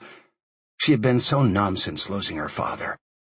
Her chest swelled when she noticed more cars in the church parking lot than she had seen in one place in Marion in a long time. As they entered the church, Reverend Wesley greeted them in a small room off the sanctuary. They thanked him and quietly took their seats, waiting for the service to begin. Lost in grief, neither Beth nor Catherine noticed the tall man with dark hair in the finely tailored suit who knocked softly on the church's partially open front door, although the Reverend welcomed him like a member of the congregation. In the middle of a conversation with Joan and two of Adrian's close friends, Beth's breath caught in her throat as she glimpsed Reverend Wesley walking Preston into the room. "There's someone who would like to speak with you," the minister said. Beth gave a slight nod. She walked to a table set off to the side and poured herself a cup of coffee, wishing it were something stronger. Suddenly, she could feel the man's presence in the room, as if he were already standing right next to her. Then, as if her thoughts had magically materialized him, she felt a gentle squeeze on her shoulder. "Hello, Beth," Preston said, taking her hand. "I'm so sorry for your loss, and Catherine's. I just wanted to see you here, rather than from a distance. I hope that's okay." She indicated it was, realizing she was inexplicably holding his hand as if she would never let go. If Preston noticed, he did not seem to mind. He simply led her back to her chair, where she collapsed, her body shaking, and her mouth unable to form words. He was taller than she remembered, and even better looking. How could the years have been so good to him, and so cruel to her? By then Catherine had also spotted her father, and she stood to embrace him, kissing him lightly on his cheek. "Thank you for coming," she said. As Beth watched Catherine and Preston talking together, she thought how beautiful her daughter looked. If anything, living in the city had given her more style and independence. Her light brown hair had grown longer since she had left Marion, and her cobalt knee-length dress and matching jacket were the perfect complement to her blue eyes. "There is no place else I would be today," Preston said, his heart aching at the sadness in his daughter's eyes. Catherine invited Preston to join them, and Beth composed herself enough to introduce Preston to Joan. A few of Beth's other close friends had made their way into the room, including 3 nurses from Rochester General and an elderly woman who had once been Beth's high school English teacher. Beth guessed the woman had to be at least 90. She watched her teacher make her way over, and then in a strong voice that belied the tubes in her nose and the portable oxygen tank strapped to her walker, the woman said, "We never get over it, my dear, but with God's help we get through it, and God gave you old friends to help you do just that." The tiny old teacher nodded resolutely, and then took a seat. The group sat quietly after that until it was time for the minister to lead everyone into the sanctuary, with Beth, Catherine, Joan, and Preston taking their places in the front pew. Catherine counted more than 70 people in the church, many of whom she did not know. However, there were some familiar faces, one of which belonged to Harry. She spotted him sitting with a group of 10 men by themselves in the back pew. When her eyes locked onto his, he gave a quick wave with his right hand. Catherine nodded, doing her best to hold it together. It was not easy. Each story the Reverend shared about her grandfather made her miss him more, and there were so many of them, each told with simple elegance. He talked about the friends Adrian Kelly had made over the years, from the men who had hunted with him, to his farmer friends, to the workers at Seneca Foods, to the youngsters he used to entertain with his stories. He emphasized the level of respect Adrian had earned in the community, and the example he had set for young and old alike.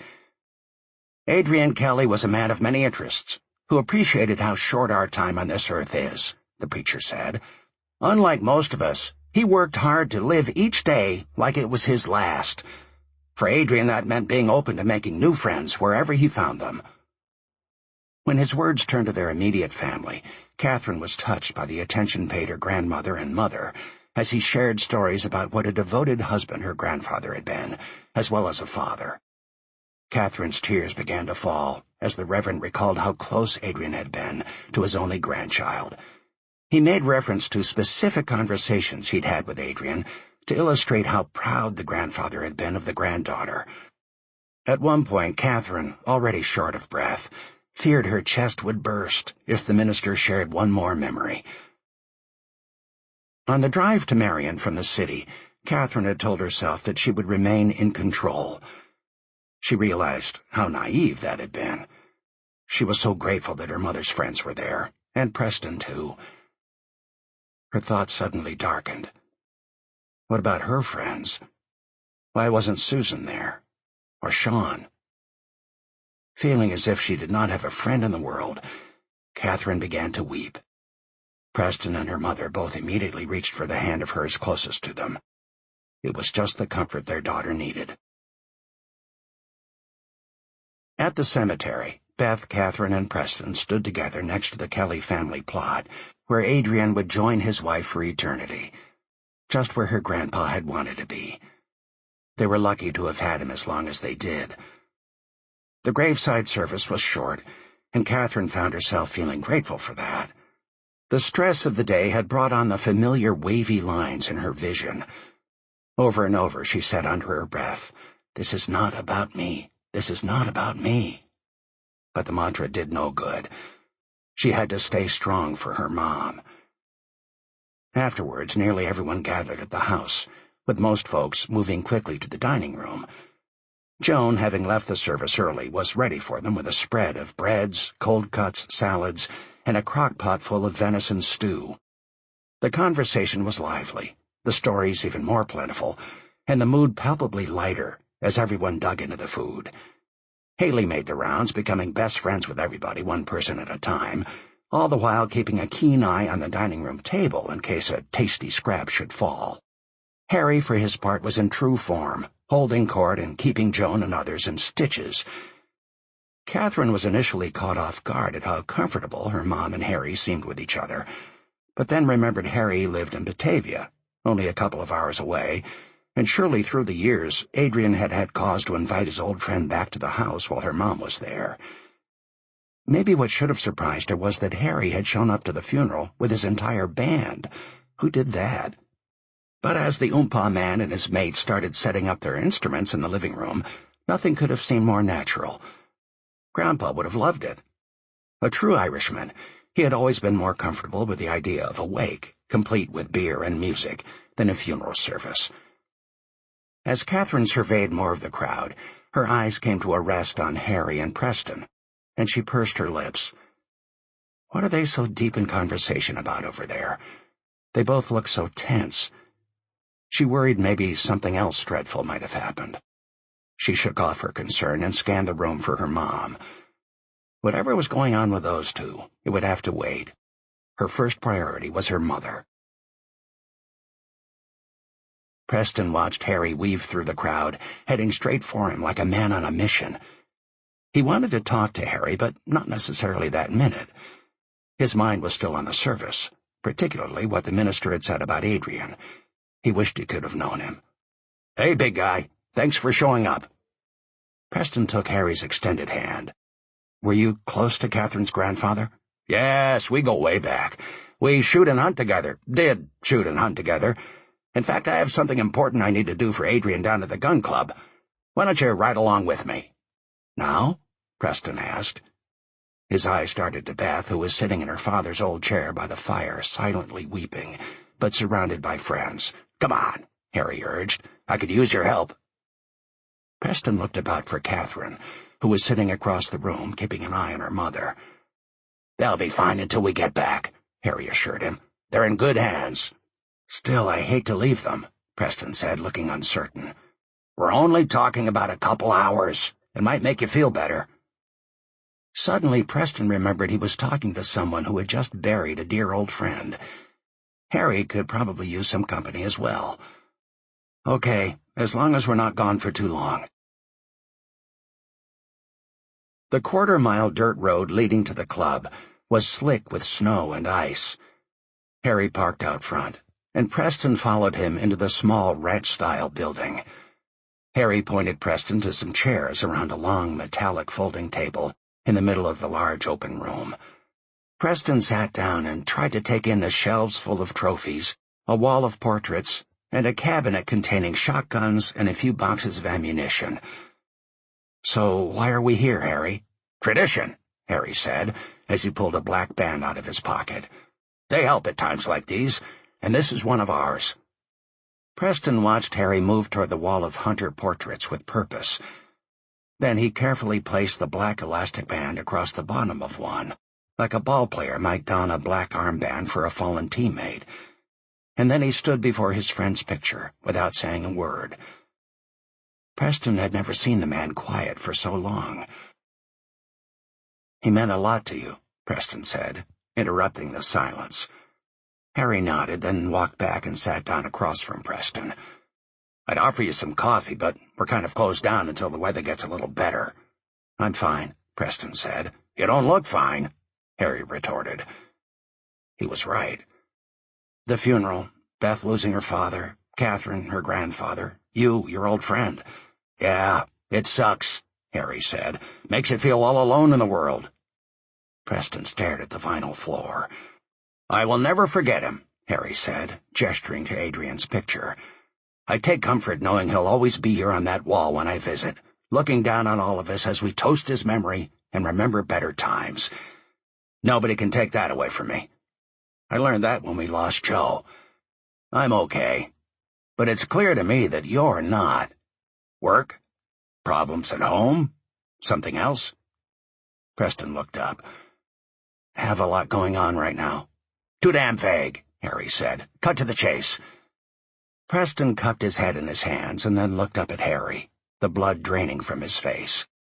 "My former CFO was arrested. The company is in trouble again. Marcia—" "Whoa there, one thing at a time," Harry said. "You didn't do anything wrong, did you?" "No," Preston said in a barely audible voice, and looking down again. "That hasn't kept me from getting caught up in all of it." Harry's eyes opened wide. "I hear you, man. I know the feeling." He slapped both knees, stood, and headed across the room to the gun cabinet. He unlocked it and carefully removed a double-barrel shotgun.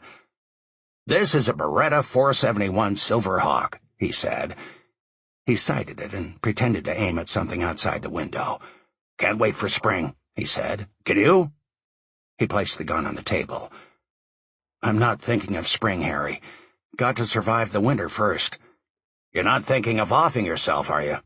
Preston laughed out loud. You mean like jumping off a bridge? The look on Harry's face grew grim. There's plenty of ways to do it. I just asked if you had ever considered it. No, Harry. Ever know someone who thought life had gotten so bad he wanted to? Harry asked. Preston thought for a moment and shook his head. No, can't say that I have. Well, you're wrong about that, Harry said. What are you talking about? You're wrong about not knowing somebody who wanted to kill himself. You have? Yes, but that's not who I'm talking about. I don't understand what you're getting at, Harry. I know you don't, big guy. Preston struggled to come up with the name of another person, but failed. Maybe this was about Harry after all, despite what he said to the contrary. He was bipolar and probably an emotional wreck right now. Preston thought he had better tread lightly. We should get back, Preston said. Joe Hart. What about Joe Hart?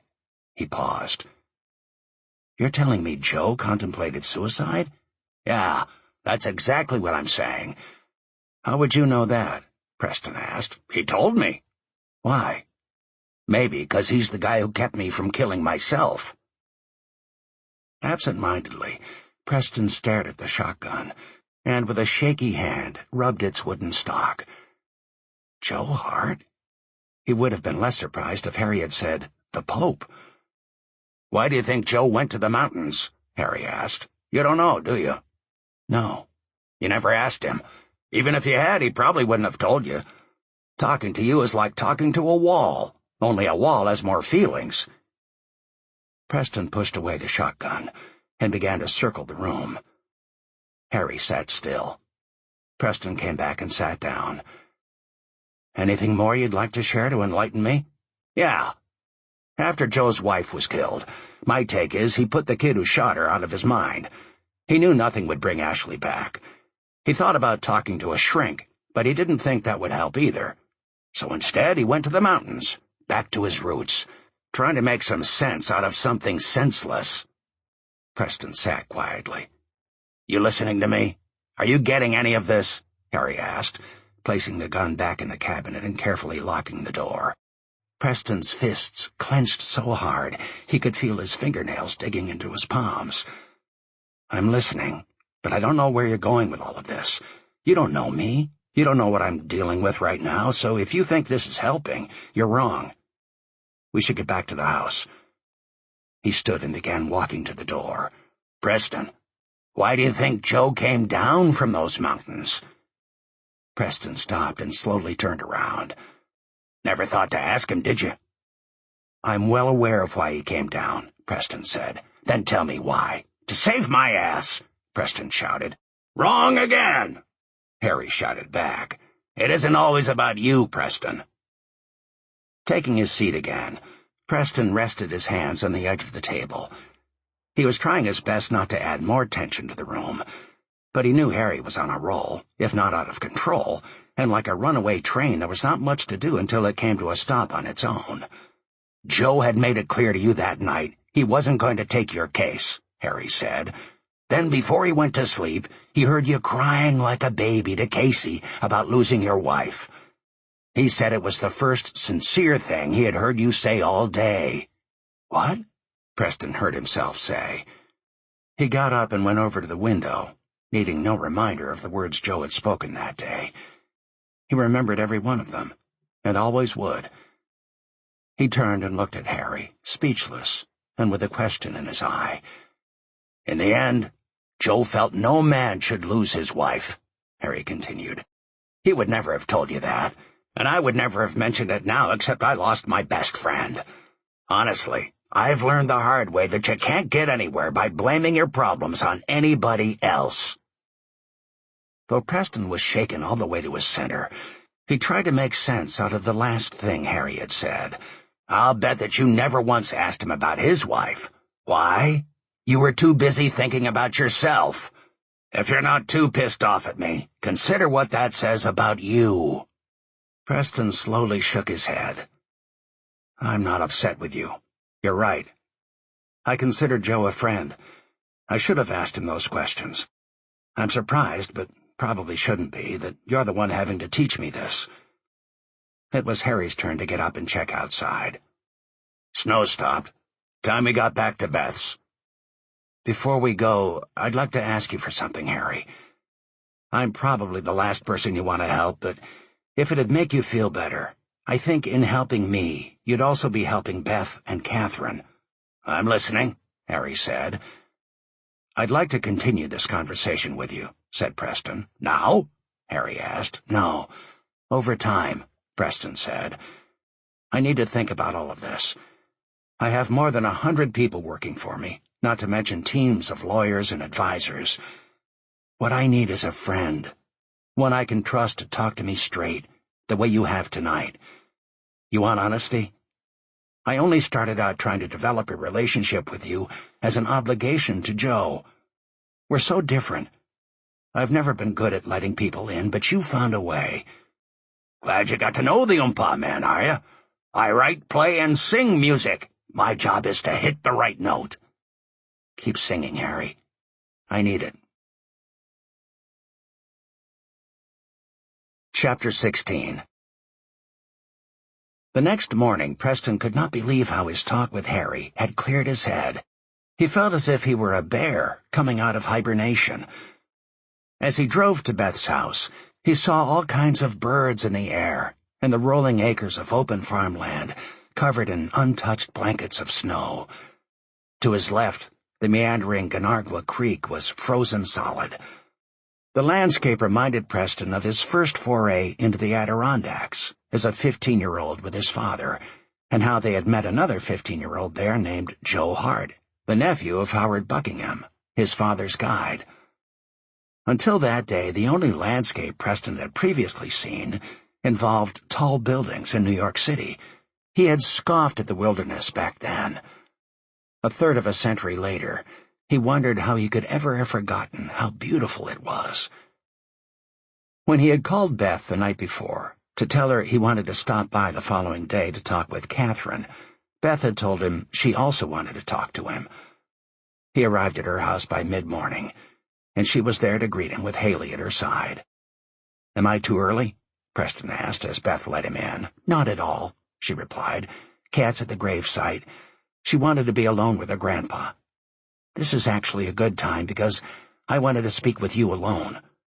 Would you like something to eat? Some coffee?" "Just coffee would be great," Preston said, pleased that Beth wanted to speak with him, even if he did not know what about. She poured them both a cup. "It's been a long time, Preston. So much has happened. In a way, it seems peculiar to meet again, especially at a time like this. I wish I could be more—" "I think you're doing just fine," Preston interrupted.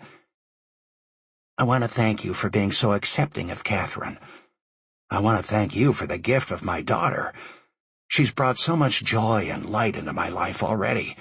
I can't explain how much she means to me. Tell me about Marcia. Kat was worried at first how Marcia would react to her." Beth set her cup down. "Kat was afraid that by showing up in your life so suddenly, Marcia might have held it against you and her, too.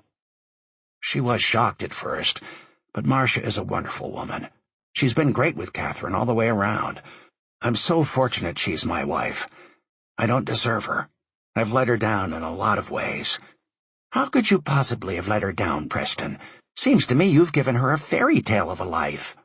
Preston described the circumstances surrounding the birth of their son so late in their marriage, and then the shock of finding out PJ had been born nearly deaf.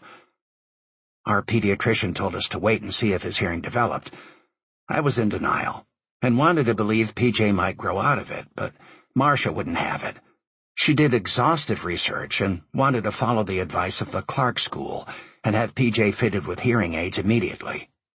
"You resisted?" "I didn't see my actions as resisting. Besides wanting to wait, I couldn't accept that I'd had anything to do with bringing an impaired child into the world.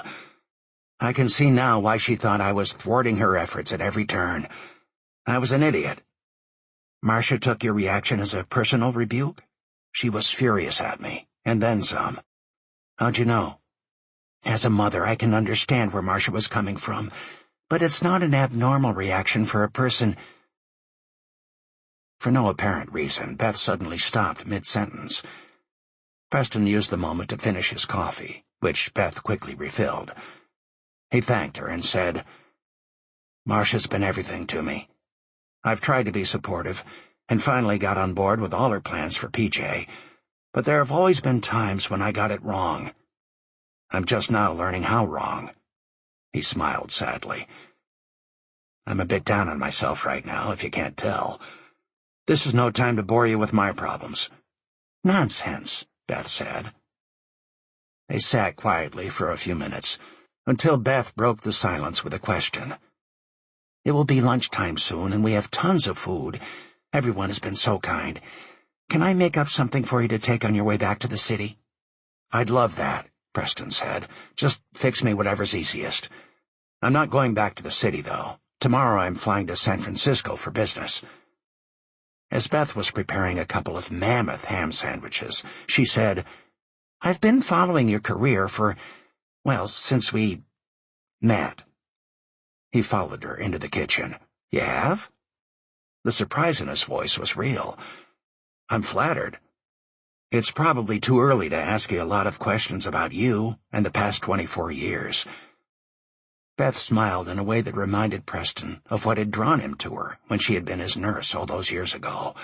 "I don't mind," she said. "It's the least I can do after upending your life. I suppose Catherine has told you about my vision problems. I've been through debilitating diseases with many patients, but you're never prepared when it happens to you. The whole thing has overwhelmed me at times. Catherine did say you had some eye issues, but she didn't go into detail. It sounds like it could be serious." "Yes, but it's more than that, and I want to get this out before she gets back." Beth quickly glanced out the side window to the empty driveway. "Can you forgive me for not telling you about Catherine?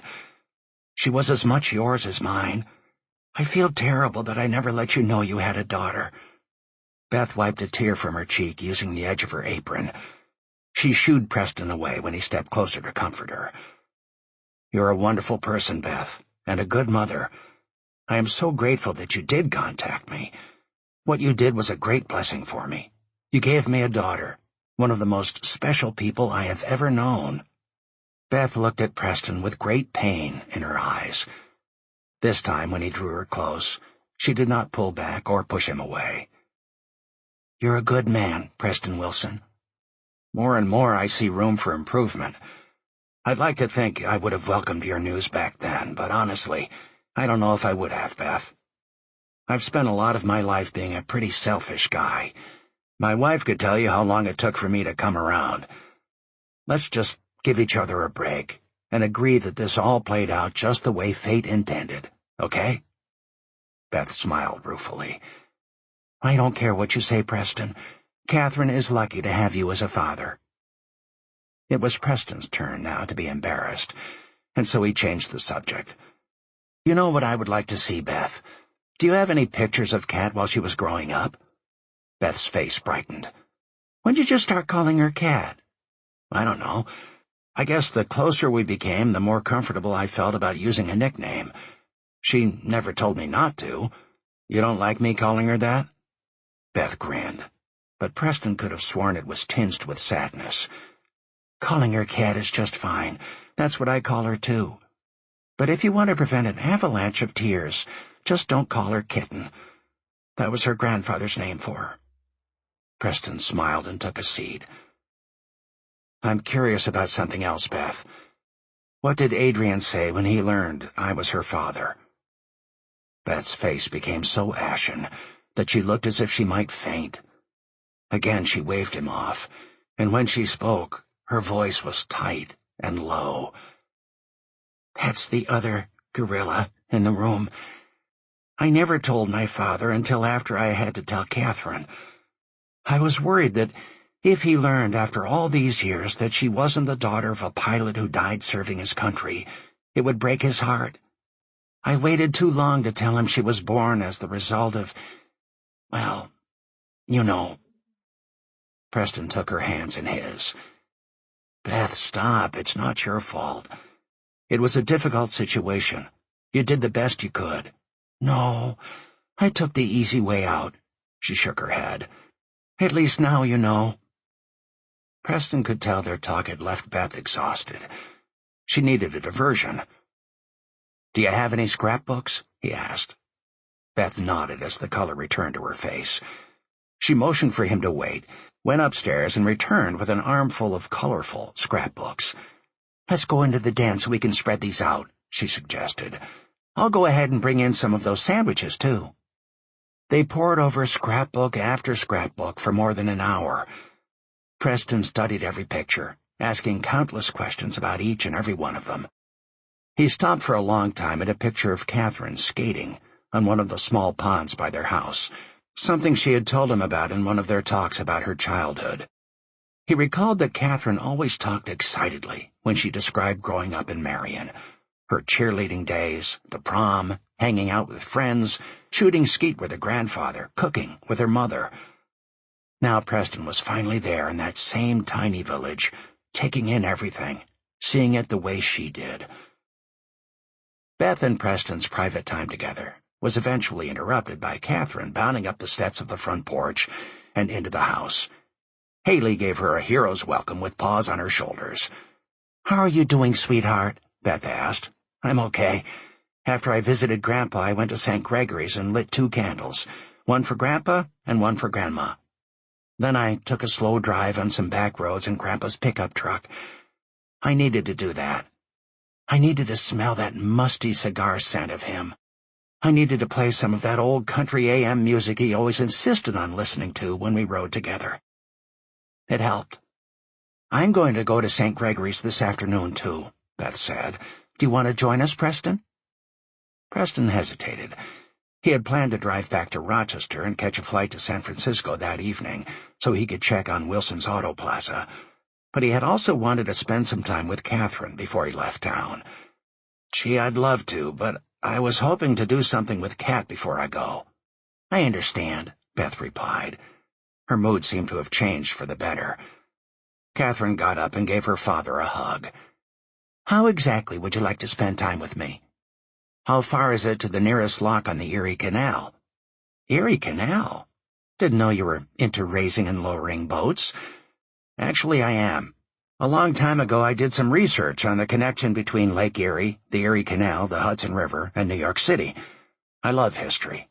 "You do? Let's go then. Old Lock 56 in Lyons is the closest. It used to be called the Poorhouse Lock. It's still operating." Catherine gave her parents an odd look before smiling at them. "I see you two have been going through the old scrapbooks. Think I'll leave you alone with that while I take Haley for a walk." "Smart girl," Preston said, after Catherine had left with the big golden retriever. "She takes after you. Let's hope she got only the best from each of us." "Preston, thank you for coming, and thank you for taking the time to talk," Beth said. "I hope your business troubles work out, but more importantly, I hope you, Marcia, and PJ find some peace. You're so lucky to have a family. Please don't worry about me. My father made sure I would never want for anything. That's how he was, thinking about others to the end." She took a deep breath. "I'm going to be okay. I hope we can stay in touch, if only as parents, because that's what we are.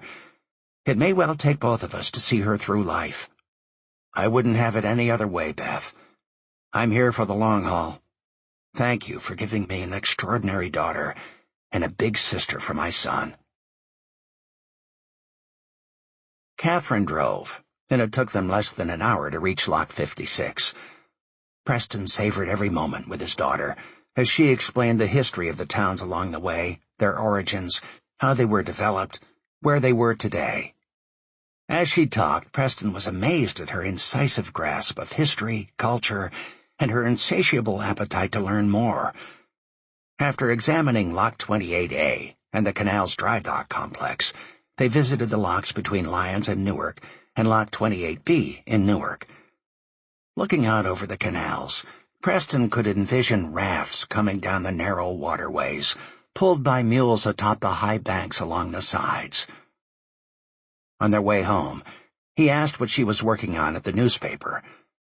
She told him about Alice, and how she was going to try to convince her editor to let her work on a bank fraud case in Brayton, in which Alice and several others like her had lost their life savings. Then she threw away the holdback. "It's frustrating watching others write about what's going on with BNA, but my editor won't let me work the story because I'm so close to you.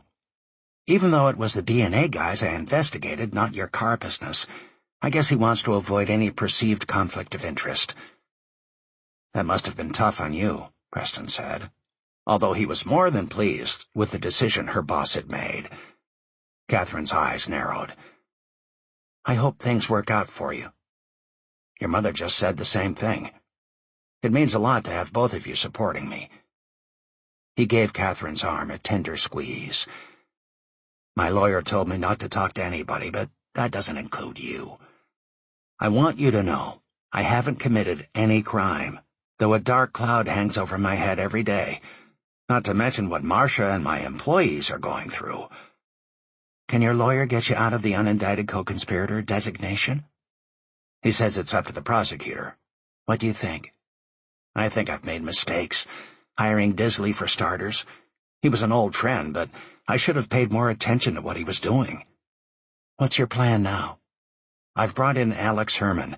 He knows this business. Remember when I told you about Joe Hart saving my bacon a couple of years ago?" "Of course I do. We discussed it the first time we had lunch at the 21 Club. How could a girl forget that?" She smiled coyly. He turned to face his daughter. "Joe brought Alex in as part of that workout. Afterwards, he oversaw the operations of all of our stores for a while. Now he's helping us with Manhattan. I want to get to the bottom of this." Catherine looked straight at Preston. "I know you're innocent. You can't know how glad I am to hear you say that. What I've told you is about all I can say right now." Preston did not want to admit that his sketchy facts were all he had to go on, and he wanted to change the subject. "I know this has been a difficult and stressful time for you and your mom. She's quite a woman. She's awesome.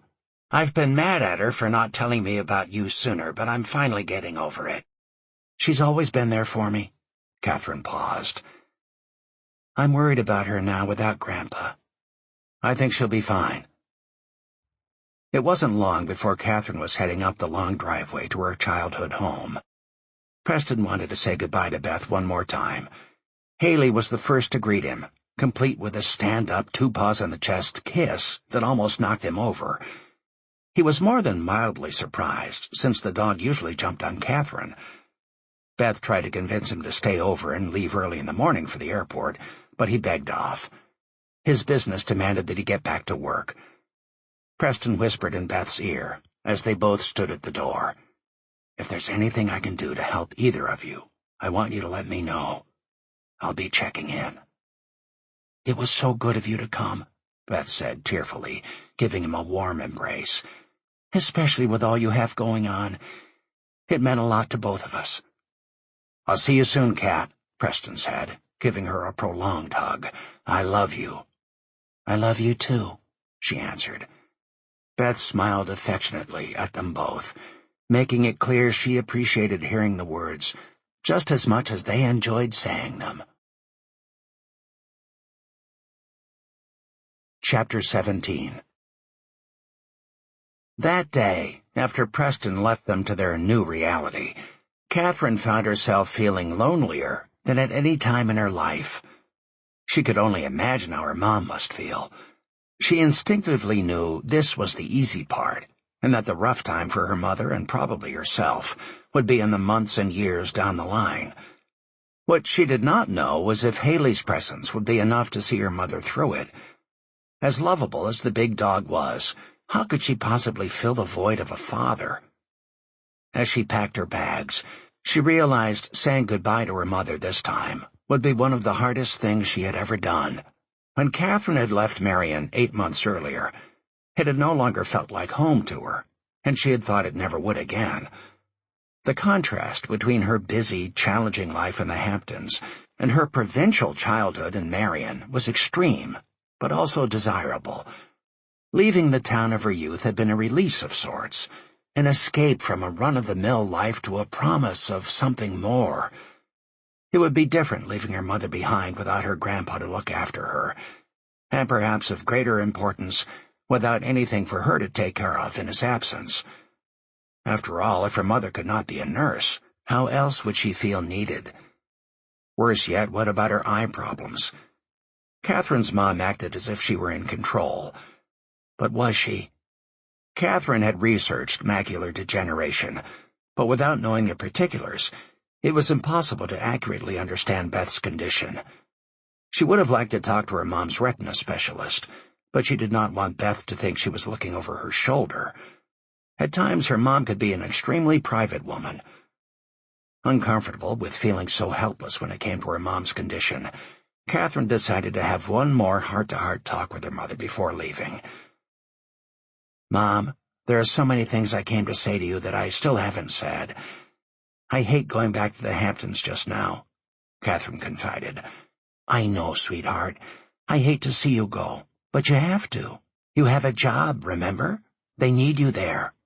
Beth forced a smile. "I know you're worried about me, but I'll be fine. I promise to be a good girl and call you at least once every day or two." "Well, that's a start," Catherine said cautiously. "I'm serious. I know you have tons of friends here. Took me 3 days to learn all their names, but I'm still scared for you. I know what it means to feel lonely, and I can only imagine how you must feel. Mom, I'm more worried about what's going to happen over the next few months. I'm not sure you're anticipating what it's going to be like. What's going to happen when the shock wears off? We'll just have to see. I'll be working. I'll be reading. I'll be walking Haley. Thank you again for leaving her with me. You're going to miss having her around, and I'm already grateful for her company," Beth said. "Mom, what's the real story about your eyes?" "I already told you," Beth said, sounding mildly annoyed. "Can I talk with your specialist?" Catherine blurted out. "No, and not because I'm in denial." She gave a weak laugh. "You should accept what I've told you. Stop worrying. Get in your car and drive home, to your home." "This is where I grew up," Catherine said. "It's my home." "Yes, and it always will be. But your home is where you live. Call me when you get there. Be careful." Several hours later, with the music blaring and the second sandwich gone from the lunch bag Beth had packed for her, Catherine was on her way home, when one of the million thoughts in her head centered on Susan. Should she call her? Of course she should. If she did, would it just make Susan feel guilty? Maybe she should wait. Catherine called Susan. No answer. After another hour, she tried again. Still no answer. This time she left a message asking Susan to call her back. Another hour and a half slipped by without a call from Susan. Worried, she tried calling her friend again. No answer. She dialed Susan's mother, who answered on the 5th ring. "Hello, Mrs. Bernstein. It's Cat." "It's a cat?" "No, it is Cat." "You're looking for your cat?" "Mrs. Bernstein, this is Catherine Kelly. I'm looking for Susan, your daughter. My grandfather died, and Susan made a point of saying she was coming to the funeral. She never showed, and she's not answering her phone or returning my calls. I don't want to alarm you, but I want to make sure she's okay. Do you know where she is?" "I don't want any," Mrs. Bernstein snapped. "Stop bothering me. I've given enough to charity."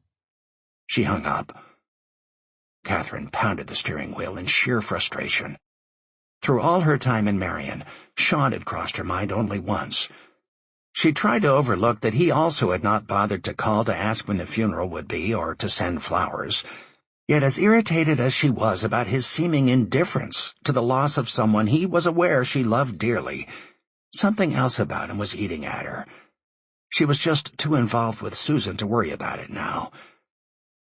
As she drove through the Holland Tunnel into the city, Catherine decided to change directions and head to Susan's apartment at Avenue B between 6th and 7th Streets. She found a parking space, walked up the steps of Susan's apartment, and began to bang on the door. No response. She tried Susan's cell number again. No response. "Where are you, Susan?" Catherine searched her phone's contact list, but couldn't find a number for Susan's father. She racked her brain for where Susan could possibly be, and then cringed when she realized that Hennessy's bar on the east side, where they used to hang out before she learned Susan was an alcoholic, was the only place left they had in common. It was worth a try. 20 minutes later, she pulled in front of the bar, double-parked, and ran inside.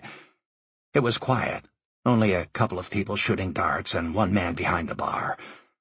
No Susan. Fortunately, the bartender recognized Catherine. "Hey," the tall 20-something guy in a white dress shirt with rolled-up sleeves called out. "You're Catherine, right? What you having?" "Maybe later," Catherine said.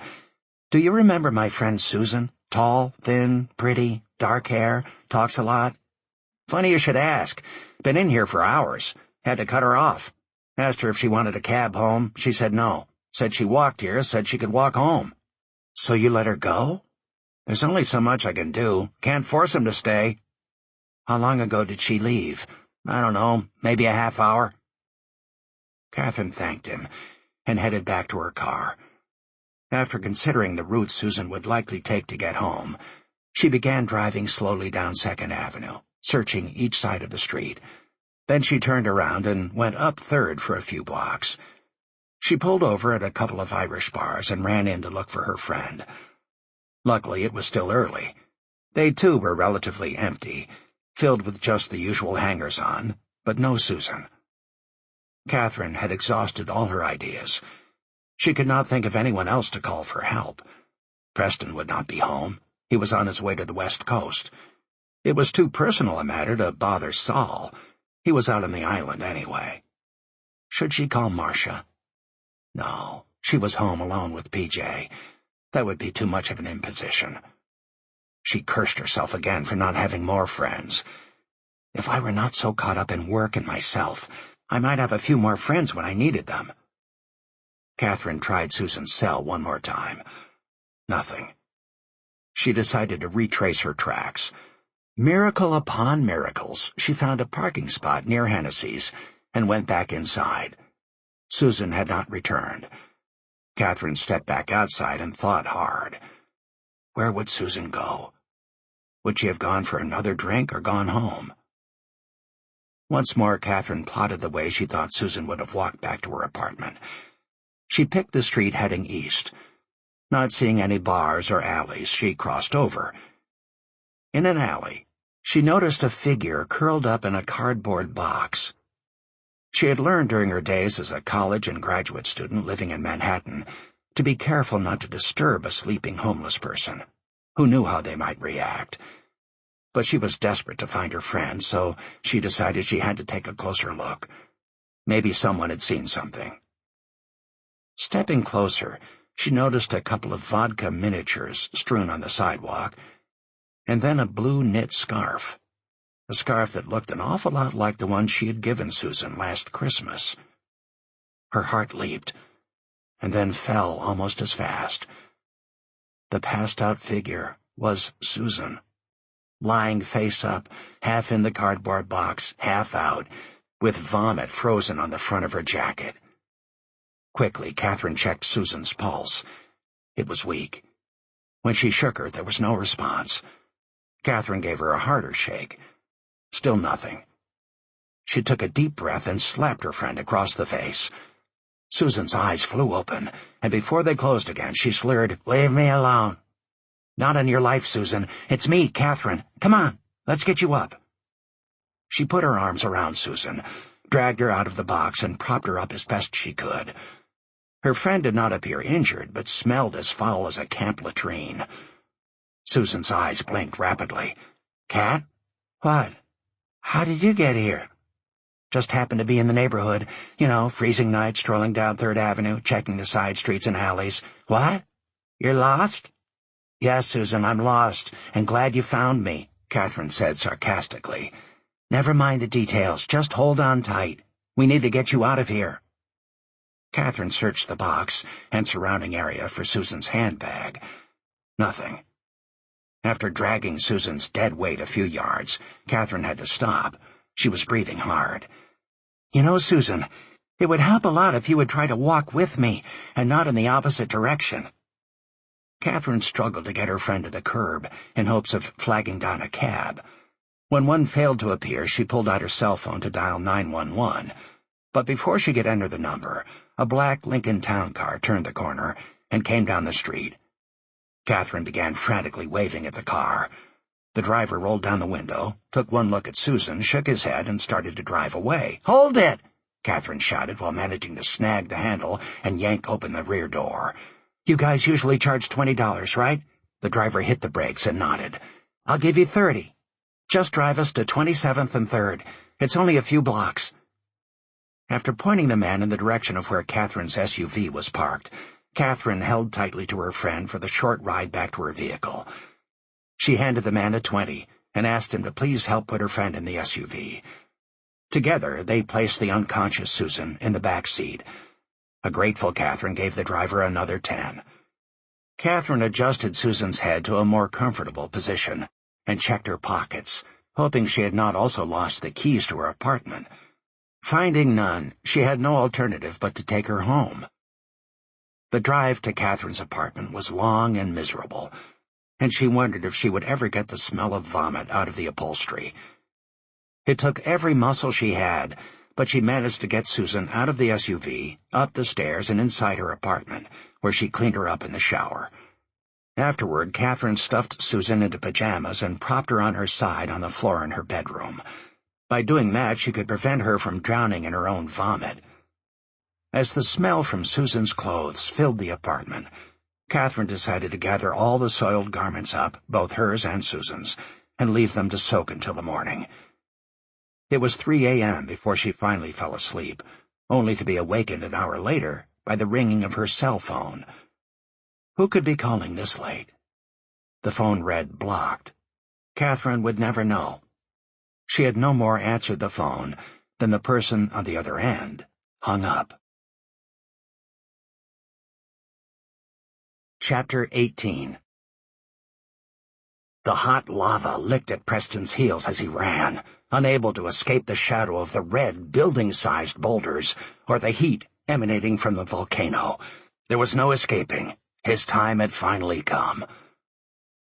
Preston sat bolt upright in bed, covered in sweat, astonished to find himself not running from molten lava, but in a motel with the alarm clock next to him ringing off the nightstand. It read 4 a.m. He needed to move hastily and get on the road to Rochester if he was to catch the American Eagle flight to Chicago, departing at 6:30 a.m. If he missed that departure, he could say goodbye to his first-class seat for the second leg of his flight to San Francisco. That was not acceptable. Behind the wheel of his rental car, and with a cup of in-room coffee next to him in the cup holder, Preston heard his cell phone buzz. The screen read anonymous, but he still picked up. Unless it was a nut, anyone calling at that hour of the morning had to have something important to say. "Preston, sorry if I discombobulated you." Preston would have recognized Tommy Greco's voice and unique take on the English language at any hour. Tommy was another of Joe Hart's collectibles, left in Preston's care since Joe's death. Born in the Italian-American community of Niagara Falls, Tommy had survived an abusive father and a whole lot more. The University of the Streets had made up for whatever Tommy lacked in formal education. "Tommy, what's the matter?" "Nothing." "Where are you?" "Northeastern Nevada Regional Hospital." "So, it's 2 a.m. where you are, and you're in a hospital, and you're okay? You sure about that?" "I'm fine. Are you going to keep asking questions or clam up so I can talk to you?" Silence. "Are you there?" "Just doing what you asked," Preston said, smiling to himself. "Wise ass. I'm a father." "Congratulations! That's just wonderful, Tommy." Preston was embarrassed to admit he had had no idea Tommy's ex-showgirl wife was even pregnant. "How's Missy?" "She's copacetic. Want the details?" "Absolutely. Girl." Preston laughed so hard he swerved the car. "Knowing Missy, she's beautiful." "She is, and healthy. We wanted you to know right away." "Thank you. That means a lot. I remember what it was like for us when PJ was born, so I have some idea how you two must be feeling right now. Top of the world." "You got that right." When are you going to get out here to experientiate the camp?" Preston thought about how long it had been since he had last seen this collectible. Obviously, since Tommy and Missy had had enough time to conceive and deliver a daughter, it had been too long. "I'm flying to San Francisco to visit my store out there. Then I'm going back to Charlotte to check on our dealership there. I could make a short layover. Spring's better. Camp's under 10 feet of snow right now." Preston heard Tommy sigh. "I read about that," Preston said. "Missy told me to tell you our daughter's name. Says you wouldn't think to ask, but your wife will. It's Skylar Ann, 7 pounds 6 ounces. I would like to see Missy and Skylar Ann and sit down with you and smoke a damn good cigar." "Is that a want or do thing?" "It's a do thing," Preston said. "The camp may be buried under snow, but I see no reason not to stop in Elko to see the new parents. Today or tomorrow?" Preston had a few things he had to look into at Wilson Holdings' San Francisco Auto Plaza that could not wait. He needed to square up eye to eye with the managers and personally see the most current bank statements. "I'll check the flights to Elko. If the planes are flying, I'll try to come in tomorrow afternoon." "Maybe you're not as not all in as I thought," Tommy said, and hung up. Late on the second leg of his journey, Preston called Marcia from the plane and told her all the news from Nevada, including the newborn's name and weight and the name of the hospital, all of which he had jotted down on a note. Marcia gushed at the news. "A baby girl! That's wonderful! I love the name. Tomorrow I'm going to try to fly out to Elko to see them." "That's a great idea. It's been ages since you've seen Missy and Tommy. If you do see them, please tell them how delighted I am to hear about their new daughter. I'll also send Missy some flowers." She paused, and Preston could sense something else was on her mind, so he waited. "How did it go at the funeral? With Beth and Catherine?" she asked. Preston breathed a sigh of relief. He had been afraid she was going to bring up the mess at work. "The funeral was fine, if a funeral can be fine," he said. "I spent some time with Beth and Kat and learned a great deal about both of them. Nothing to worry about except that Beth's suffering from a bad eye disease that I think may have worse implications than she's letting on. She handled her dad's death as well as can be expected. Kat's given Beth her dog temporarily, and that seemed to help. I'll fill you in on everything as soon as I get back. How's PJ doing?" "He's doing fine, playing on the floor right now with his fire truck." "Give him a kiss for me," Preston said. The news of Tommy and Missy's baby had Marcia sounding better to Preston than she had in quite a while. When he arrived at the dealership in San Francisco, Preston had a secretary check all the airlines for flights to Elko. A seat was found, and she made the reservation for the next afternoon. Next on Preston's agenda was a meeting with his senior management, in which he asked the right questions and reviewed all the financials in detail, along with the actual bank deposit slips. Only after he was satisfied that everything was in order did he discuss the future marketing plans for the store and meet the sales team, which he took out to dinner at Skoma's, one of the wharf's most famous eateries. He did it without the bosses, something Alex had suggested he do to show he was willing to get in the trenches with his team. After a working dinner, Preston checked in at the Union Square Hilton. He called Alex at midnight Eastern Time to tell him how well the dinner had gone and how much the sales staff seemed to genuinely appreciate his breaking bread with them. Then he filled Alex in as to the state of Auto Plaza's books and the store's future projections. "By the way, how are things going with the Manhattan store's numbers?" "Sales are flat. The good news is I talked Casey into coming in for a day." That caught Preston by surprise. "Well, that is good news. Is he willing to help?" "I don't know yet. He's thinking about his situation, his kids, and he wants to talk to Marcia." "Marcia? If he's going to do that, I'd like to be there for it." "I'd like to be there, too. He met with me and wants to meet with Marcia alone. He made it clear. I think he's trying to take this step by step. Wouldn't you want to do the same thing in his position?" Preston thought about it for a moment. "I guess. It's been a long day for me, and here I am calling you after midnight, your time.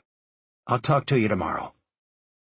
Before he turned in for the night, Preston made one last call to Tommy to give him his flight details. Overall, the day had been a good one.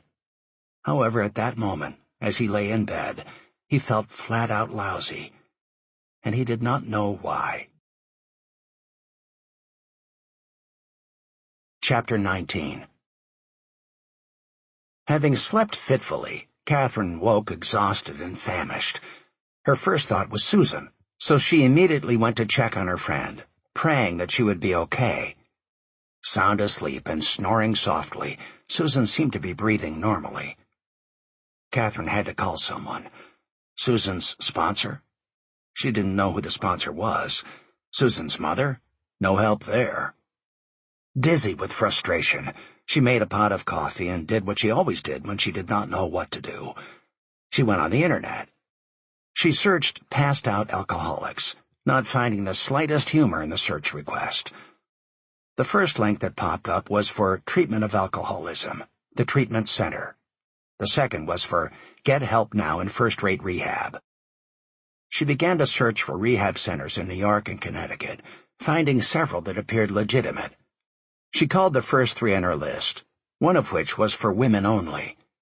All three places were receptive to her bringing Susan in for an immediate evaluation, with Susan having the right to leave any time she desired. Catherine worried she might be crossing a line. Her warring thoughts were interrupted by a crash. She ran into the bedroom and found Susan sitting in bed, the lamp from the night table in pieces on the floor. "Are you all right?" Catherine asked, rushing to the bed. "How do you feel?" "Have I been here all night?" Susan asked, looking around the room like she had never seen it before. "Yes, you started on the floor so you wouldn't fall out of bed, and I moved you there this morning after I got up. How do you feel?" "Like my stomach is caught in my throat," Susan said, staring at the broken glass on the floor. "Sorry about the lamp. It's the least of our worries. How did I get here? I mean, to your apartment." "I drove you." "From where?" "Specifically, 26th Street and 3rd Avenue. I found you passed out in an alley in a cardboard box." Susan winced at the news. "You found me where?" "In an alley. You had been at Hennessy's. Do you remember any of that?" "No, nothing." "Do you want some coffee?" "I don't know. Maybe." Catherine stepped into the kitchen to get a cup of coffee, then set it on the nightstand next to Susan. Grabbing a broom and dustpan from a closet, she began to clean up the glass. "Should I call your sponsor?" she asked. "I don't have a sponsor anymore." "So what would you like to do? Something's got to give. The next time you end up unconscious in a cardboard box, imagine all the possibilities when the wrong person finds you. What do you want?" Susan started to say something, but opted instead to reach for the coffee. Her hand was shaking as she took a sip. Her eyes were bloodshot with bags under them. "Sorry to be such trouble," she said. "What I want to do is to live." Catherine did not say a word. She reached over to hug her friend, who had begun to sob. "I don't want to die," Susan said. "I've been searching online for rehab centers. There are several in Connecticut that look good." Catherine forced herself to put on a happier face. "You can go in and come out whenever you want. Everything is on a voluntary basis. Do you want me to take you down there so you can see if you can find one you'd like?" "I have no choice. I can't go on like this." It took 2 full days of Catherine's time, driving all over Connecticut, faxing insurance forms, and making a ton of calls. But before she left the state, Susan was an inpatient at the We Care Recovery Center of the Northeast. The following morning, Catherine was back at her desk at the newspaper, reviewing the week's assignments, mindful that Saul had told her to take her time about returning after the funeral, but convinced that work was the best tonic for her. It beat sitting in her apartment all alone and worrying about her mom and Susan. The jingle of her cell phone jarred her thoughts. The screen read blocked. She hesitated but answered. "Catherine, I'm calling to apologize. I'm so sorry about the other day." "Okay, but it would help to know who this is first." Catherine forced a laugh. "Oh, dear me. It's Rebecca Bernstein, Susan's mother. I thought you would recognize my voice. No matter. The center where Susan is just called me." Her voice cracked. "I want to thank you for what you did for my daughter." "It's the least I could do, Mrs. Bernstein. Have you spoken with Susan?" "Not yet. No calls. She wanted them to notify me she was at the facility. Can you tell me why you picked a rehab center in Connecticut, and how long she's supposed to be in there?" Catherine had chosen Connecticut because it was far away from Susan's alcoholic parents, but she could not say that. "The Connecticut Center has a great reputation, Mrs. Bernstein. I was told it would be at least a month, but it could take longer. It's up to her and her doctors to decide when she's ready to leave." Mrs. Bernstein hesitated before saying, "Her father and I thank you, Catherine. You've been a great friend to Susan. She adores you. More importantly, she trusts you." Her words sounded hollow. "Susan's going to need all the support she can get." How in the world was she going to get it when both of her parents were alcoholics? What could she say to this woman that would help Susan? "I'll be going to see Susan when she calls and says it's allowed, and as soon as I hear anything, I'll let you know how she's doing. I promise," said Catherine. "Okay," Mrs. Bernstein said, and hung up. Catherine sat quietly, staring at her computer but seeing nothing. Thoughts and worries pinged about in her head like it was a pinball machine. Mom, Grandpa, Preston, Marcia, Susan, and deep down in some unreachable place, Sean. Chapter 20. Catherine realized she had two choices: let her thoughts consume her, or get over it and move on. Still resentful about being closed out of the BNA bank fraud story, she turned her attention to the bank story she had not yet been cleared to work on in South Carolina. She opened her desk drawer, took out Alice's file, and reviewed her notes. No clear plan of action presented itself. She walked down the hall to her supervising editor's office, knowing before she set foot inside that it was probably going to be a mistake. "Hi, Chuck." "Hello, Catherine. I'm sorry to hear about your grandmother, was it?" "If the 'it' refers to the funeral I just came from, it was my grandfather. Thank you." "All right. You saw the weeklies. What can I do for you?" "I wondered if you had received a phone call or an email from a reporter in Braden, South Carolina." Chuck put his feet on his desk, giving Catherine a perfect view of the soles of his shoes. "He called while you were away, I believe." "Can I have his number and what information he left, please?"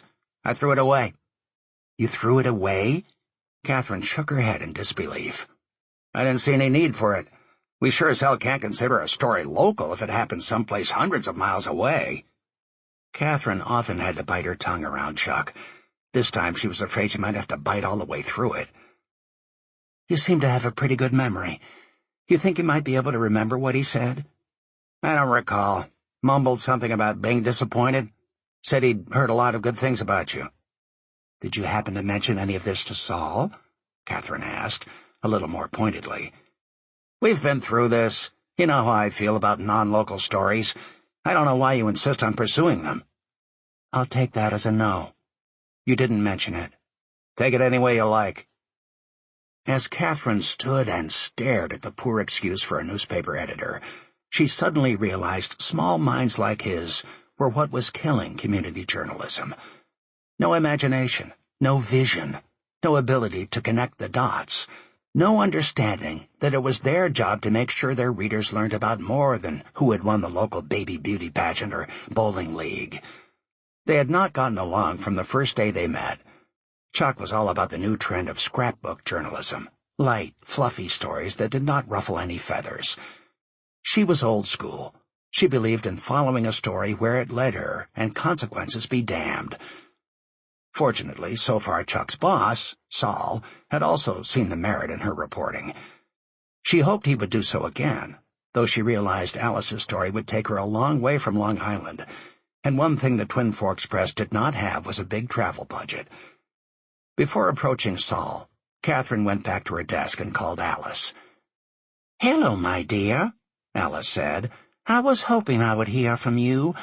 That young reporter, Mike McCusker, is determined to talk to you. Apparently, you've an overzealous chief in your tribe up there." Catherine sighed heavily. "You have no idea."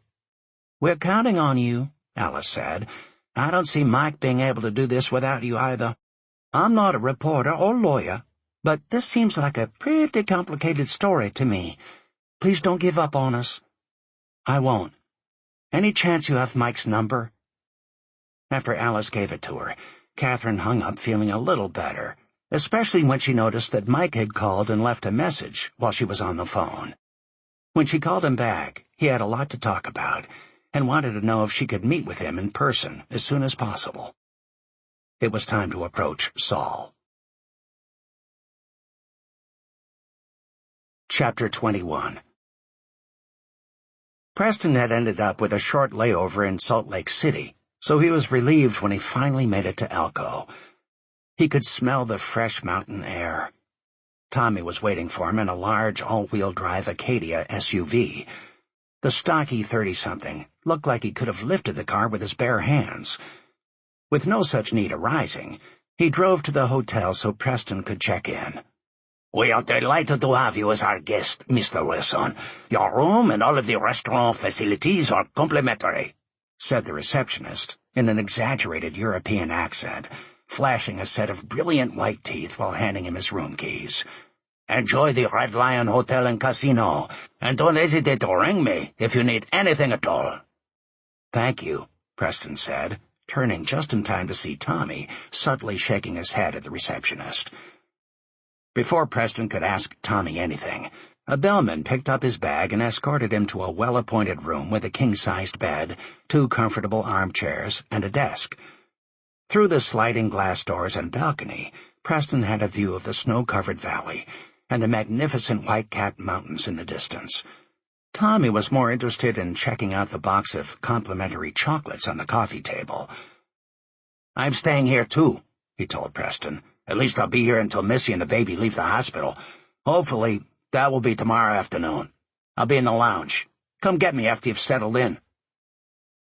30 minutes later, Preston found Tommy playing video poker at the bar and sipping a soft drink. They left for the hospital, where Preston quietly followed Tommy into his wife's room. Missy was breastfeeding the baby, so a protective Tommy quickly blocked mother and daughter with his wide body, telling Preston, "We'll give her a privacy to finish, okay?" "Sure thing. I know better than to argue with a new dad," Preston joked. Tommy went back in the room, and soon Preston heard Missy tell him, "We're finished. Bring Preston in." "Hi, Missy," Preston said, standing at the edge of the bed. "You look absolutely beautiful." "Thank you for going out of your way like this. It's good to see you again. Tommy, show Preston our little angel." Preston watched Tommy dance over to the sink, wash and dry his large hands, then carefully pick up and cradle the tiny baby in his arms. She looked like an orchid in the middle of an oak tree. Preston reached out to touch her, but Tommy moved back a step, slowly shaking his head. "Wash first." Preston complied. "If you think he's protective now, just wait," Missy said, her voice like gentle rain. "Tell me how you're doing. How's Marcia? PJ? Your daughter?" Missy's words washed over Preston. "May I hold her?" Missy nodded, and he carefully took the baby from Tommy. "She's so delicate," Preston whispered. After a few minutes, he handed the baby back to Missy, a warm smile on his face. He also suddenly remembered Missy's questions. "Sorry, lost my head for a minute. Marcia's well? PJ's great," he said. "We're all good on the home front. I'm doing fine and just glad to be here. We've all had a few challenges lately, but we're hanging in there. I don't think I told you about Catherine's grandfather dying." "I'm so sorry for her loss," Missy said. "Now come over here and sit down. Talk to me." Preston took a seat in a chair by the bed. Tommy kissed Missy on the forehead and pulled up another next to Preston. Missy had always demonstrated the ability to get to the core of any matter quickly, but Preston did not want to surrender the warm aura this precious moment had created. "Tell me about the camp," Preston said. Missy looked deeply into Preston's eyes. It's been doing pretty well. We open again in late spring. I'll have to see how much I'm able to do with the new baby and all. Tommy's been a huge help. Everybody loves him." "What have you been doing, Tommy?" Preston asked. "Overseeing the infrastructure and building of the ranch. It's got a lodge with a great room, fireplace, and a restaurant. Nice rooms for the kids, too. Nothing cheap or shoddy." "Financing all in place?" Preston asked. "I think so, and projections look good." He shrugged. "We'll know how good after the summer session. A lot of soft costs come into it, but you already know about all that stuff." "Sounds like real progress. Congratulations." Tommy was smiling broadly as a nurse came into the room to check vitals on Missy and the baby. She jotted a few things down on Missy's chart and left. "Are you going to talk to me, Preston?" Missy turned and asked him bluntly. "I know what's been in the papers. I didn't come here for your help this time. I honestly just wanted to see your daughter and find out how you two are doing with the ranch." Preston gestured to Tommy. "From what he just said, you seem to have everything in pretty darn good shape." "I appreciate that, and so does Tommy, more than he'd ever want you to know." She winked at her husband. "Cut it out," Tommy said, before Missy could embarrass him any more. "Preston, please don't pay any attention to him. We want to know how you're doing. We truly want to know." When Missy spoke in a certain way, she was impossible to refuse. This was one of those times. "Okay," Preston said, taking a deep breath. He went on to quickly explain what was happening with Disley, and the impact that was having on him, Marcia, and the business. Missy's face softened. "With all of that going on, it's even more amazing that you're here. It might be hard to believe that while I've never had more going wrong in my life, I've never had more going right either." He went on to give an update about PJ, Catherine, and how great Alex and all the staff had been in light of the investigation. "I've never heard you going more right either. I can't explain it, but I have a strong sense that everything will work out. Sometimes it takes a long, hard storm to appreciate a clear day," she said. "Then I'm ready for a month of very clear days," Preston said with a chuckle. Missy and Tommy laughed at that. "When are you flying out?" Missy asked. "First thing in the morning, I'm afraid. They need me back in the office, but it depends on the weather. I have to visit our Charlotte store first and then get home." They talked for a few minutes longer, but Preston could tell the new mother was fading, so he said his goodbyes to her and the baby. Missy thanked Preston again for coming and for the flowers Marcia had sent. "Please give our love to Marcia and a hug to PJ. Tell your daughter we can't wait to meet her. In fact, invite her out here next time you come." On their way to the Red Lion Casino, Tommy said, "You can't bet the ponies, but they have a great crab stable. Can you smoke cigars there?" "Absolutely, at the tables and the lounge." After an hour of shooting craps, getting up, down, and then breaking even, they retired to the lounge and ordered drinks. Preston pulled out a couple of Greycliff Chateau Grand Crus, and each of them made a production out of lighting and savoring the aroma. "What a great draw," Preston said after taking a few puffs and blowing out plumes of smoke. "I needed this." "From the heavy stuff you laid on Missy?" she asked. "What's your real opinion of your situational?" "It's complicated." "You clean?" "I've committed no crime. My attorney tells me the prosecutor is using me for leverage, so I won't testify on behalf of my ex-CFO. He in the soup?" "I don't know." Tommy raised his eyebrows. "I really don't. It's so damn complex." "Marcia?" "She's done nothing wrong, and she knows I haven't done anything wrong either." "Then why's she on your back?" "Because we're going to take a hit." Tommy leaned forward in his chair and whispered to Preston, "Don't talk about that here." "Not that kind of hit." Preston laid his cigar ash down gently in the ashtray. "I mean financially. She's a stockholder, and her name is on all the personal guarantees. She feels insecure, and blames me for bringing in my old pal and then not watching things closely." He went on to tell Tommy about the FBI visit. "There's a lot of implicationing in all of that. What's up with PJ and you and Marcia?" "It's like what I told Missy about my response to PJ's hearing. I told Marcia I was wrong, and she claims to have accepted that and to be okay with everything now, but I know she's not. How can I help? You can't. I'm going to handle this myself or die trying. It happens, Tommy said. What can I do to help you? Preston asked. Your wife's in the hospital with a new baby. Tommy shook his head slightly. You got your hands full with your wife, the mouthpiece stuff, and the business. I'm glad you're doing so good with your son. Tell me about your daughter. You know she's a journalist, right? Tommy nodded. She knows how to look into things like a real pro, and she's a damn good writer. I feel very close to her already. I also saw her mother, Beth, while I was at Kat's grandfather's funeral. Preston paused because Tommy had developed an odd look on his face. You don't gotta go there now, Tommy said. Let's shoot some more craps. I feel the juice. Chapter 22. Mike McCusker had gotten the green light to share his research on the South Carolina bank fraud story with Catherine. Now she had to somehow convince Saul to let her work it, without getting Chuck so mad that he would try to derail her efforts. Back from lunch, and just as she was about to go see Saul, her cell phone buzzed with another blocked call. Hello? Hey, Kat. How are you doing? Catherine had been planning how she would respond the next time Sean called after his no-show at the funeral, but his call had caught her off guard. She gritted her teeth. I'm doing fine, but I want to hear that you've been having a horrible time, and that's why you couldn't at least text me that you couldn't make the funeral. After a brief silence, Sean said, I'm sorry, Kat. I couldn't make it, and I wasn't free to call. I don't determine where I'll go and when, and sometimes we're on virtual lockdown. These past few days have been one of those times. I wanted to be there for you. I did. I know it must seem like my work is always getting between us, and at the worst times. I understand, she lied. Where are you now, or can't you say? I'm with my parents in Lewisburg.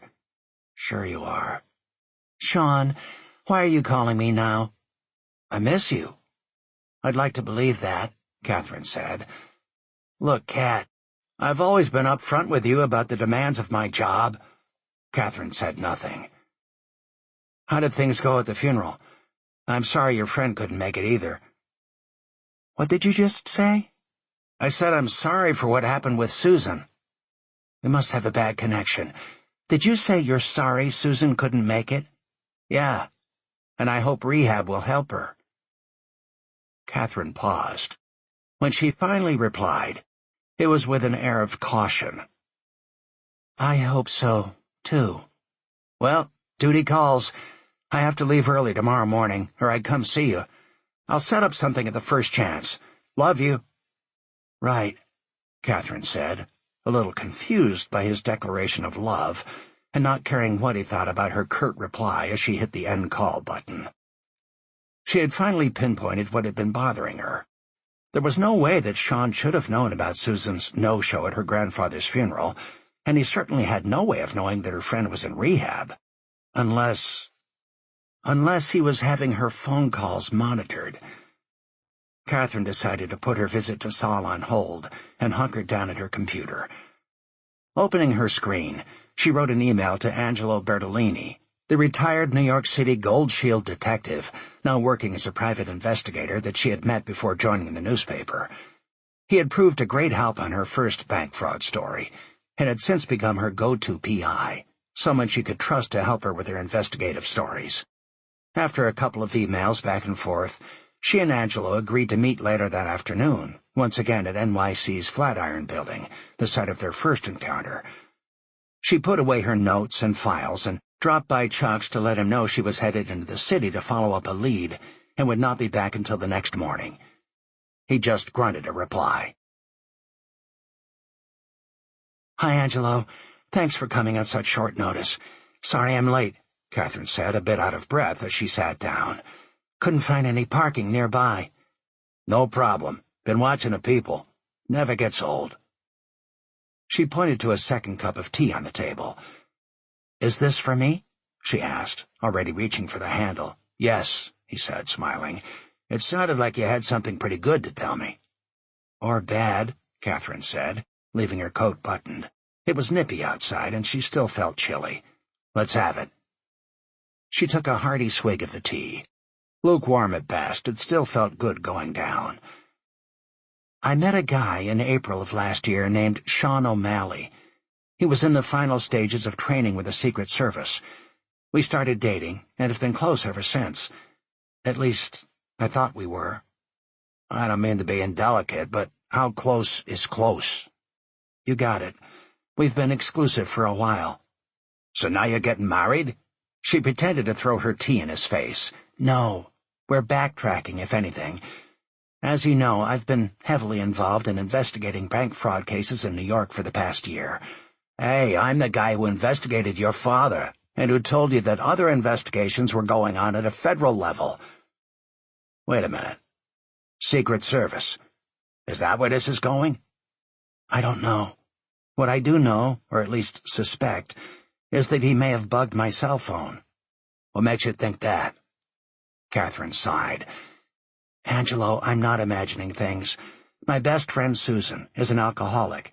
My grandfather died recently, and she insisted she would be at the funeral. Long story short, she never made it. When I got home, she went into rehab. This morning, I get a call from Sean, who didn't come to the funeral either, and he's sorry about Susan not being there and hoping rehab will work for her. There's no way he could know any of that. When Angelo finished scribbling, he sat quietly for a few minutes looking at his notes, while Catherine drank her tea. There are other possible explanations, he said, but they would be highly coincidental. Have your cell phone with you? Catherine handed it to him. She watched him take a small cord and attach one end to her phone and the other to his phone. A minute later, she saw him nodding. So my phone is bugged? Yep. How did he do it? More importantly, why would he do it? All he needed was 5 minutes at the most. In a weekend, how many opportunities would a boyfriend have? All he had to do was wait until you took a shower. You may want to have your apartment swept. Get your car checked, too. He probably has access to everything you're doing in your computer, so I'd also get your laptop checked. All your emails, documents, it might all be compromised. Be glad you didn't say much about our meeting when you emailed me. I guess I caught a break, Catherine said. She could hear her stomach making gurgling noises. Angelo, could you please get me another tea? Take your time. I don't want you to see me having my first official meltdown. Angelo nodded sympathetically and went to the counter. Catherine was left to talk herself off the cliff, but the one-sided conversation quickly turned on her. When she got serious with a guy, she screwed it up, every time. Still, she hadn't been the one who screwed this up. How did she deserve this? She wanted to scream, but didn't.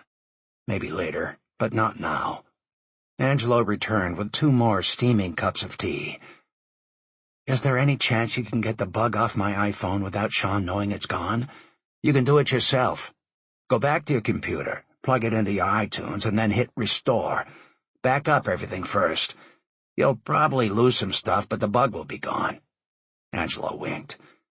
In the old days, this surveillance stuff was all done with micro-devices. Then it went to chips, and now it's all software. After you restore your phone, go to the internet and download SpyTrap. Once you have that installed, it will tell you if anyone has put or tries to put another bug on your phone. Catherine wrote SpyTrap in her own notepad.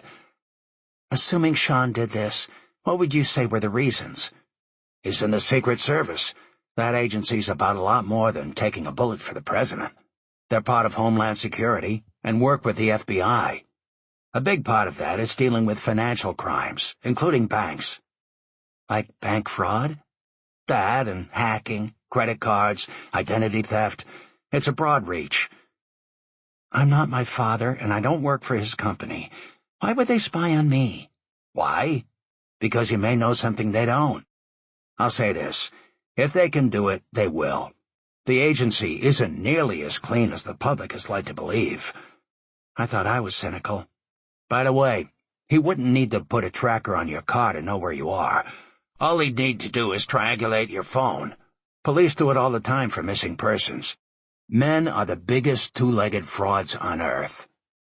Except for women. Chapter 23.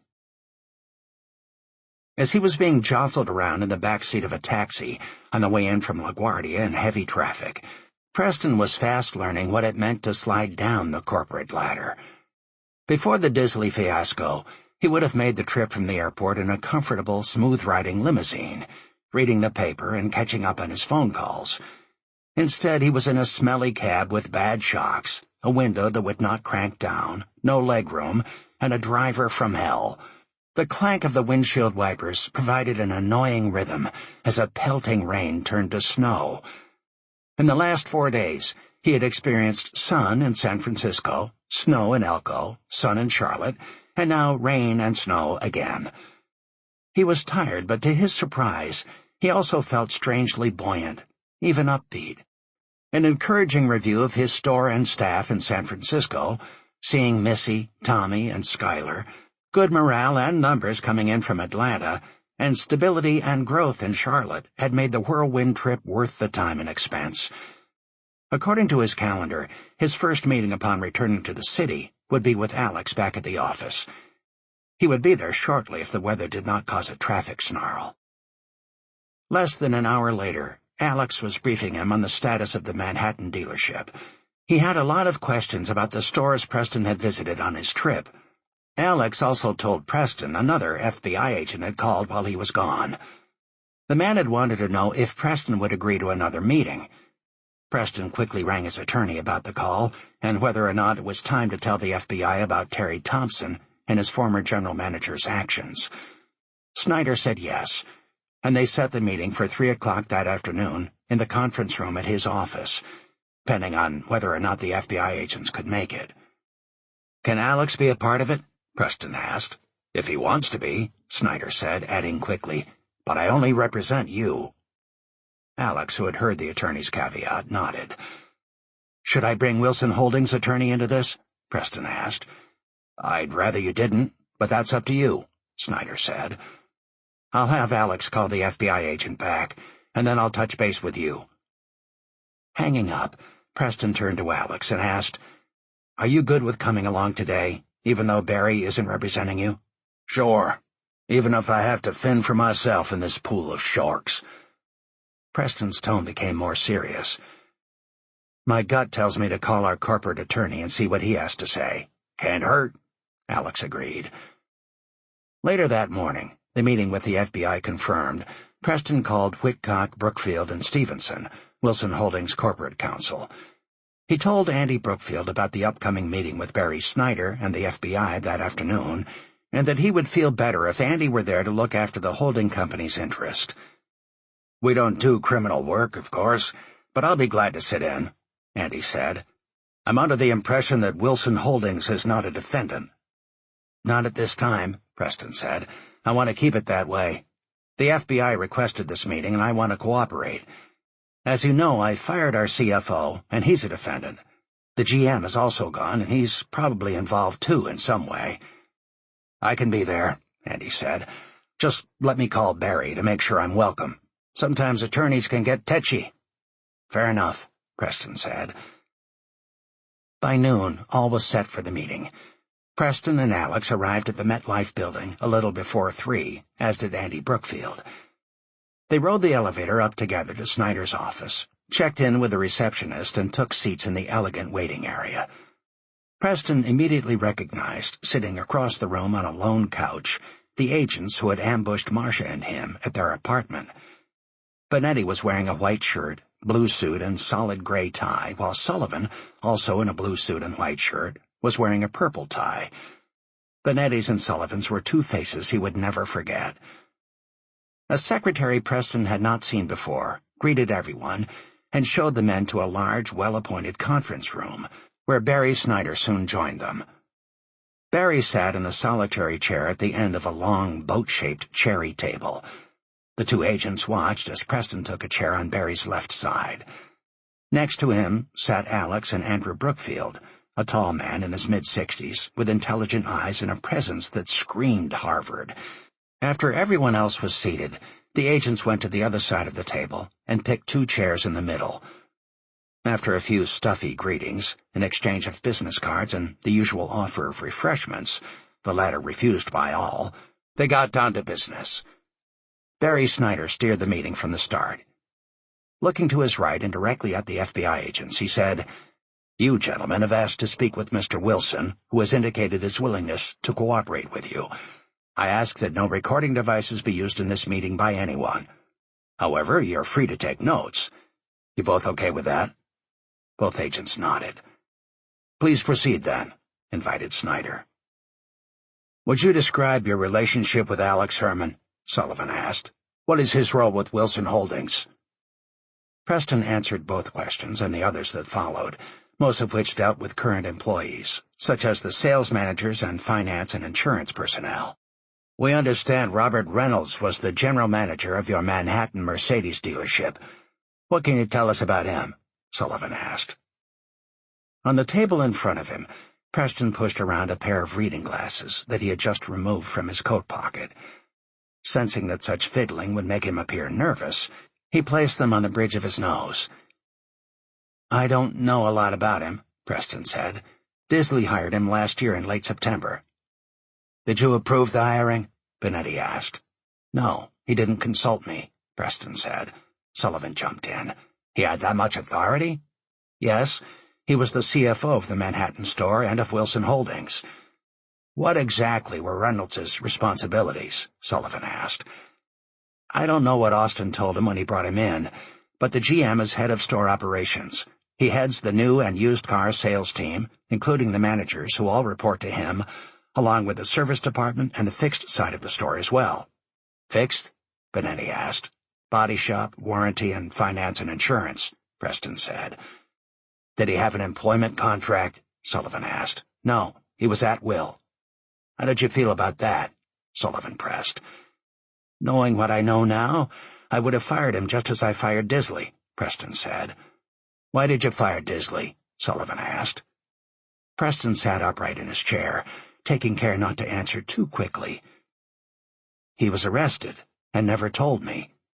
"What caused you to decide to fire Robert Reynolds?" Benetti asked. "After Disley was arrested, Reynolds acted weird in our first informational meeting with the staff. Then he left that meeting in a hurry. That's why I reached out to you, but you called before I got back to town," Preston said, feeling more comfortable. "Go ahead and talk to us now," Benetti urged, a hint of sarcasm in his tone. Preston sat back in his chair and pointed to Alex. "Alex came in to help us after Disley left.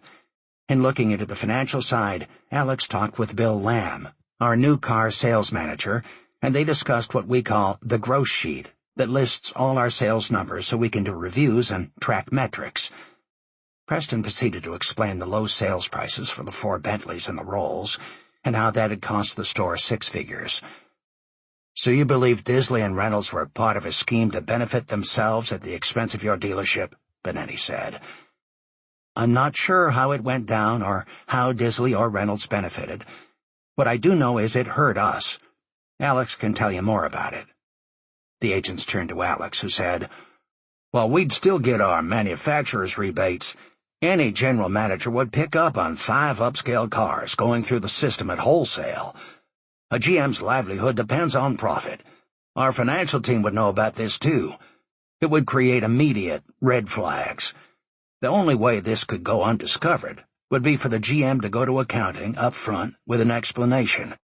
He'd have to have the approval from either the CFO or CEO, and a damn good explanation on top of that." "Was there an explanation?" Sullivan asked. "According to Lamb, Reynolds told him that Wilson Holdings wanted to do a favor for the bank, and these 5 cars were being passed through as a courtesy to them." Sullivan asked Preston, "Did you want to provide the bank with that courtesy?" "No, never. The first I heard about this was from Alex. There was absolutely no accommodation to the bank. It doesn't work that way. On the contrary, we need to show the bank the strongest profit picture we can. The whole concept was ludicrous. Mr. Lamb appears to have the most direct knowledge of what went on with these cars. We're going to need to talk with him," Benetti said in a tone full of authority. "Bill's an honest guy, Been with us a long time." Preston glanced at Alex, aware of how wary Bill Lamb had acted around his interim CEO. "He's been under an enormous amount of pressure. I imagine he's worried about his job. I'll talk to him. I don't know why he wouldn't cooperate." Sullivan got up, walked a long way around the conference table, and stopped between Preston and Snyder. He stared at Preston. "Mr. Wilson, do you expect us to believe that you knew nothing about these 5 cars and had no knowledge that Disley, a friend of yours for more than 30 years, and the general manager of your dealership were scheming together?" Preston slowly rose, swung his 6'2" frame around, and directly faced the agent, their noses inches apart. "I don't expect you to believe anything. You came into this room with a fixed point of view and a long fishing pole. I've told you exactly what I know." The 2 men remained at a standstill. Barry seemed cemented in his chair, clearly sensitive to what was happening, as indicated by his darting eyes, yet appearing uncertain about what to do to ameliorate tensions. Bonetti was on his feet and walking around the table. Alex stood and stepped away from his chair to block his path. Andy rose, slowly walked over to a credenza at the far end of the room, and poured himself a cup of coffee. Then he turned, faced the other men, and said in a confident, measured tone, "These matters might be better discussed sitting down." "I agree," Barry added, as if shaken from his fog by Andy's sage comments. "Please, gentlemen, take your seats." The agents and Alex sat, while Preston remained on his feet. "I'm happy just as I am," he said. Andy, still standing at the end of the conference table, looked at the agents. "I've known and represented Mr. Wilson for more than 25 years. I've watched him build a highly successful automobile business that survived the downturn. He is a man of impeccable character, one who has the respect of his peers and the community. I doubt if he's ever even had a parking ticket. If indeed you are on a fishing expedition, I suggest you look elsewhere." Andy then sat down, causing Preston to follow suit. "I think we've accomplished our purpose here this afternoon," Snyder said. "Mr. Wilson and Mr. Herman wanted to convey what they had learned from Mr. Lamb and to make themselves available to answer further questions. I believe they've done exactly that. Do you have any more questions?" Snyder glanced from one agent to the other. "No, we're good for now," Sullivan said, without even a look at his partner. As the 2 agents got up to leave, Preston stopped them. "If you don't mind, I have a question. So far as I know, the handling of the 5 cars at wholesale, if that is a crime, amounts to somewhere around $100,000. Why, in this day and age, would the FBI be concerned about such a small amount of money in what is essentially a private matter? Is it because of banks involved?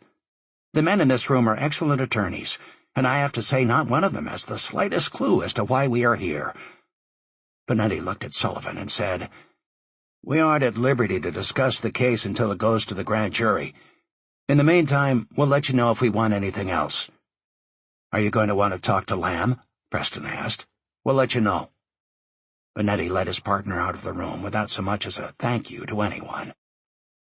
Preston shook Andy's hand before he left and said, "I appreciate your comments, Andy. It has been a lot of years." "Thank you for not decking him," Andy said, chuckling as he put on his overcoat. Barry caught Preston by the arm. "Can I talk with you privately for a minute?"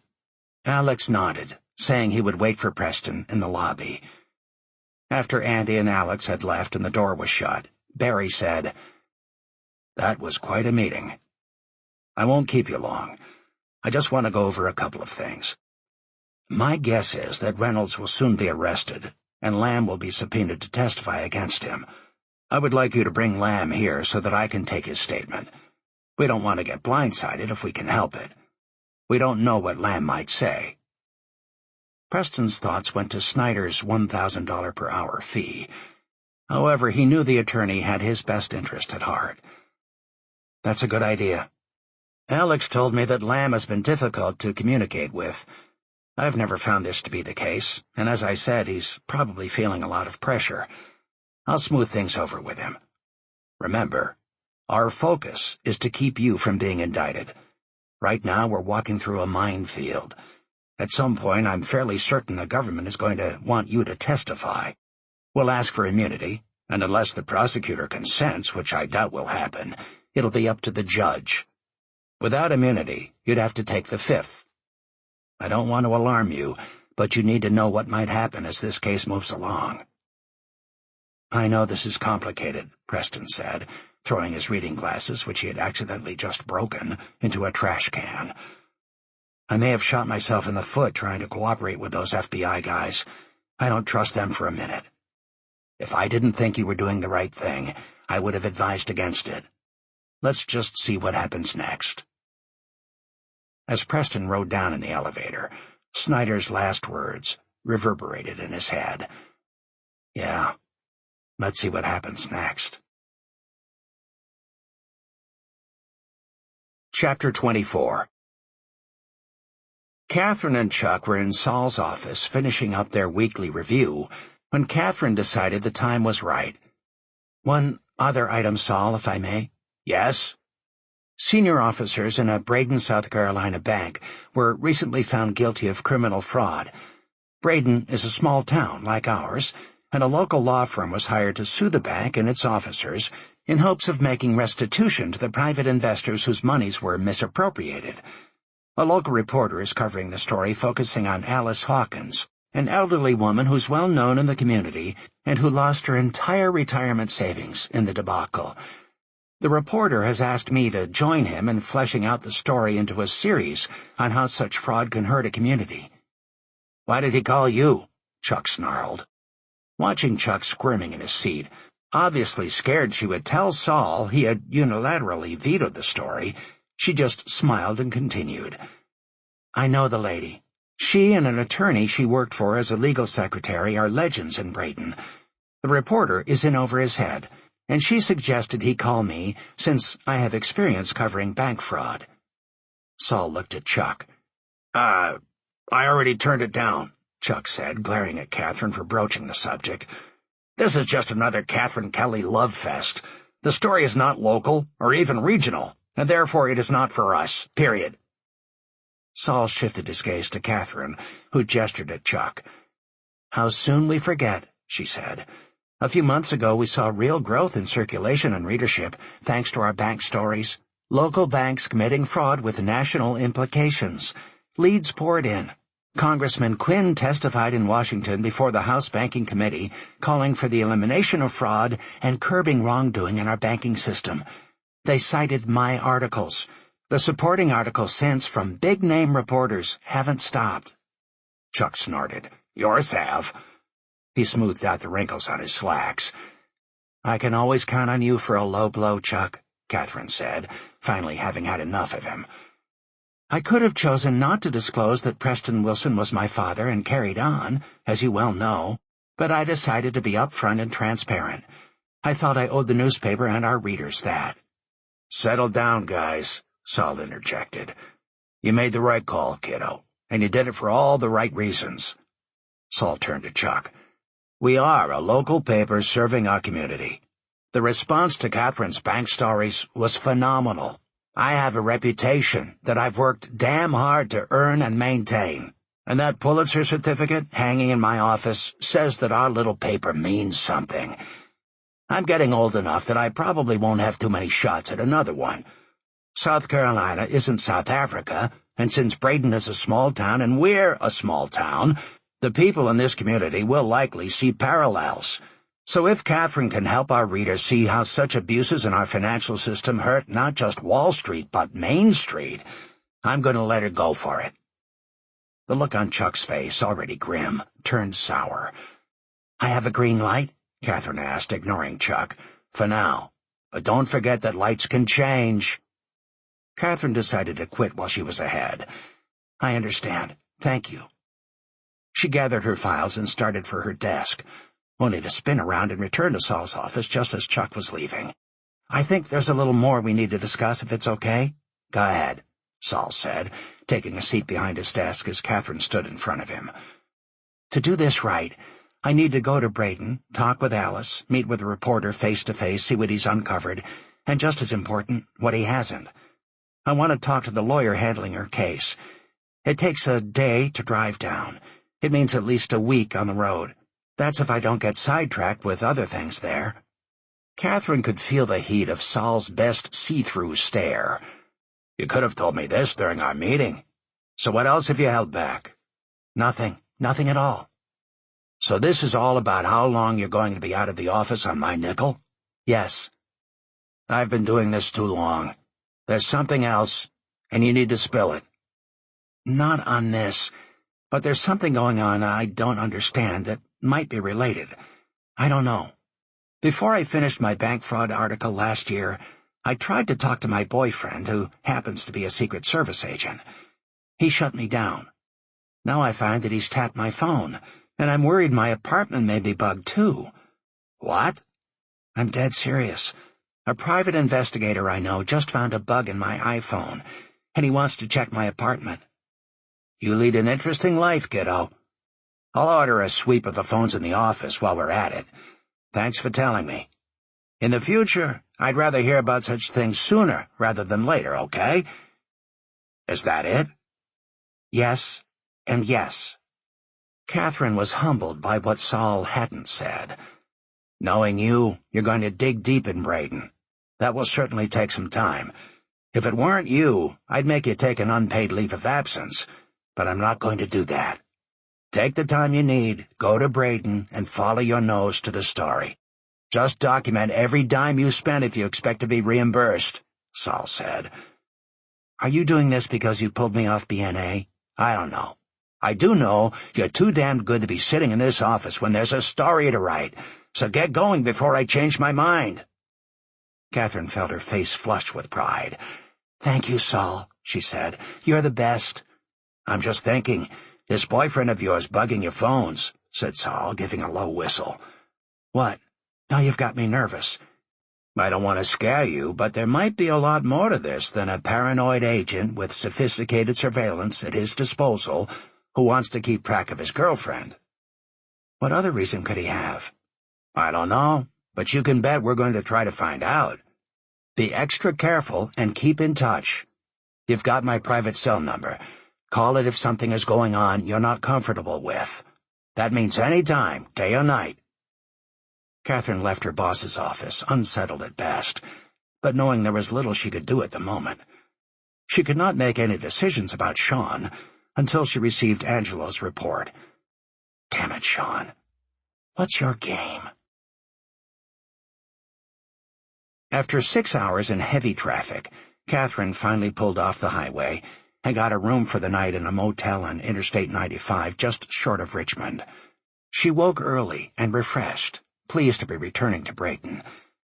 When she was introduced to the charming historic South Carolina town last May while visiting Alice, it had felt like she had stepped back 100 years, and she could not wait to do it again. The next day required another 6 hours of steady driving to reach Brayton. As she drove down Main Street, the first sight that she recognized was the huge live oak growing through a space in the roof of the old white wooden building with the Live Oak Inn since 1946 sign out front. On her last visit, she had found the people of Brayton charming, warm, and sincere. One of her favorites was Bobby Mackenzie, the youngest scion of the clan who owned the Live Oak Inn. Catherine and Bobby had been on a few dates, and while she was not ready to jump into a new relationship, with things between her and Sean still unresolved, she would be lying if she said that Bobby's presence had not influenced her desire to revisit Brayton. With each passing landmark, she remembered more from her first visit. That trip had been partly about understanding her newly discovered father. She had also wanted to know more about Joe Hart. This time she looked forward to getting to know Alice Hawkins, Joe's longtime secretary, better. Her journalistic instincts still told her there was far more to learn about Joe Hart and the impact he had had on people, including her own father. The last time Catherine was here, she had yet to start work at Twins Forks Press. Now, with a bevy of articles under her belt that had garnered national attention, her career as a journalist was on solid footing, and she welcomed the invitation to join another reporter on a big investigative story. Her journalism professor and mentor had encouraged her to always get to the emotional core, or heart, of a story, and that was exactly what she intended to do. Catherine parked in back of the inn, in an open lot bordered by tall pine trees. She relished the sound of walking on finely crushed oyster shells on the path leading to the entrance. As she climbed the steps to the front porch and entered the reception area, she was awestruck again, just as she had been on her first visit, at the massive trunk of the magnificent oak tree that was the lobby's centerpiece. She was also tickled to see April, an energetic young woman in her 20s, whom she had met on her earlier stay, staffing the finely finished oak front desk. "It's so nice to have you back, Miss Kelly," April said. "Where's Haley?" "Wow, great memory," Catherine said. "All in should be so lucky to have someone like you on the front line." "Oh, my memory's not all that good, but I'd never forget your beautiful dog." "Oops, no offense. Not that I would forget you either." Catherine smiled at April's fast recovery. "Haley is taking care of my mother. Long story, but they're both happy to be together." Catherine signed in and accepted the old-fashioned brass key engraved with the number of her room, where she was heading when April called her back and handed her a plain envelope with her name on it. "I'm sorry, you got away before I had a chance to give you this." "Thank you," Catherine said, putting the envelope in her handbag as she ascended the wide, carpet-covered stairs with the dark wooden railings. She was delighted to see April had her staying in the same room as before, with an escritoire, a Queen Anne bed, and a window overlooking a park. Catherine climbed up on the bed. But before taking a quick nap prior to a much-needed meal, she opened the envelope. Handwritten, it read, "Welcome back. Kindly accept an offer of hospitality in the form of a properly drawn Guinness over the thick oak bar you so admired during your last visit. Bobby." Catherine carefully folded the note, placed it back in the envelope, and put it on her nightstand. After a brief nap and a soak in the old-fashioned clawfoot tub, she dressed for dinner, paying a little extra attention to how she looked. Standing before the full-length mirror hung on the bathroom door, she tried to gauge what might be different from the last time Bobby had seen her. Her figure appeared about the same, her hair was longer, and her face looked, well, a lot happier. Not a bad report card, all in all. As she went downstairs, Catherine headed for the dining room with the red velvet drapes and matching swag, but so early on a Friday evening in January, it was empty. She moved along to the tap room, which, with its lighting turned down, had taken on a mysterious air. She sat at the bar, her fingers slowly running over the highly finished wood and its perfect joints. Catherine was so busy admiring the craftsmanship of the wood that she failed to notice a handsome man with a swimmer's build, some 10 years older than Catherine, enter from a small door behind the bar. "Catherine Kelly," Bobby said, reaching over the bar to take her hand in his. "A moment ago this room was empty, and now it's full." Catherine sat still, neither saying a word nor moving her hand. It was Bobby who broke the spell. "Guinness?" "Please." Going to the middle of the bar, Bobby carefully drew a Guinness from the tap, then another, allowing them to settle before presenting one to Catherine. "It's been 7-8 months since I last saw you," Bobby said. "You were easy on the eyes then, and I must say you look even better now." "Thank you," Catherine said, feeling the flush in her cheeks and thankful for the bar's dim light. After a little small talk and another draft, Bobby said, "I've been following your career by reading your articles online. What brings you back to Brayton?" "I'm here to see Alice and talk, confidentially, with some people." "I understand," Bobby said. "Your secrets are safe with me." "Okay, here's one. I haven't had any dinner, and I don't want a chance getting sick from drinking a lot of beer without any food in my system. Here's a bonus. It's so good to see you." He laughed loudly. "If you're hungry, you can eat right here at the bar." "You haven't eaten dinner yet?" "Nope. I was hoping we could eat together." Ignoring her own advice, she took a big swig of beer, her eyes already getting glassy. "What do you recommend?" "I have some fresh duck, and I can promise it will be delicious," Bobby said. How do you get fresh duck? With my Remington 1100? Where? On our land, not far from here. In fact, I was hunting there just this morning. Then duck it is.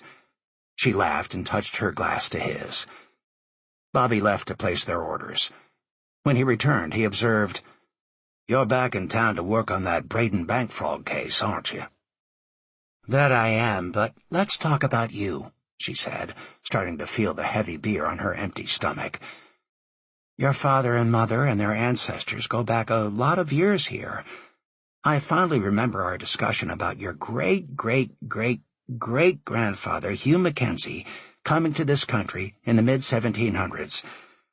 I'm fascinated with that era, all the more so because somewhere way back there are my great-great-great-grandparents on my mother's side. I checked out the genealogy, and the good news is we're not related." "Well, that's a relief. Now you can have another Guinness," Bobby said, seeing her glass was almost empty. "And children," Catherine said. "Or is it a little too soon for you, Bobby?"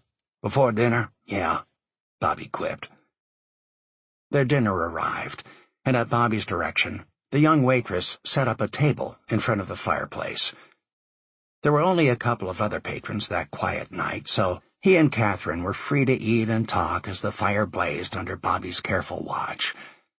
Catherine realized at one point that she had consumed more pints of beer than she had in a long time.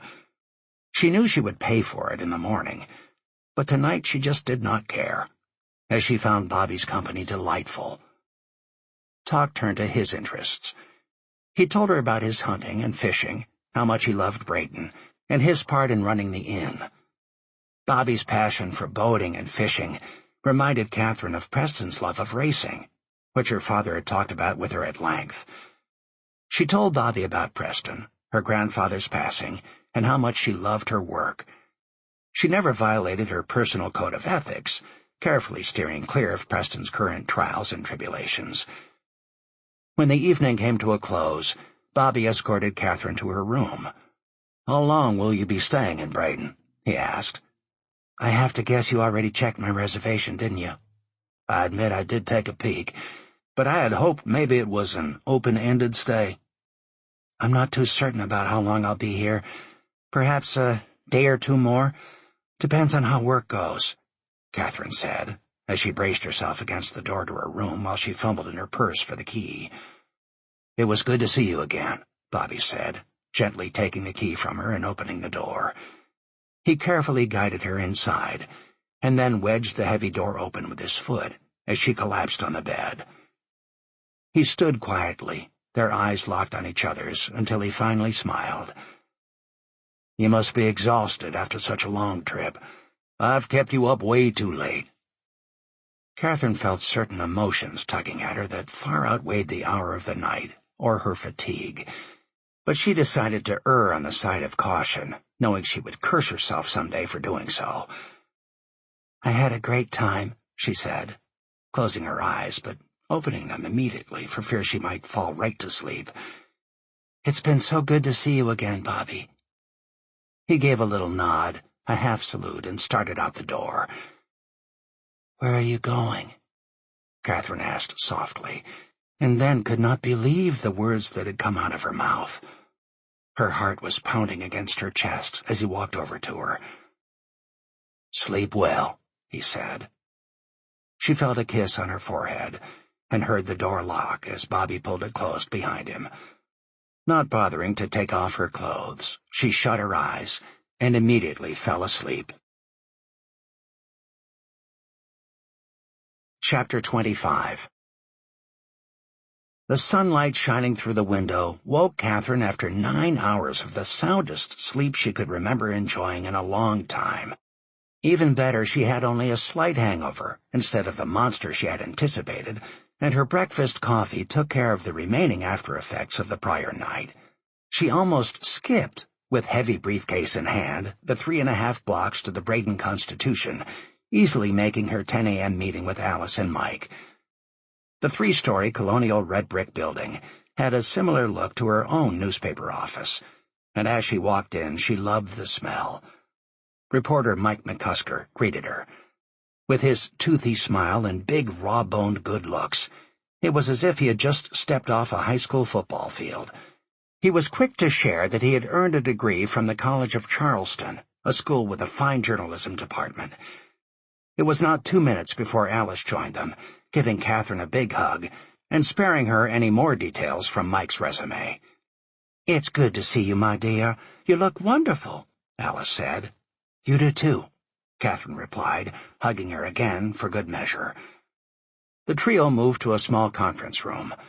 Mike opened the discussion with a recount of his recent conversations with Marshall Livingston, the litigator half of the local law firm of Livingston and Wright, whom Alice had retained to represent her. "Livingston is bringing a civil suit on behalf of the shareholders, led by Alice, against the officers of the bank for breach of fiduciary duty. He believes their criminal conviction proves they acted outside the scope of their authority and therefore are personally liable." Catherine reached into her expansive briefcase and took out 2 books, a small bound one and a 3-ring notebook.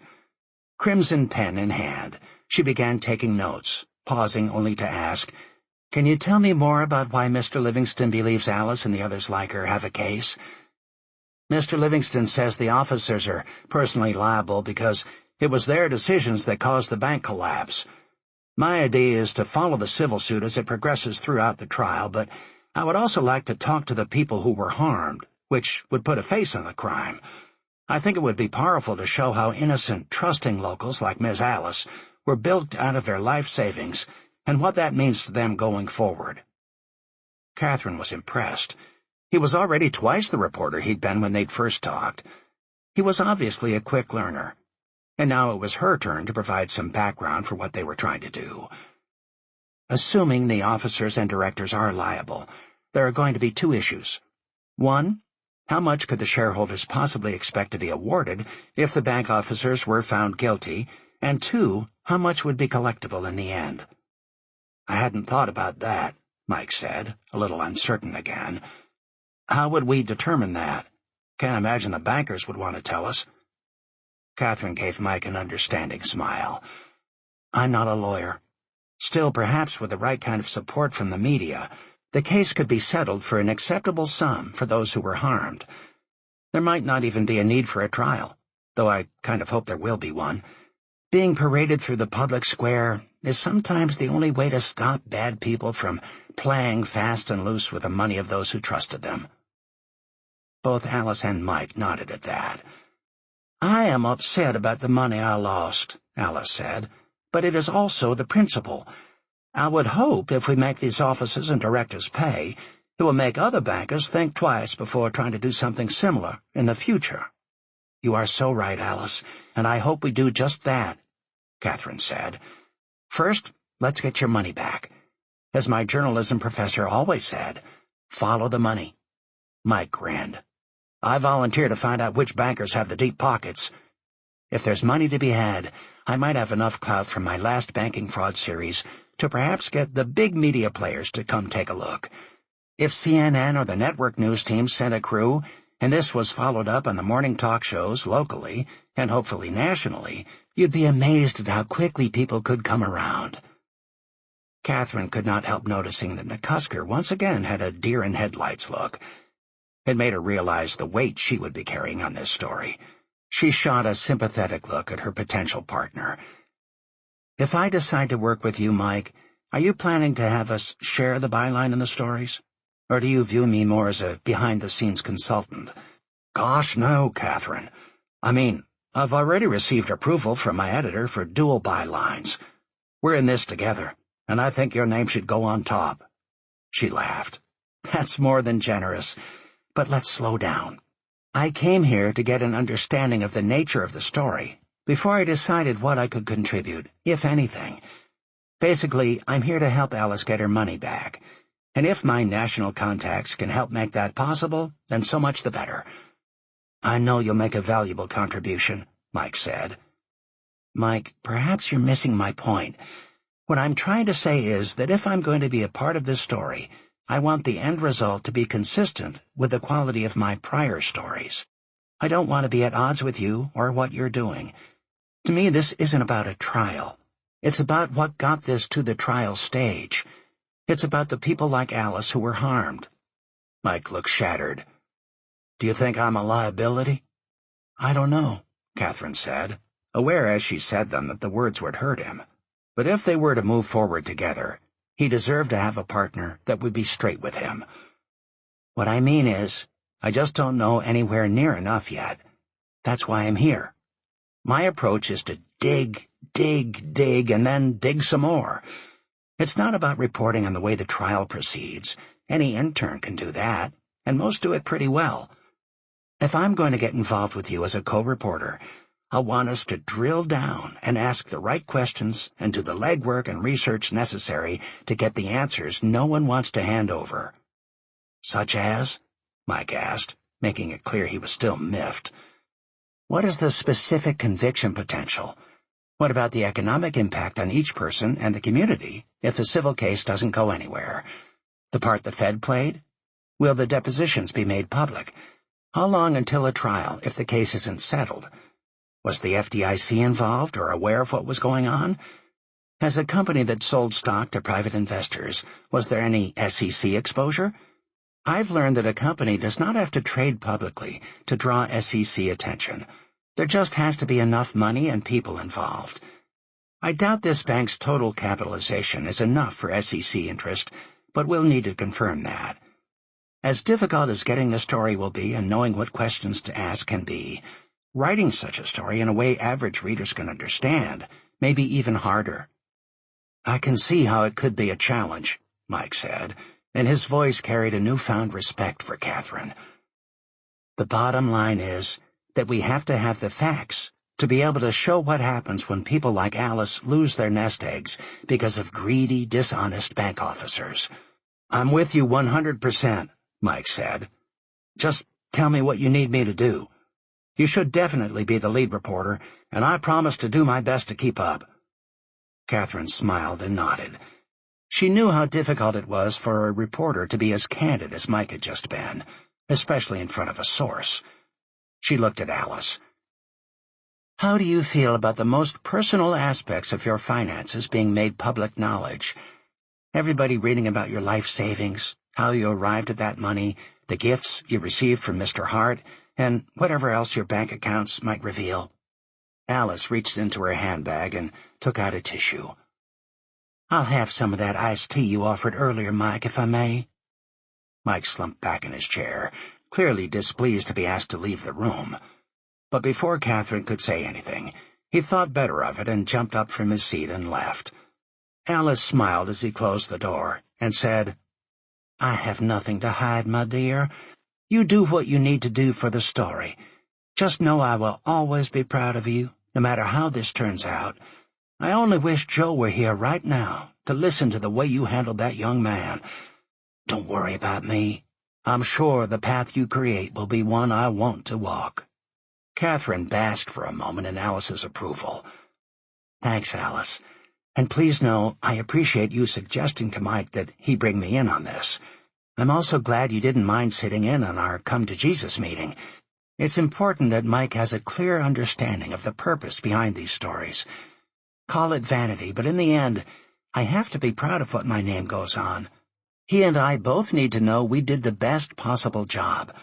Otherwise, we're doomed before we start.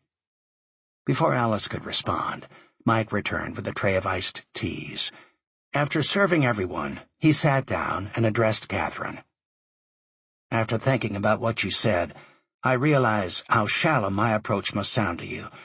I can see I haven't researched this as thoroughly as I should have. I'm happy to dig deeper. I hope you'll stay and work with me on this. I have a lot to learn. Catherine fixed her eyes on his. You're not patronizing me, are you? I'm not, I promise. His response came much more quickly and enthusiastically than Catherine had expected, and she gave him a big smile. I appreciate your attitude, Mike. Let's take it step by step. Either one of us can stop at any time we want. Fair enough? Absolutely, Mike said. I knew you young folks would figure it out, Alice said. I've been keeping a notebook of my own, and I can tell you what I have found out so far about the criminal sentences for such cases. Thank you, Miss Alice, Mike said, holding to the Southern tradition of addressing an elder by the first name. But I have those too. Raymond Smith, Vice President and Chief Credit Officer of the Braden Community Bank and Trust, was convicted of federal bank fraud, conspiracy, and violation of various FDIC and other regulatory statutes. He was sentenced to 10 years in federal prison. I have the same kind of details on the other officers. Do you have the part about Ray Smith's sentencing being delayed because he tried to kill himself? Alice asked. That was reported, Mike replied. But did he actually try to kill himself, or was it just a sham, to get a psychiatric evaluation to avoid the penitentiary? Alice asked. Catherine grinned. Alice would have made a good reporter. How would you like to move to New York and work in our office, Alice? I'm sure my editor could use your sharp mind and legal experience. Well, thank you, my dear, but I don't believe I'll be moving to New York any time soon. It's awfully chilly up there, and I'd miss the flowers, the weather, the ocean, and the people here. That's not to imply anything is wrong with New Yorkers, bless their hearts. Probably most important of all, where would you get pastries like those at the home dairy? Catherine asked, and both women chortled at that. Alice's soft spot for home dairy pastries was one of their private jokes. You've been to the home dairy? Mike asked, as Catherine stood and shoved her notebooks into her briefcase. I have, and I suggest we take a break and go there for lunch. She did not have to ask twice. As they finished their meal, Catherine thought about how quiet and hassle-free life seemed to be in Brayton. Is Johnny still working here? Catherine asked Alice. He is. No one else can keep up with the dishwashing demands. He may be mentally challenged, but he is a hard worker. You know about Ashley, Joe's wife, developing educational programs? And Joe did more with the programs after she was killed in the drive-by shooting. Catherine nodded. My father took it a step further, providing Johnny with specific help on speech therapy. I loved that. Would you like to say hello?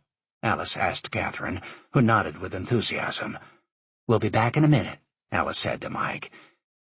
Catherine followed Alice to the back of the restaurant, where food trays filled with dirty dishes were passed through a large opening. On the other side, Catherine could see a short, stocky man-child in his mid-30s, clearing the trays, spraying cutlery clean, and moving dishes into stacks with the artistry of a juggler. When Johnny looked up and saw Alice, he broke into a big smile. Miss Alice! How is Miss Alice? Johnny is good. Johnny is very good. Alice led Catherine by the hand around the cash register, through the swinging doors and into the large kitchen. Johnny hurried over to them. A soiled white apron covered his ample front. Sweat poured off of his round, smiling face. Johnny, you remember Catherine Kelly? Johnny nodded. Catherine Kelly. Nice lady. Thank you, Johnny, Catherine said, offering her hand. You're a nice man. Johnny smiled. You remember Preston? Alice asked Johnny. Mr. Preston, tall man. Helps Johnny. Catherine is Preston's daughter. Johnny shook Catherine's hand so hard it pained her, but she would not let go until he tired. I'm glad to see you, Miss Catherine. You pretty lady, said Johnny, grinning broadly at Catherine. Alice softly put a hand on his arm. We have to get back to our table, Johnny. We just wanted to say hello. You go. Johnny has work to do. You tell Preston I'm good. You tell him for me I'm good. Of course, Catherine said. They retrieved Mike, and on their way out of the restaurant, Catherine asked Alice if she wanted to go with them back to the newspaper. She was surprised, but then realized she shouldn't have been, when Alice said, Absolutely. At the newspaper, Catherine prepared the first draft of a work plan and a list of people to interview. She wanted to meet with Mr. Livingston while she was in town, if the lawyer would consent to see her, and asked Mike to see if that could be arranged as soon as possible. Catherine and Mike agreed to meet again the following morning. Above all, as we agreed, we have to go right to the emotional core of the story, Catherine said. Mike nodded and grinned, obviously relieved that they were on the same page. Catherine and Alice headed out the door, but not before Alice tossed a final sally over her shoulder. You'll do fine, young man. Just follow the hurricane. Chapter 26. It had been nearly a month since Austin Disley had met face-to-face with his lawyer. He'd had little to do in the interim but worry, which probably explained why he had welcomed the call from Spaniello's office, summoning him that morning. He had barely unbuttoned his overcoat when his attorney began shooting questions at him. "Who's Robert Reynolds?" Spaniello demanded. "The former GM at Manhattan Mercedes," Austin answered, hanging his coat up and taking a seat, neither via invitation. "Yeah, former. He quit. Why would he do that?" "I'm not sure. Maybe it was because business was down. Maybe because I quit. Fired, right? Tell me about Reynolds. The truth. All of it." "I will, I promise. Before I do, I owe you an apology. I've been defensive and stupid the way I've handled things with you." Austin poured himself a glass of water from the pitcher on the table. "Apology accepted," Spaniello said. "I understand why you're being defensive. It's not uncommon for defendants in a criminal case. As for the stupid part, you must tell me everything in order for me to be able to help you. I know you're scared. You don't have to try to hide it. Remember, whatever you say stays between us. Now, tell me about Reynolds." "I hired him from Ruby Exotic Imports, an upscale Bentley Rolls-Royce dealership in downtown Chicago. I thought maybe he could add some pizzazz to the store, a little European flavor," Disley said. "How did you hear about Reynolds?" "Automotive News, one of our main trade papers." "How long have you known him?" "Feels like forever, but only about 6 months." "Trust him?" "Absolutely." "Interesting. I received a call from the prosecutor's office today," Spaniello said, pulling a thin folder, the only one with a blue tag on it, from a stack he had in front of him. "They believe Reynolds conspired with you to defraud the car dealership in a scheme to supply luxury cars to an outfit called Weaver Construction. They're questioning the numbers behind the deal. Selling at wholesale makes no sense to them. They think there's more to it." "Why would they think that?" Austin asked, straightening his bow tie, which had no need of it. "They're experienced federal prosecutors with strong investigative noses. They look for the logic in the criminal mind. Your explanation is that you were simply selling cars at wholesale to help the bank's customers. What's a discount like that come to? It can't be that much. 20,000 per car? 50? A couple $100,000 total? I doubt it. They tell me they have evidence that the bank lost millions. 5 cars and the numbers they generated in losses seem insignificant, even if you had given the bank the vehicles." "Maybe they don't understand the automobile business," Austin said. Spaniello folded his hands and rested them on top of his head. He leaned back in his desk chair. "Giving you the benefit of the doubt, you're suggesting the deal with the cars was doing the bank some kind of favor. As your criminal lawyer, I can't afford to give you the benefit of the doubt. And if you try to play me, you only screw yourself." Austin considered his attorney's words, including the warning at the end. How could he possibly know what he seemed to know? Had Teddy Thompson talked to the prosecutor? Surely he was smarter than that. But if Teddy had talked, what could he have said? "I'm not playing you. I'd just like to know where the prosecutor got the erroneous information he's spreading around." Spaniello pushed his glasses up on his face and glared at his client. With a quick jerk of his head, he put the glasses right back where they had started. "I can only assume at this point that their investigators have information that puts your story in the shredder. No one is buying your claim that selling the cars at wholesale was just a way for Wilson Holdings to better its relationship with its bank." "Have you tried interviewing Reynolds?" Austin asked. "He won't return my phone calls. Maybe you could subpoena him or something?" "It doesn't work like that. But if he'll come in, I'll interview him. Regardless, I can't force you to answer my questions. We've played this record before. Why don't you tell me everything you know about Reynolds? Or maybe I should ask you why you won't tell me everything you know about him." "I told you what I know about him," said Austin, fussing with his colorful suspenders and brushing an imaginary hair off the front of his suit jacket. Spaniello stood up and put his hands on his hips. "Talking to you is like pushing a heavy boulder up a hill. You're not stupid, but you're hiding things. You either tell me everything or enjoy your freedom while it lasts." Disley flinched, worried that a crack had appeared in his self-made fortress. He hated traps, and he resented his lawyer for putting him in one. Lawyers always said to tell them everything, but Disley was convinced that Spaniello had to believe he was innocent, or the jury would sense it, and he would end up in prison. Austin knew he had to word his next response with care. "Reynolds was our GM. I talked with him about my desire to help the bank. I explained to him that Wilson Holdings needed a good relationship with B&A, especially since traffic had been off for a couple of quarters in a row. I explained our long history with B&A, and that the bank was also our landlord in New York. Reynolds said he got it and would support me." "It's not just Reynolds," Spaniello said, referring to the file open before him. "The U.S. attorney told me about the Russian developer and his corporate entities. Baskanov had 2 bank officers on the take in a land development scheme, and the prosecutor believes you sold these cars at wholesale to his customers, who became bank customers. He thinks you were part of the global conspiracy. He says he can prove that you and Reynolds participated in all the kickbacks that were ultimately paid out." "I'll tell you again, I'm innocent," Austin said, trying not to sound desperate, even though he could feel his brow begin to perspire. "Where are you going with all this?" "It's where they're going. They want you to plead to a lesser charge and cooperate with them so they can put the bankers and the Russian away.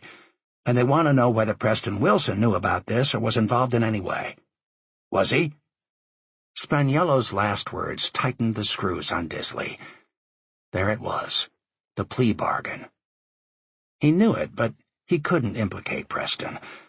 They went back way too far, and even if he had wanted to, Preston had nothing to do with this. Still, he did not want to go to jail either.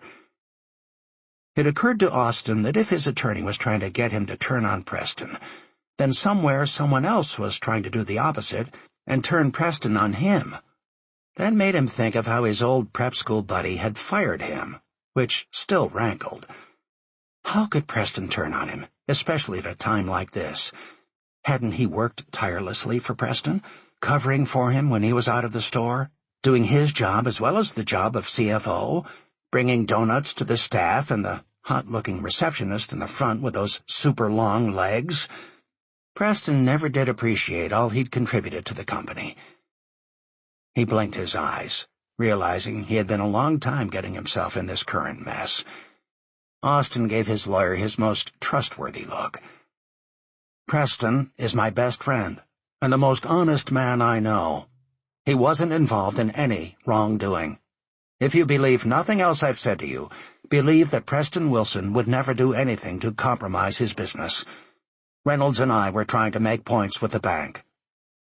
Spaniello shut the folder he had been holding so loosely. "Okay, let's leave the holier-than-thou Preston Wilson aside for a moment.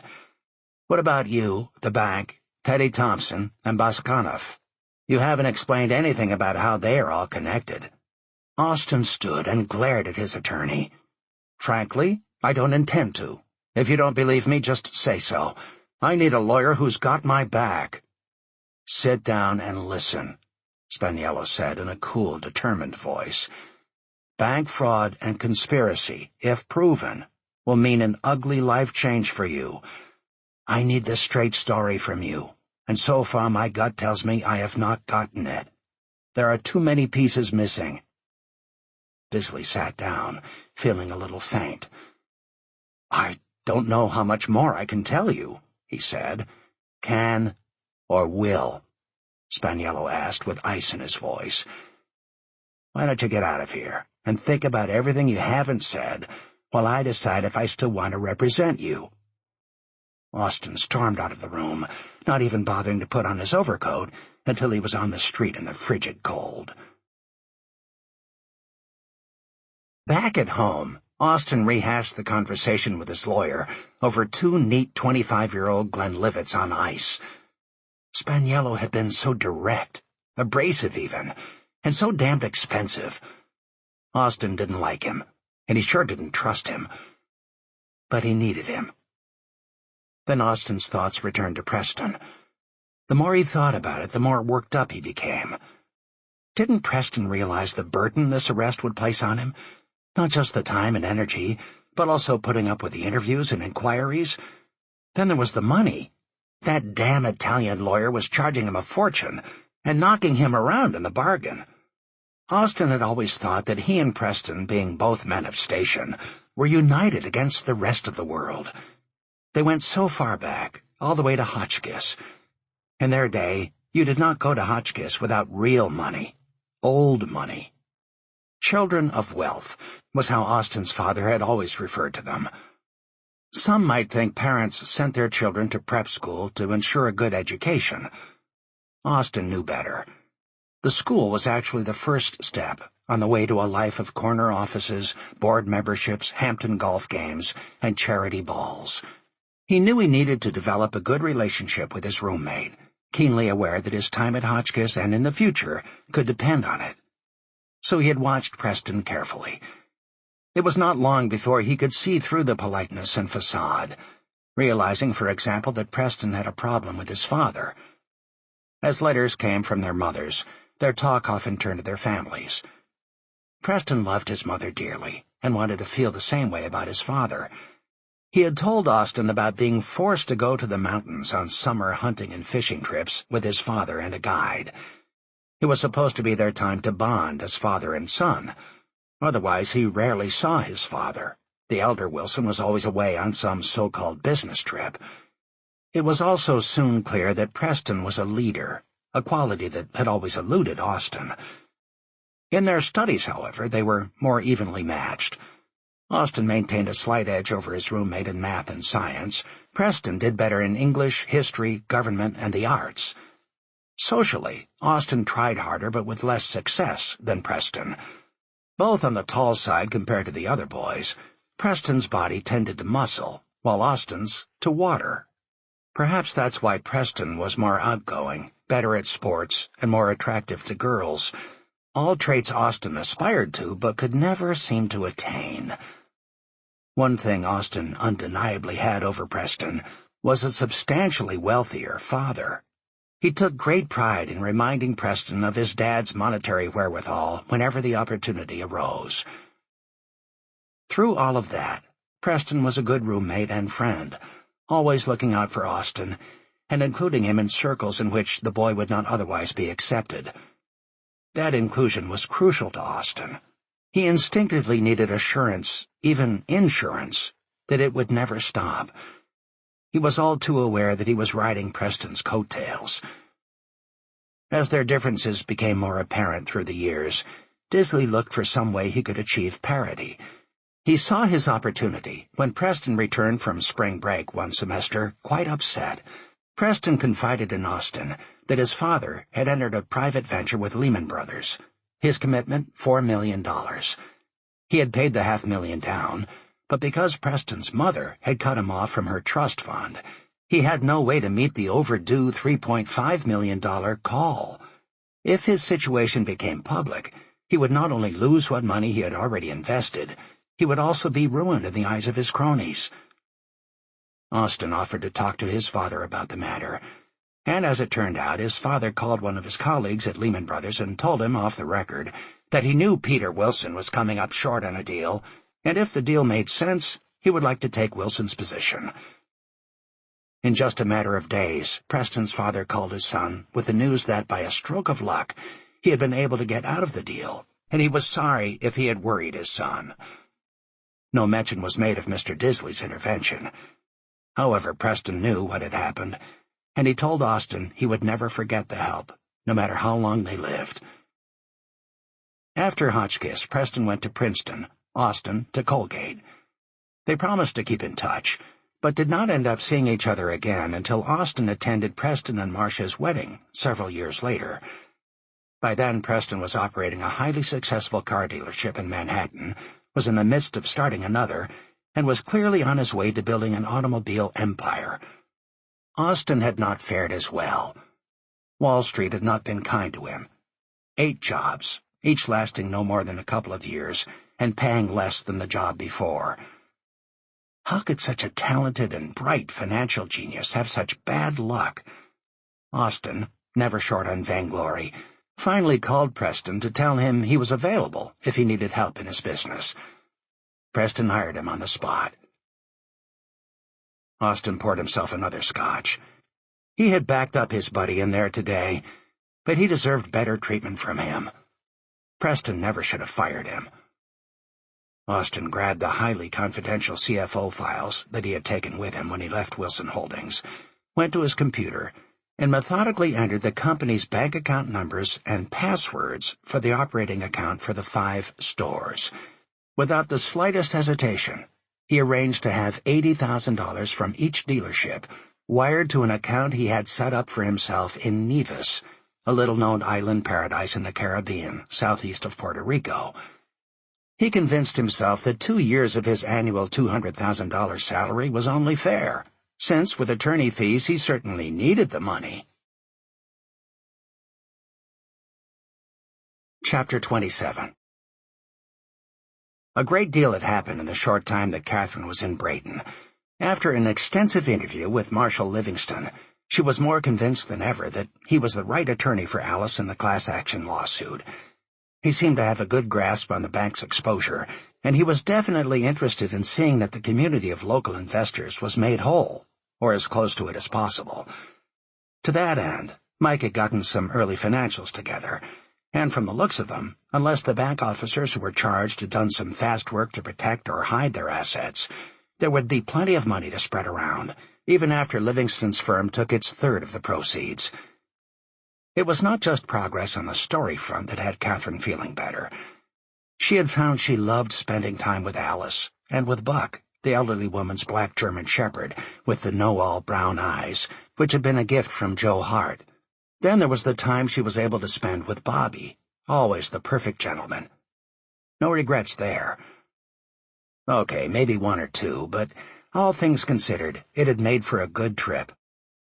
After a second short meeting with Livingston the next morning in the attorney's office, a conference in which she was careful to include Mike, and a quick early lunch with Bobby, Catherine began her journey home. She stopped near Washington for the night and arrived at her apartment on Thursday. She had planned to go to the office the following morning, but she wanted to see Susan first, if she could. She called the rehab center and asked to speak to her friend. It required the patience of Job, but Susan finally came on the line. "I hope I'm not imposing," Catherine said.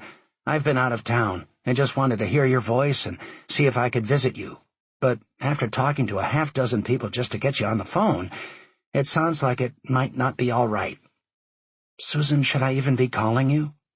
Susan let go a silly laugh. "You're fine. I spoke with my counselor. I told her you're my best friend. She asked me if you would be supportive. I told her more than anybody I know." The uncertainty Catherine had been feeling about calling Susan was replaced by optimism. "Then I'd like to come up to see you. Tomorrow, if possible. Let me ask my counselor. Can you hold on for a minute?" "Sure." What was another minute after a half hour? It ended up being neither a minute nor a half hour, but nearly 15 minutes. "Sorry, it took longer than I thought," Susan said, sounding out of breath. "I asked my counselor, and she said tomorrow morning between 10:30 and 11. She also said to tell you we won't exactly be by ourselves." "Would you still like me to come?" "Are you kidding? I'd love to see you. There are a lot of people here, but I always feel alone. It's hard to explain." "It makes perfect sense to me. I'll be there at 10:30. Catherine arrived at the center a half hour early, anticipating a gauntlet of security. She was not disappointed.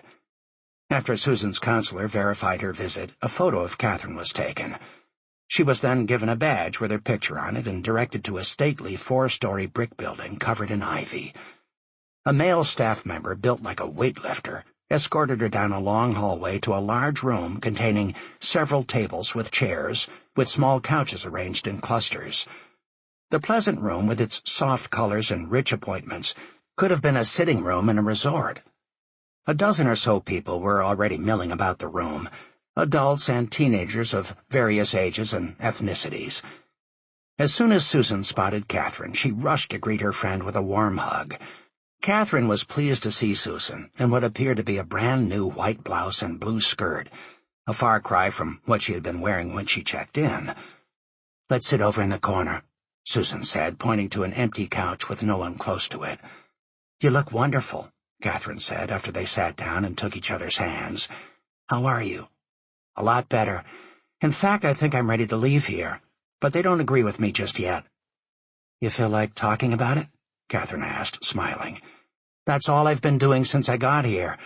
I've never revealed so much about my personal life to so many people that I don't know. It's just like the movies. You sit in a big circle and spill your guts, but you have no choice. Believe me, I need to talk with you." Her eyes dropped. "First, I want to tell you how sorry I am about your grandfather and how crappy I feel about not being there. I won't give you any excuse. I hope you'll forgive me." Catherine squeezed Susan's hands. "Of course I forgive you, Susan. You don't need an excuse. I understand. What's going on with you?" Catherine had not come prepared to talk about herself, but it seemed that she had no choice. "I'm back from Brayton. Remember Alice from my trip down there last year?" Susan nodded.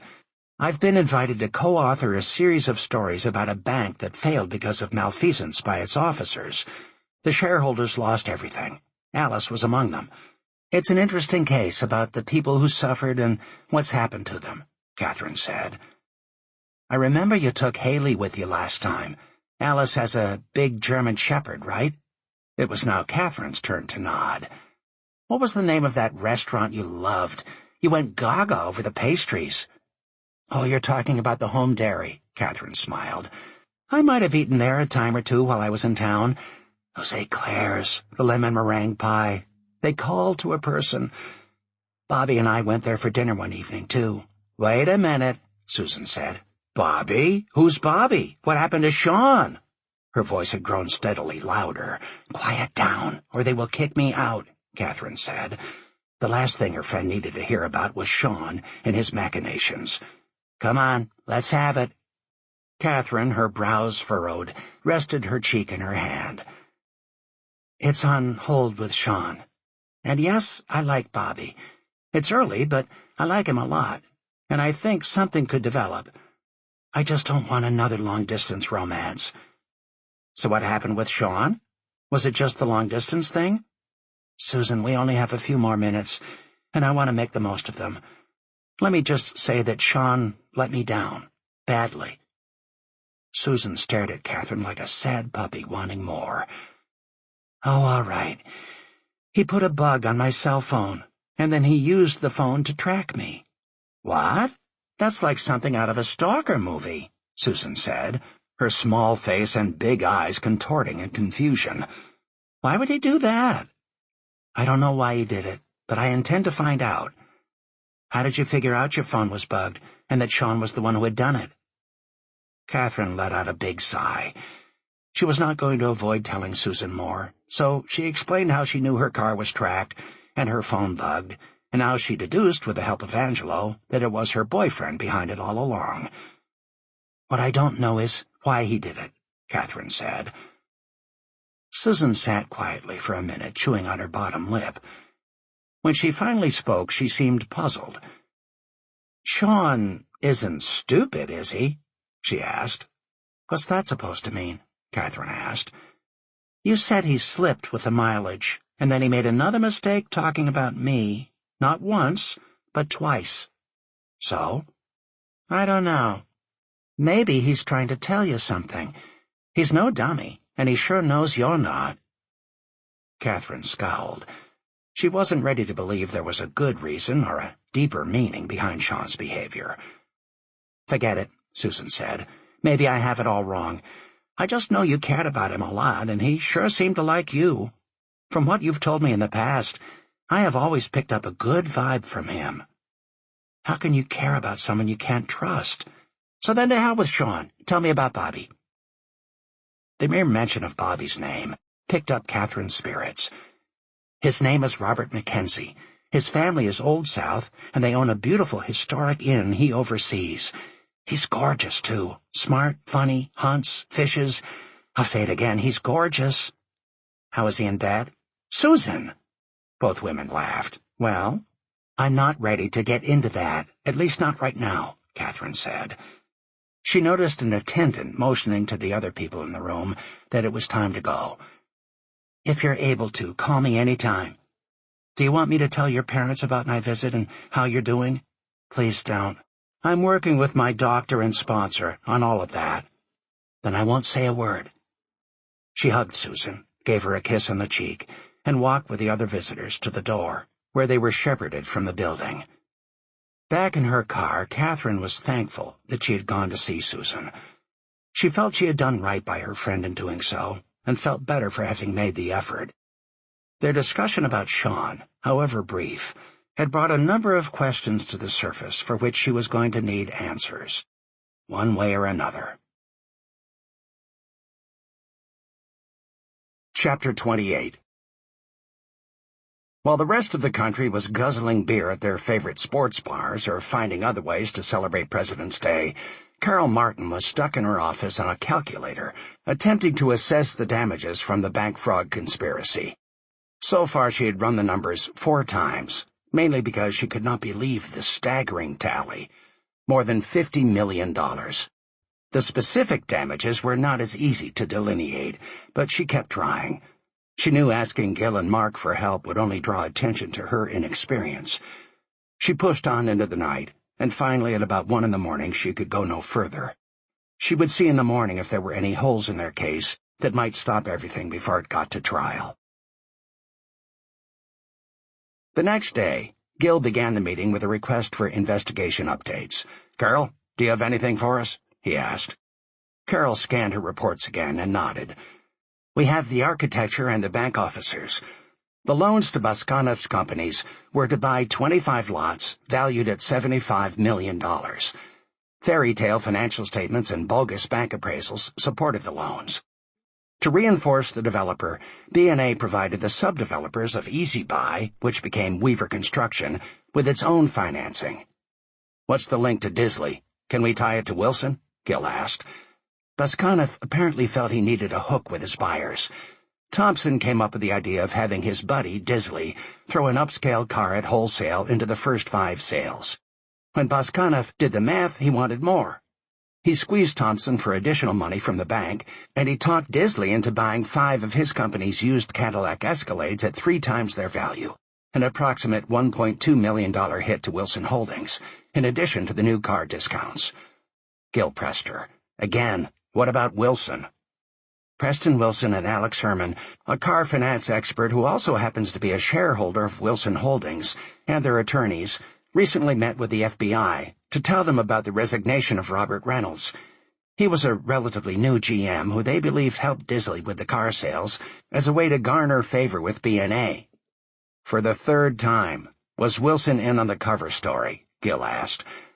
From what he told the FBI, no, Carol said. So Wilson's unlikely to testify on Disley's behalf? Gil asked. That's my take, Carol said. Walk us through the way this entire thing shakes out so we all understand the money trail, Mark requested. Carol flipped through her files and pulled out a particular page, which she then put on the viewer.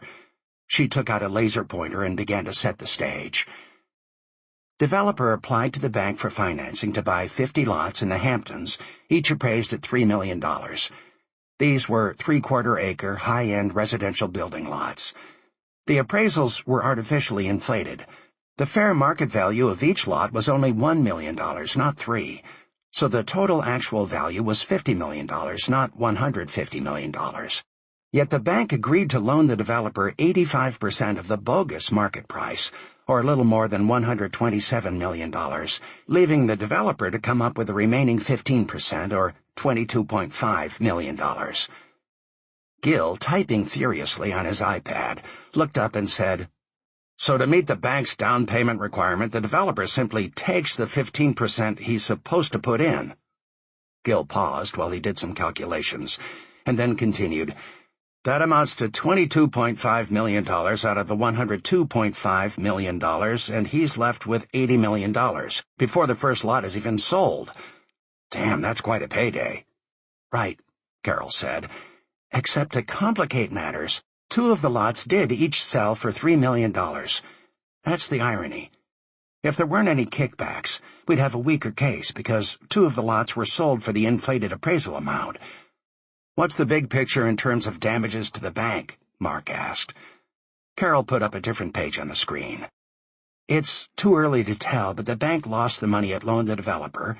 Its lending department was tainted by the fraud. Customers lost trust in the bank, and the hit to its reputation cost it new business. Its stock value took a nosedive as a result and hasn't shown any sign of recovering. There will be severe SEC fines for the bank's negligence.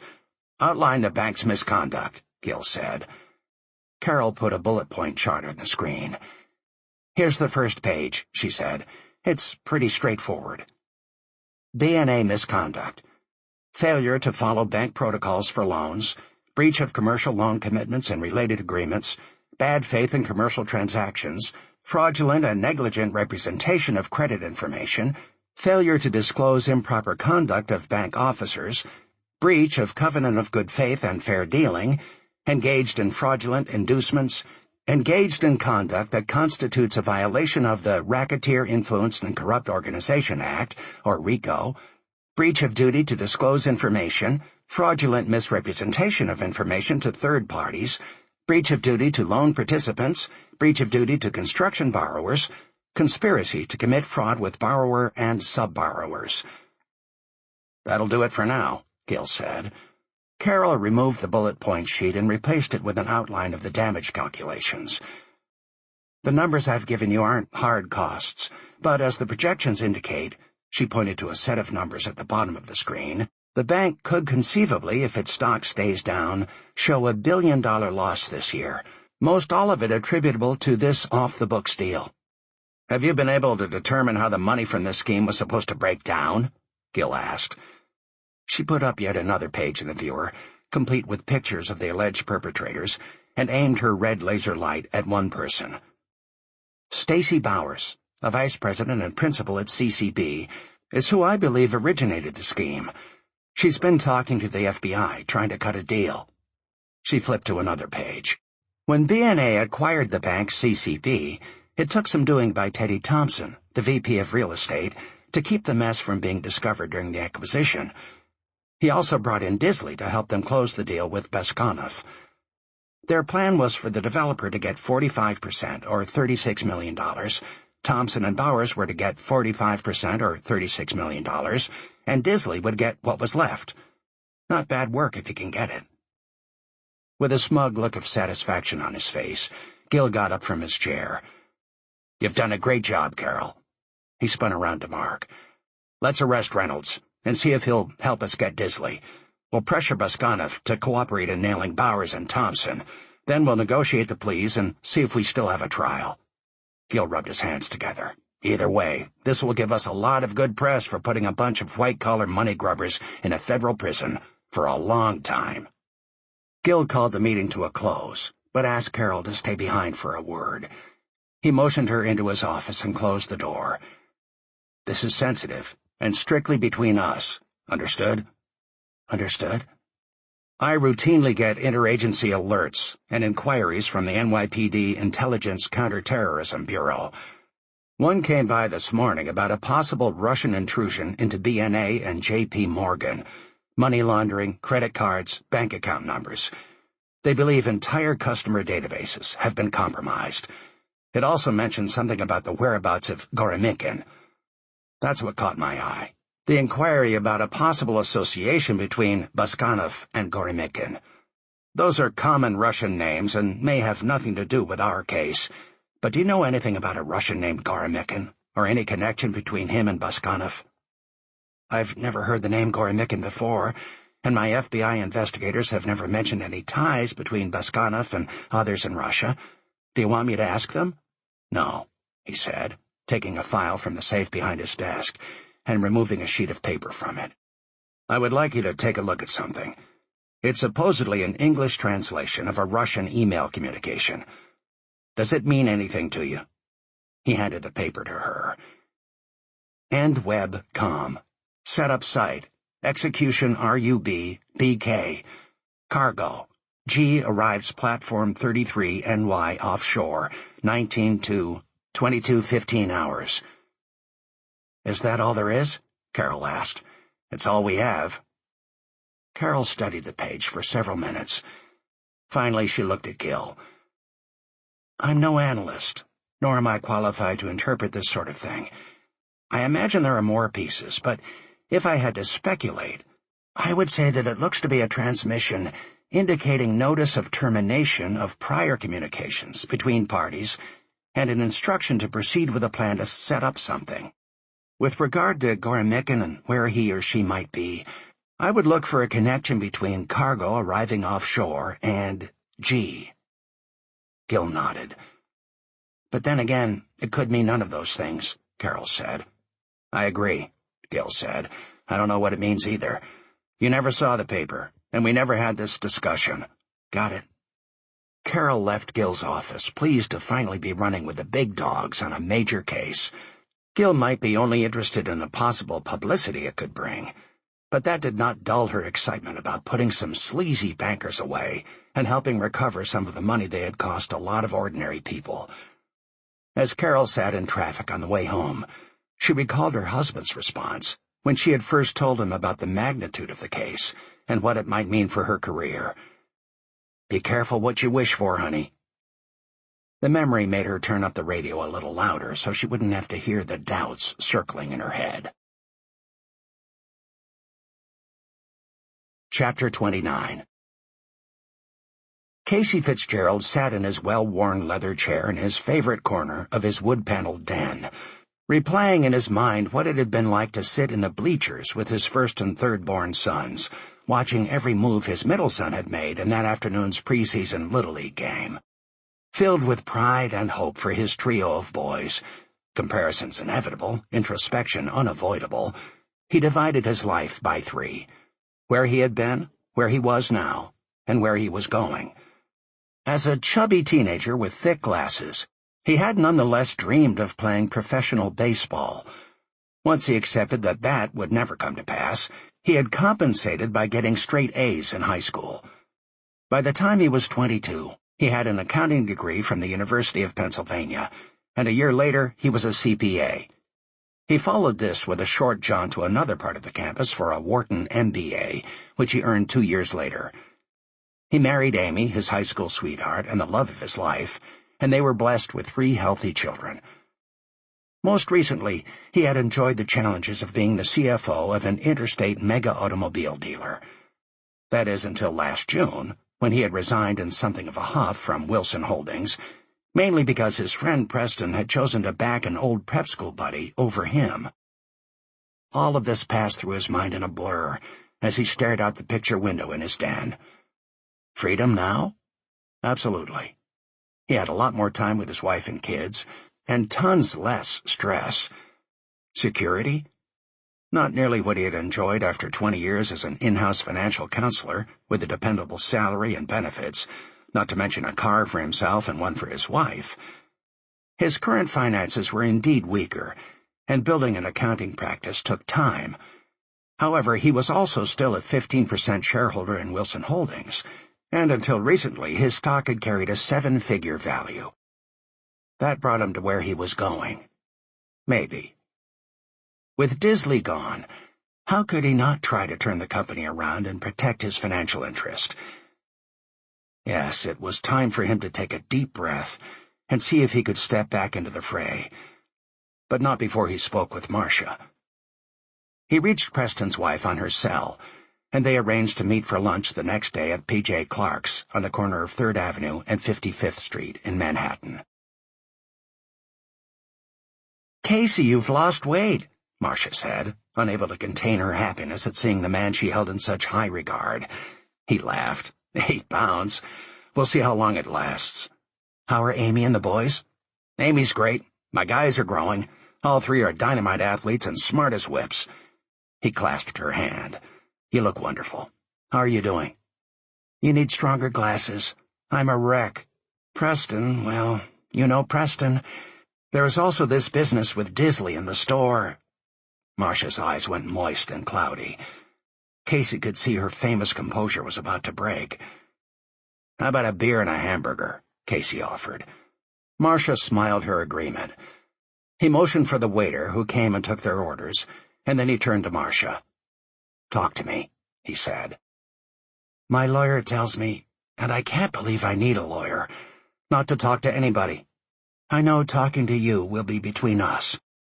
He nodded and gave her hand a reassuring pat. "Alex asked me to come in and help straighten matters out.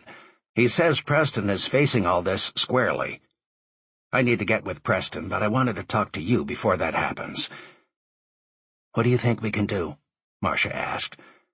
"Alex is assessing the fallout from Disley's arrest, particularly the damage to the Manhattan store. That's a good starting point, but what we need is an accurate analysis of the financial condition of all of the stores. Preston tells me the GM walked out, and he believes, whatever his name is, was working with Disley." She gave Casey a disgusted look. "Preston has screwed up all of this. You have to come back. We have too much to lose." Their beers came as Marcia was about to come apart, and they both drank heartily. As Casey watched, Marcia guzzled hers as if the answer she sought could be found at the bottom of the glass, and he could not help but feel concerned. He had never thought of her as a big beer drinker, and had almost stopped himself from ordering her one. Truth be told, he had only ever known her to drink wine. Things were changing in the Wilson household, no doubt about it. Lunch arrived, and after a few bites, Casey said, "It's true that we've seen this picture before. I thought we had this all behind us. Then comes Disley and Thompson. He was at the bank during the merger. Don't know how Disley's involved in this, but he's up to his eyeballs in it somehow. Now, with Preston being named an unindicted co-conspirator, well, that's both vague and scary. My lawyer says that all of us who are shareholders might join him, too, before this is all over," Marcia said. She twisted around uncomfortably in her chair. "I don't think I can take any more." "Let me see what I can do. I'm not making any promises." Casey chomped down on his burger. Marcia finished her beer and ordered another for both of them. "I get that you'd be walking into a hornet's nest if you come back, Casey, but you could also save the day." "I don't know about that, Marcia," Casey said, fiddling with his napkin. "You have to at least try." "You think, Mrs. Wilson?" "You have conditions?" "No. I just want an understanding. I've been on the bench, having to watch the plays go haywire. If I come back, I want a level of authority to match my responsibility." "Understood," Marcia said as the beers arrived. "Can you meet with all of us later this afternoon?" "Sure, if everyone else can." Casey had never seen Marcia this assertive about the business, and he was duly impressed. With a wink, she picked up her cell phone and called Preston. She said she was with Casey, and he wanted to meet with everyone. She listened patiently and then nodded before hanging up. "We need to be at the Manhattan store at 4, she told Casey. "I'm there." Everyone was early for the meeting, and Preston immediately ran up to embrace Casey. "It's great to see you." "I wish it were under different circumstances," Casey said. Alex joined the group before Preston could respond. "Want me to fetch you a whammy or two?" he asked Casey with a grin. "I think I still have some in my office, and you know what they say. Sugar helps the medicine go down." Casey waved him off with a roll of his eyes and a quick, "maybe later," as they moved into the conference room and got down to business. Before he took a seat, Preston went to Marcia, put his hand lightly on her back, leaned over, gave her a polite but warm kiss on the lips, and then led her to the head of the table. He smiled and said while pulling out the chair for her, "You called this meeting, and I'm glad you did. It's all yours." "Casey's the real mover here," Marcia said, addressing the group. "He called me to talk, and we have already done that over lunch. We believe the four of us need to discuss our situation company-wise. A shareholder meeting, if you will, but off the record so my lawyer won't fire me and Preston's won't fire him." Everyone laughed, although it was clear Marcia was not to be trifled with. "Casey?" Marcia asked, indicating that she wanted him to proceed. Casey addressed Preston directly. "As you know, I have met with Alex, and now Marcia. Before this mess started, this company had a legitimate market value of somewhere in the neighborhood of $200 million. I don't need to tell you that the exposure posed by Disley and Reynolds has diminished this. I just learned from Marcia at lunch that she and I could also be classified as unindicted co-conspirators before this is all over. I'll worry about that later, as I sure as hell haven't done anything wrong. As for the present, I need to know how deep the hole is, and if we need to restructure Wilson Holdings in some way. This store is holding its own, Preston said, and I have just returned from San Francisco and Charlotte. Auto Plaza was down last year but is trending up this quarter. Charlotte was up slightly last year, with that trend continuing so far this quarter. Until recent events, I am told morale in these two stores was pretty good. I do not believe any of our managers are exaggerating that. I made it clear to each of them that if the smallest ink smudge is found on a piece of paper with numbers on it, the responsible person is out. They know I am not the kind of person to normally make that kind of statement, so I think it shocked them enough to understand we have some serious times ahead, and the bookkeeping has to be squeaky clean. Have you actually reviewed the operating statements and balance sheets in detail for each store? Casey asked, or are you relying on the financials as reported? I don't blame you for asking me that, Preston said, glancing at both his wife and Alex. I did personally review each of them. And yes, even though you haven't said it, that was the first time in a long while that I sat down and spent a couple of afternoons with the numbers. Preston, who was sitting next to Casey, put his hand on his old CFO's shoulder. I could spend a year with the statements and not be able to come close to doing the kind of analysis you're capable of in a day. Heck, I'm the first to admit that Alex can run circles around me with the financials as well. Give yourself a break, Alex said. Casey and I are both trained accountants. What the firm needs is Casey full-time, not me part-time. Looking at Casey, Alex asked, "Which way are you leaning?" Casey put his hands together. Honestly, I'm torn. I have put a lot of my heart and soul into this company, not to mention 20 years of my life. I certainly don't want a repeat of what happened a couple of years ago. I also don't want to see the value of my stock in Wilson Holdings go down the drain, or yours either. Still, I just don't know if I want to jump into the fire again. Preston got up and walked around the room, ending at the head of the long conference table behind his wife. He put a hand on her shoulder, as Marcia seemed to shrink at Casey's last remark. This is a good company. We've been through one crisis and survived, and we can do it again. It starts with understanding the problem. The problem is here, in this store, and in large measure you're all looking at the source. But I am fully vested in this turnaround, and if we stick together, I think we can get through this in a manner that will benefit us all. Preston walked to the whiteboard in front of the room, picked up a marker, drew 5 circles, and demonstrated the cross-benefit and interdependency of the stores from a financial, operational, and sales perspective. In all respects, the business has always been stronger together than as solo stores, and for that reason, I don't want to see Wilson Holdings broken up. The New York store is the anchor, and usually carries the others, which we've seen repeatedly in the past. The reason we're in trouble is because I failed to exercise critical oversight of Disley. He deserved to be fired sooner rather than later, and unfortunately by the time I did, it was much too late. Now there's evidence of more wrongdoing on his part. As you and Marcia know, Alex and I have reported this to the FBI. Preston sat down next to Casey again and said, I owe you a huge apology. You had Austin's number from day one. My lifelong friendship with him blinded me to his true character, but that is no excuse. I'm sorry. I hope you will come back. My conflict is— Stop there. I know what your conflict is.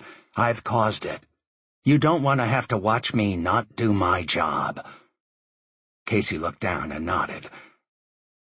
I propose to transfer 25 of my 35 shares to you, and I'm going to now ask Alex and Marcia to transfer 6 of their shares to you as well.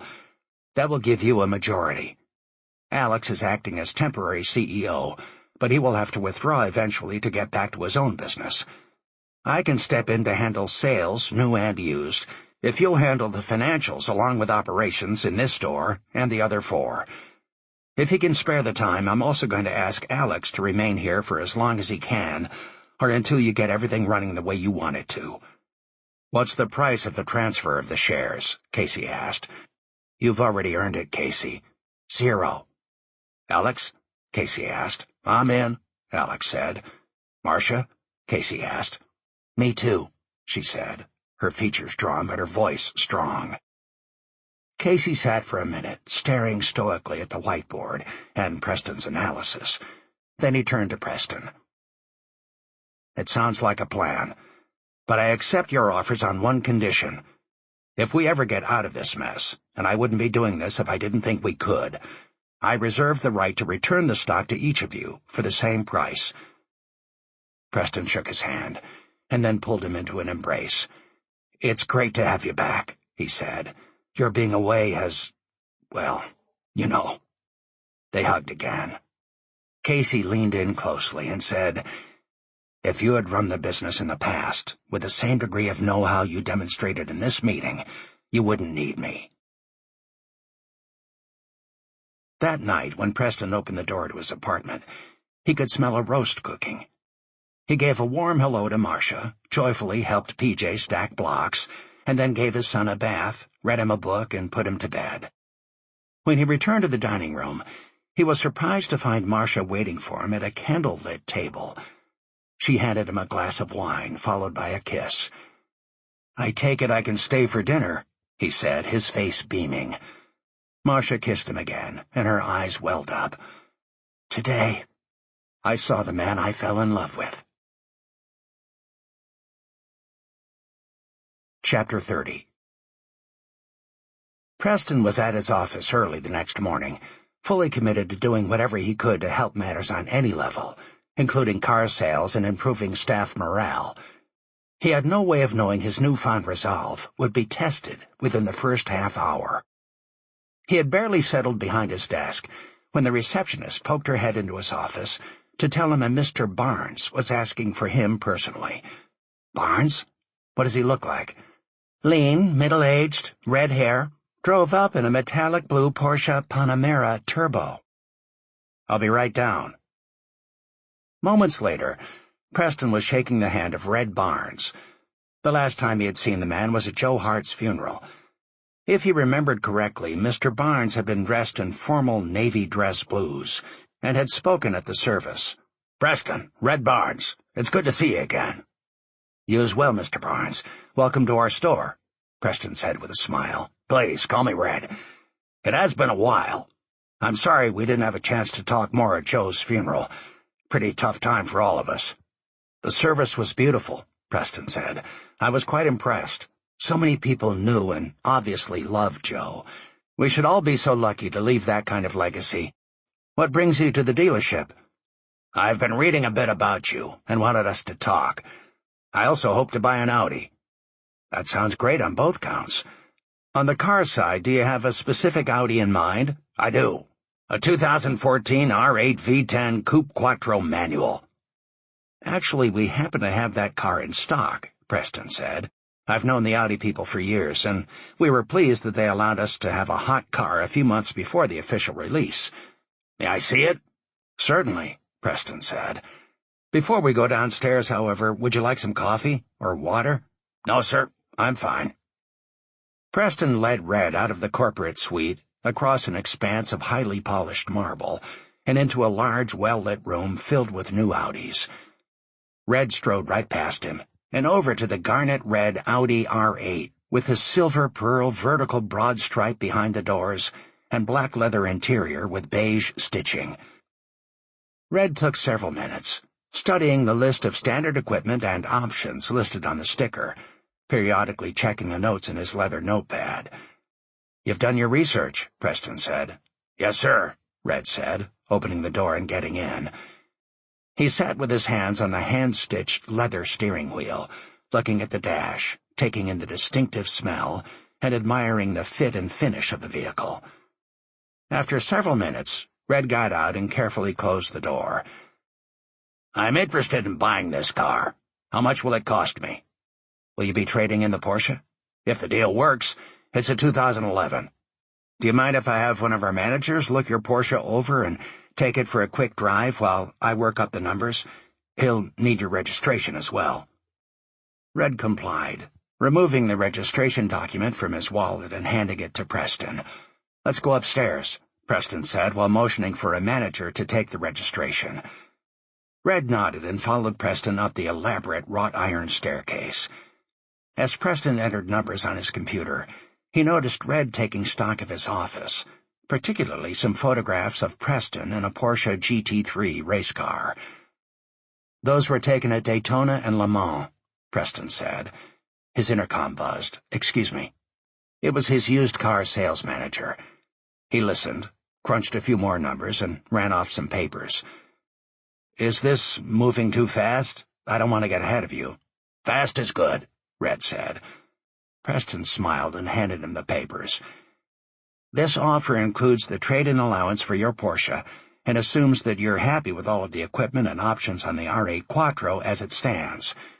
"The options I wanted are there," Red said as he studied the numbers. "It all looks good. Let's do it." "You're making this awfully easy for me," Preston said. "That's what I had in mind.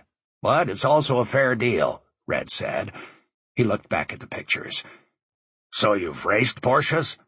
"Back in the day," Preston said. "How about you? What do you plan to do with this car?" "Go fast and have fun," Red said. "I haven't raced. Always wanted to." "I hope you have a good lawyer," Preston said. "This car spawns speeding tickets." Both men laughed. "Tell me about yourself, Red." "Navy man, retired. I have a house in Edgewater, Maryland, on the water near Annapolis." "Married? Children?" Preston asked. "Neither. Came close a few times, but no woman could compare." Red cut himself off and quickly changed the subject. "I don't mean to rush things on your end either, Preston, but when can we complete this transaction?" "Today, if you like," Preston said. "To be honest, things are a little slow here at the moment." "I thought that might be the case, and it's part of the reason I'm here. Is the negative publicity responsible for the slowdown?" "Yes, along with the weather and such, but that's a big part of it." "How are you handling all of it?" Red asked. Preston looked at Red and then softly said, "I'm back into day-to-day operations and all other aspects of our store. I've brought in one of our owners and an excellent car finance guy. I've also been spending a lot of time with my lawyer." Preston turned and looked out the window. "I just wish my real lawyer were here." "Your lawyer's not real?" "Oh, he's real all right and good at his job, but I was thinking about Joe. He was always more than a lawyer. He saw the big picture. Once again, I'm in a box, and I was thinking of something Joe once said. It's not the trap that kills the bear. It's the thrashing around trying to get out of it." He had a way with words, and I couldn't agree more. He was no ordinary man, Red said, sounding nostalgic. "Tell me more about your racing." After having the Porsche Point, or franchise, for a while, I was able to get Porsche to sponsor me in GT racing. I saw it as an opportunity to expand our business and have fun in the process.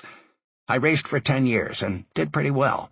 "What's it feel like to drive a car around the track?" Red asked. "Exhilarating. Stressful, but in a good way. Requires focus, concentration, and most of all, discipline. It gives your mind a break from everything else." Red nodded. "So why'd you stop?" "We kept buying stores. That took a lot of time and money." "Understood." "Speaking of money, how would you like to pay for this?" Preston asked. "Do you want us to arrange financing?" "I'd like to give you a check, or a wire transfer if you prefer," Red said. "A wire transfer would be best for us," Preston said, handing Red a wire instructions card. He then made some phone calls to arrange the details for delivery. "The make-ready will take a few hours. Would you like to have lunch?" Red looked at his watch. "Sounds good. Give me a minute to arrange the wire transfer." Preston took Red to a nearby Irish pub, where they ordered beers and steaks. After some light conversation, the talk turned again to Joe's funeral. "It was emotional," Preston said. "I gather you were close to him." "Yes," Red said. "We went all the way back to rooming together at Annapolis. I was his executive officer on the SS BN Trader. A nuclear submarine employed in naval intelligence. Our crew completed several tours, each 6 months at a time. When you live in close quarters with 165 men at depth and in danger, you get to know each other pretty well." "I can only imagine," Preston said, ordering another round of beers. "Have you enjoyed your Panamera?"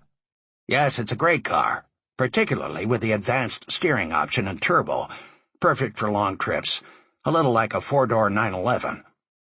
"If you'd like to see what your new car can really do," Preston said, "how about coming with me sometime to the Monticello Motor Club? Have you heard of it?" "No. When I think Monticello, I think of gambling and horse racing." "Oh, then you're in for a real treat. We're talking about 4.1 miles of billiard-smooth, twisting asphalt with manicured green lawns in a beautiful resort setting about 90 miles from here. I'm a member, so we could drive the track in your car, and I could show you how the car is built to go, and then you could drive the same track," Preston said with a smile. They finished their lunch, and Preston was answering with enthusiasm Red's countless questions about racing when his phone rang.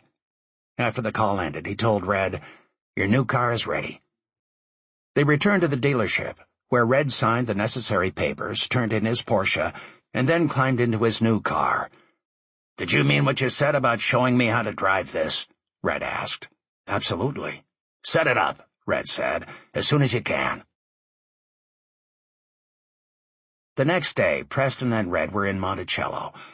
Preston could see Red was anxious, understandably worried about how he would handle his new Audi on America's premier private racetrack.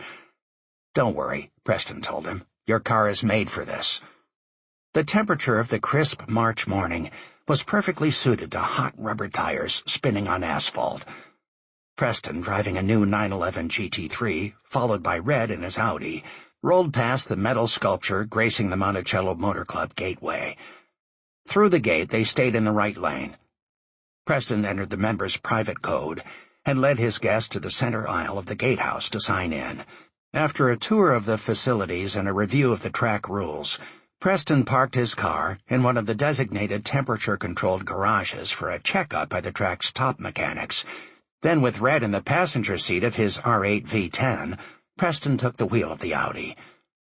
After reviewing the 4 track options with Preston, Red chose the 3.6-mile full course with 18 turns and 450 feet of elevation changes. Preston wondered how many times Red had been exposed to danger and welcomed the tension. "I'd like to start with the basics," Preston said. "The seating position in the cockpit, different hand-steering techniques, and foot pedals." Preston demonstrated all 3 as they sat in the car, and to the extent practical before they started, talked about cornering techniques. "The idea is to find the correct line and the right pressure on the throttle as you drive your car through the corner," Preston said. Preston started the Audi and drove it onto the course and to the straightaway before Curve 1. As they approached the first curve, Preston explained the gear he was in and why he had chosen that gear. As he drove, he calmly explained his view of the minimum speed required for each corner. Within minutes, Preston smoothly piloted through curves 3, 4, and 5, while defending his choice of gear, acceleration, and the curve-specific methodology for braking to find the precise distance from the apex, or innermost point of the line taken through the curve. Red's 525 horsepower Audi seemed to welcome without strain on its 5.2-liter 10-cylinder FSI direct-inject engine or body the next 8 curves, and Preston was anxious to demonstrate its full capabilities in the next straight stretch. "Wow, 156, Preston heard Red say. Preston made no reply, his full focus on completing the straightaway and the forthcoming curves. When they finished, Preston drove back to the clubhouse where he and Red had lunch. Red peppered Preston with more questions about how to interpret the behavior of his car and the nuances of driving it. By the time their meal was over, no understanding or detail about the car remained undiscovered. "When you were going down the longest straight," Red asked, "what were you thinking when you hit 156? "Not about the speed. I was concentrating on steering down the apex of the kink." "What is the kink?" "The straights are not always exactly straight. Where they're not, it's called a kink. It's not that you have to reduce your speed, but you do adjust by steering down. When I drive, Red asked, should I try to be in the same gear that you were in? Let's say I was in third gear in a corner. I suggest you be in second gear at that point until you build your confidence and see where you are in the corners. On the other hand, you don't want to stretch the gear. Over the next hour and a half, Red expressed more than once that he had not expected the experience to be so exciting. He knew he would love it, but he was surprised by what his car was capable of doing, just as Preston had told him he would be. Preston had him do a cool lap to give Red a feel for his car and the track. Preston then discreetly commented on the position of Red's car going into, through, and out of each turn, with a measured commentary on what gear Red was in and for how long. Soon they were nearing the completion of the lap. Your speed is fine, and you're handling the car through the curves and on the straights well. You're way ahead of the game, Preston said. The next time around, they tried a hot lap. Red negotiated the turns and the straightaways, his confidence building with each, although still not at the speeds Preston had taken the car earlier. Red managed to reach maximum comfort speeds on the straights. When the driving was over, they headed to a nearby resort for the night. It just happened to have a casino, a lot of cold beer, and a good selection of cigars. I can see how a guy could get addicted to racing, Red said. Have you ever felt that way? For me, it's an exhilarating escape. An escape from what? Changing diapers? They both laughed. No, seriously, Red pushed. The automobile business is tedious, and right now I'm also exposed to a lot of bad stuff that I can't control. I'm in legal limbo. Racing is dangerous, especially if you push hard, but it's a different kind of danger, and I get to steer it. In a car on a track, I'm not at my office, my lawyer's office, or at home. I find it clears my head and gives me perspective. Red nodded. There's something I'd like to ask you, Preston said. I hope you don't take offense. Proceed, Red said. You know my dealership is in a tough spot. You like cars. I think you want to help me. But is there more to your being here? More? Like what? Thoughts swirled around Preston's head with the speed of a fan set on high. You knew I was one of his collectibles. That was always Ashley's term, not his, Red said, but with a beat of hesitation. Look, I knew you were one of his friends, someone he cared a lot about. You decided to come and see me, and buy a car, and what? See how I'm doing? That's right. Tell me about the see how I'm doing part. You probably know I also made a bargain with Joe. I do. Did he ask you to check on whether I've been keeping my end of the deal? Red tilted his forehead slightly forward. You do Joe a disservice with that question, he said softly. Joe did not ask me to check on you in the sense I believe you mean it. The fact is he never asked you to be accountable to him, although he could have. Then are you making me accountable? I don't get it, Preston asked with a clear edge to his voice. I agree. You don't get it. Settle down and think about it, Red commanded. Joe made a bargain with you to help his friends. He didn't do that so you could be accountable to him. Knowing Joe, he felt that it was up to you as to if and how you performed. He knew that helping some people he cared deeply about would hopefully help you too. Facing death, he then asked me to do what he could not. Stand by you and his other friends, in case you ever needed a hand. And you agreed to do that? It didn't take any agreement. It wasn't an order. It was a request. That's all I ever needed. And Joe's request was driven simply by his caring about me. That and more. Leave out the simply. Joe wasn't like most men. He saw their cracks, but he treated them as whole. He saw what they could be. He brought out their best side. He saw potential in you, and he acted on it. So it comes down to whether I completed my end of the bargain. It starts with whether you had an expectation for yourself to complete your end of the bargain. Then whether you held yourself accountable for meeting that expectation. Red's last comment rendered Preston speechless. The more he thought about what Red had said, The more what Joe had asked of him seemed to take on new meaning, additional weight. Preston thought about Marcia and all he had put her through over the last several years, how he had failed to act clearly and decisively on so many fronts, business-wise and at home. He tried to grasp the true context of this before it could slip away. He somehow knew these thoughts were evolved thoughts, newer, deeper, and more nuanced than he had been capable of before. He felt like his brain was shedding a skin and emerging stronger. "I owe you an apology, Red. I owe one to Joe, too. You're right. My question was a disservice, not only to Joe but also to myself. That's your point, isn't it?" Red picked up his beer bottle and clinked it against Preston's. "Understood," he said. "Let's have another beer." Chapter 31.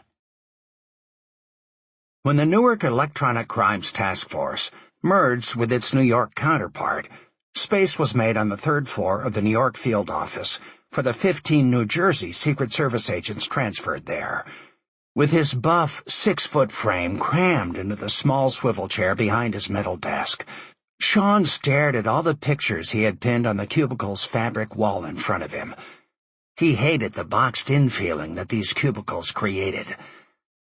That particular morning, Sean had come in to write his report on the sweeping bank fraud case jointly being investigated by the FBI and the U.S. Secret Service. He pursed his lips at the sight of Russian mobster Mikhail Baskanov's name alongside that of Wilson Holdings and its CFO. He knew it created two major complications, one personal, one professional. Baskanov's involvement, while low-level, was with one of the banks his team was investigating as part of its efforts to block the organized crime move by the team's heavyweight Russian target. To make matters worse, they had learned from the FBI that a reporter named Catherine Kelly was helping the U.S. attorney in setting up its case against BNA. Things became even more complicated when Sean's team leader asked him to increase surveillance of Catherine, including tracking who she visited, in the hopes of finding out what she might know about the relationship between Disley and Baskanov. Sean had thought it a long shot. Catherine practically reeked of respectability, but he also knew agents did not get promoted by contradicting their boss. Their romance had given him plenty of opportunity to bug her cell phone and stick a GPS tracker on her BMW, but so far all he had learned from the tap was that Catherine's father was working hard to keep his company going, and that Catherine was dealing with a lot of personal tragedy. Sean could see all kinds of risks in the assignment, but he told himself he could stay 2 steps ahead of the game. It had been weeks since he had last talked with Catherine, personally or professionally. He knew his usual "it's all part of the job" excuse was wearing thin. There was no denying how cold she had been to him last time they talked, and he thought he knew why. Catherine slept late on Sunday morning, and when she awoke, her hand instinctively reached around for Haley. She had missed her the past few weeks, especially on the weekends, a time when she always looked forward to their long runs on the beach. Running on the beach put Sean in her head, but before his face could materialize, she quickly pushed the fond memory of him from her mind. After coffee and cereal, Catherine settled on the couch and into her Sunday newspaper routine, starting with the New York Times, the Wall Street Journal, and the Washington Post. Before she could get through Section A, her reading was interrupted by a knock at the door. She threw a bathrobe over her pajamas and went to see who was there. She froze in place when she saw Sean's face through the window of the storm door. She had half expected he would show up sometime, just not so soon, and not this Sunday morning. "May I come in?" he asked through the steamed-over pane. Catherine hesitated. She had thought she never wanted to see him again except on her own terms, but she had yet to figure out what those terms should be. She thought she was done with him. The fracture of trust was severe, and she could not imagine it being mended. Susan's words, however, had resonated with her. He looked so vulnerable, and it had to mean something that her heart was now in her throat just at the sight of him. "Of course you can come in," she said, slowly reaching for the door. "I didn't mean to leave you out there, but I have to admit I'm shocked to see you." She flipped the latch on the outer door. He burst inside. It had been snowing lightly, and he brushed the snow off his jacket. Before Catherine could ask to take his coat, he stepped forward to embrace her. She stepped back out of reach, bringing him to a halt. "I'm sorry," he said, taking off his coat. "I forgot I just came in from the cold." How prophetic. "I don't know why you didn't call first. If you had, I could have saved you a trip. I'm about to get dressed and head out to a meeting." "Do you have time for a cup of coffee?" "Just about. You like it black with 1 sugar, if I recall." Catherine went to the kitchen and poured a cup for Sean. "You're not having one?" Sean said, taking a seat at the table. "No, my stomach's a little unsettled. Did you just happen to be in the neighborhood?" "No, Cat.